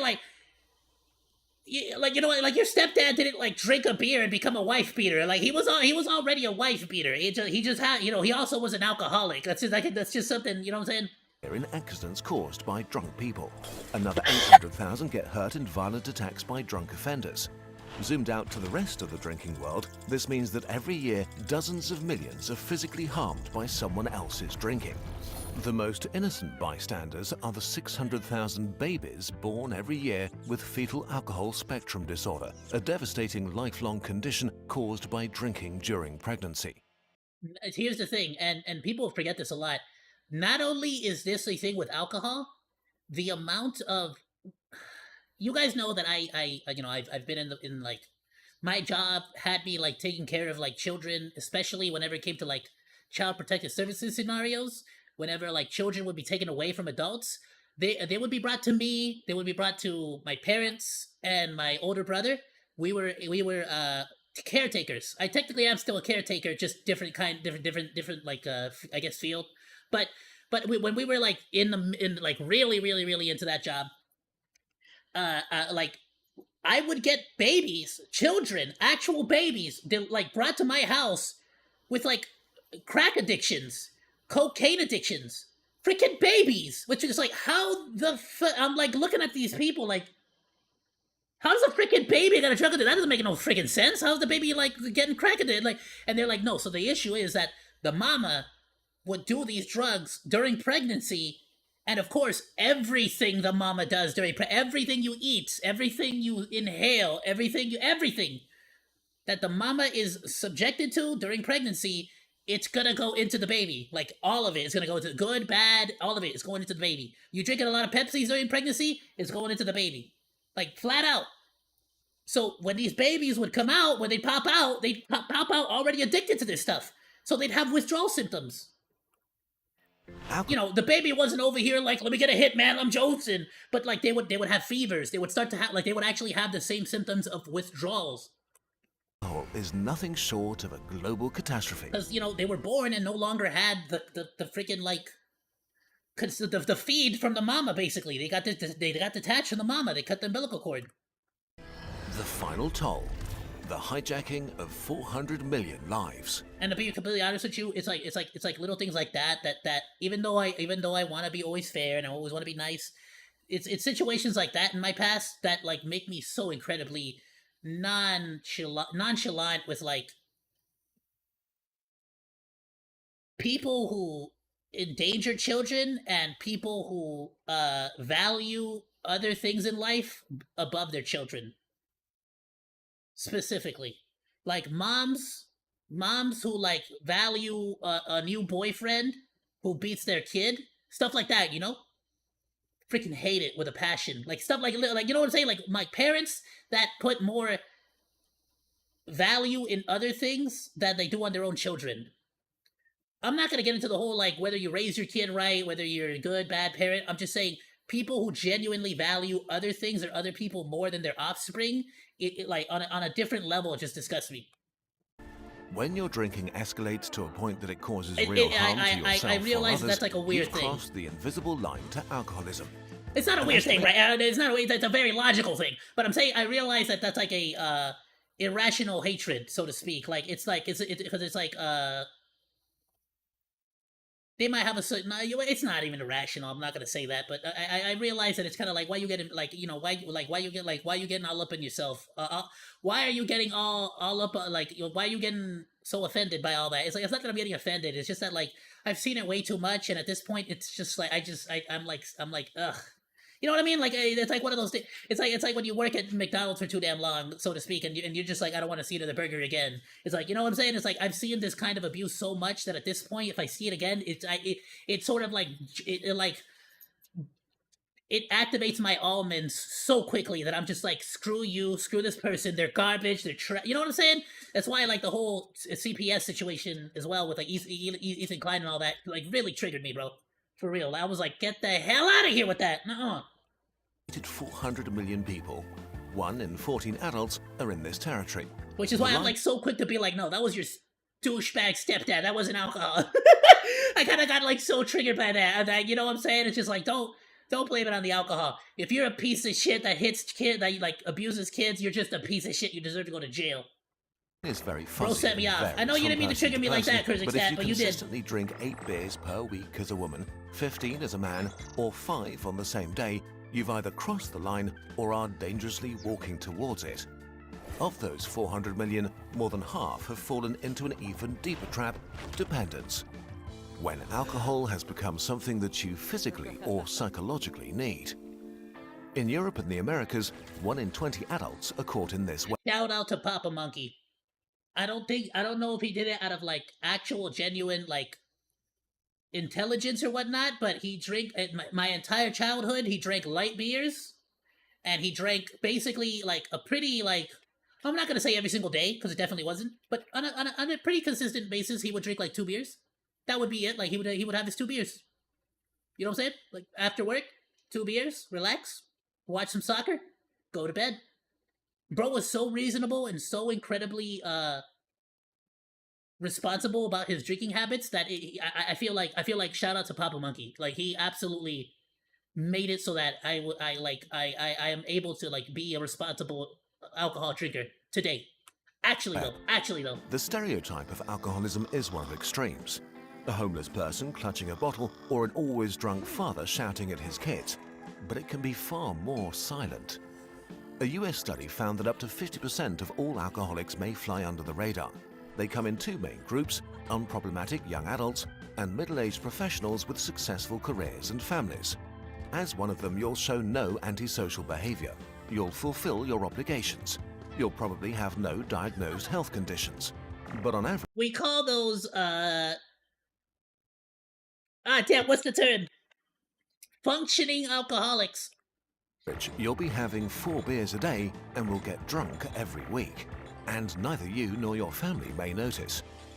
No one questions a drink at dinner, after work, or at a party. But it's exactly that that makes alcohol so dangerous. No other He's not wrong. He's not wrong, to be fair. Drug is so widely accepted, casually consumed, and easily ignored. So, okay. And it's like these same people are the people who will look at somebody who buys one tall boy, like a ye old English, and be like, what an alcoholic. Like, you know what I'm saying? Like they be seeing somebody drink one freaking old boy, and they'd be like, what an alcoholic. I can't believe it. And then meanwhile, they're over here chugging, wine like a... After this, a pact with the devil. We made a pact with alcohol to help us solve one of the greatest challenges of being human. Human interaction is messy. We long for closeness, but we're also anxious, awkward, and wary of each other. Am I talking too much? Do they actually like me? What if I say something stupid? There are many ways to navigate this. Alcohol is not the solution, but it is definitely one of them. It is a real and effortless solution to the problem of connecting with others. Studies confirm what we've known for millennia. Modest quantities of alcohol help strangers bond. And individuals who drink moderately and socially tend to have more friends, closer friendships, and higher levels of trust in others. So if we want to step away from alcohol, we need to be honest about what we gain from it. For millennia, we've been giving it our health and years of our lives. And in return, alcohol gave us confidence, connection, and celebration. But right now... the hell kind of method of drinking alcohol was that? You saw this that? is changing rapidly. Young health and years of our lives. And in return, alcohol... I mean, it makes sense, right? Because you would be able to, like, ferment a large batch of alcohol inside of a jar like that. I never thought about, like, 3 ancient peeps, like drinking out of a straw out of it together. I figured they just, like, scooped it out in a cup or something. You know what I'm saying? I don't know. Gave us confidence, connection, and celebration. But right now, this is changing rapidly. Younger generations, and especially Gen Z, are drinking far less than their parents did. In the US, the share of 18-year-olds who have ever tried alcohol has dropped by 25% in the last decades. Binge drinking in adolescence has plummeted by 50%. Okay, but to be fair though, let's also be fair though, right? Like, it's like, you can see almost the exact opposite graph when it comes to like opioids. You know what I'm saying? To be fair, as well as like marijuana and like, other stuff. So it's kind of, you know what I'm saying? Like... And even in countries like Germany or France, where beer and wine have always been part of the cultural DNA, alcohol consumption is falling. And that's a victory. Fewer accidents, fewer hospital beds filled, fewer lives quietly derailed. But at the same time, You think that's why so many people are so pissed off on Twitter all the damn time? Like, we just stopped drinking in society, so it's like everyone's just angry all the damn time? Other things have been falling too. The share of young people who see their friends almost every day has plummeted by 50%. Oh, that's a fact. Not only that, but dating. Dating has absolutely been destroyed. But to be fair, not only has dating been destroyed, but expectations on both sides have exponentially been like increased in because like the only I feel like because the only actual like exposure to dating is like based off of like, you know, animes, movies, video games, books, even novellas. You know, you too, ladies. I'm not freaking mailing just the men and the gamers. Like, let's be real.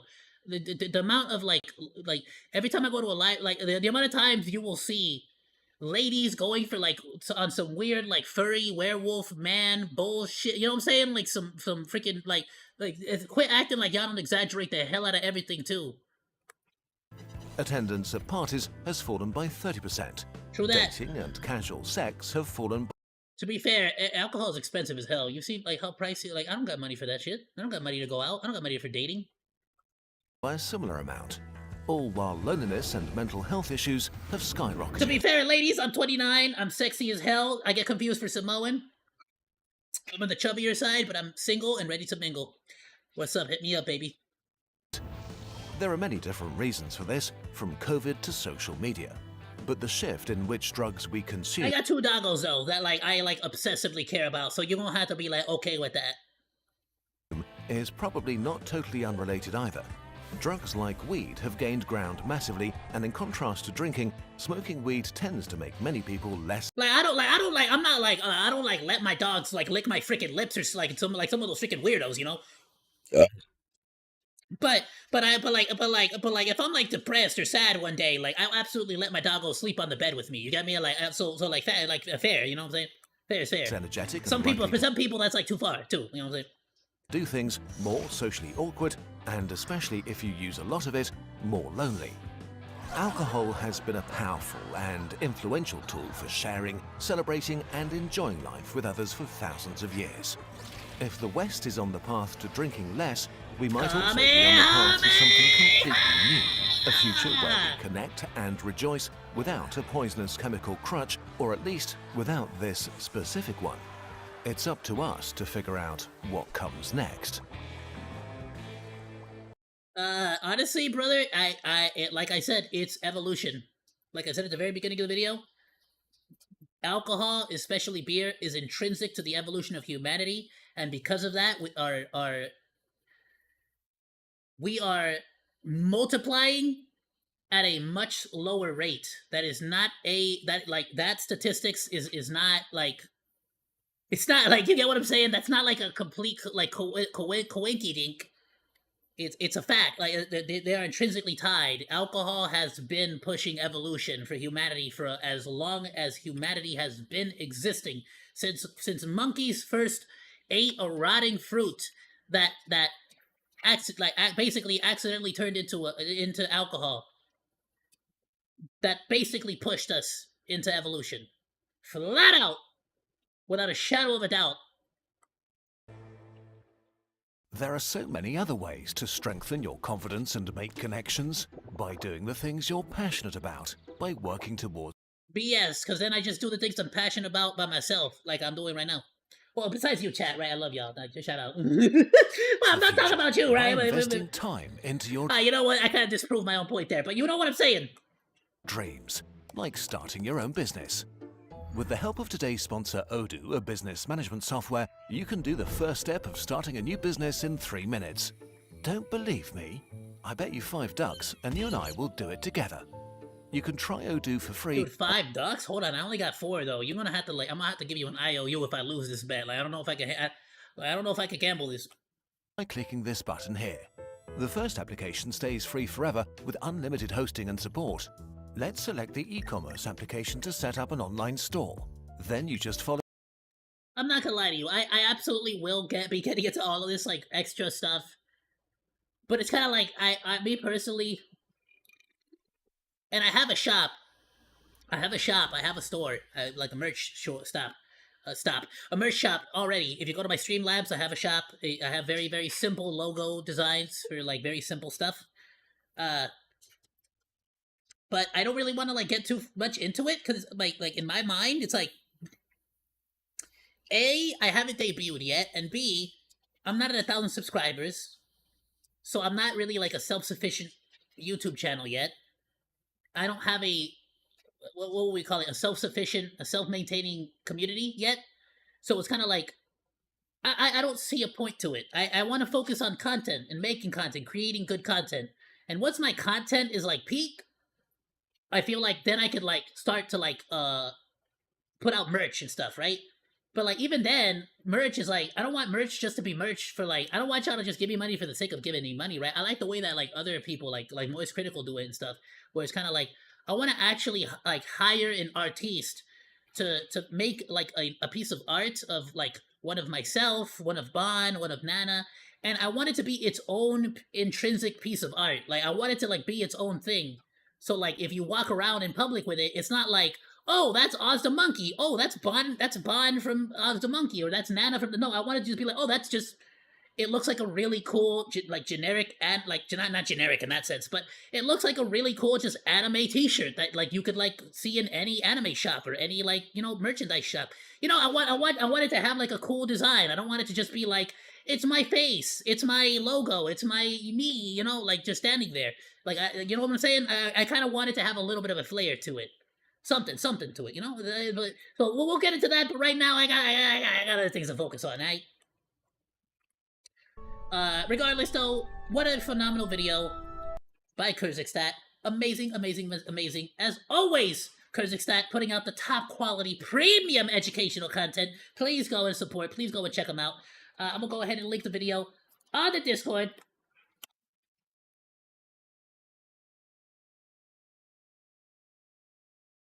Bam. And if you are watching on the VOD, it'll be down in the description below. Please be sure to support Kurzixstat, and be sure to like, drop me a like, drop me a sub too. You know what I'm saying? Show some support. Let's get to 1,000 before the end of the year. We getting there, baby. We getting there. We're at 621. Thank you all so much for all the support. You guys have absolutely made. Y'all make a monkey happy. I'm really freaking happy. Like, thank y'all so much for all the support you've given me. Every single one of you was amazing. Have yourself a wonderful rest of your day, night, morning, evening. Hold on, let me say goodbye on the VOD first, right? Like, goodbye, everyone. Have a down in the description below. Goodbye. But to everyone who's like here in live with me on the stream, thank you so much. Really, like, all things considered, it's been so much fun. Even while I'm injured and messed up, and I got the flu right now.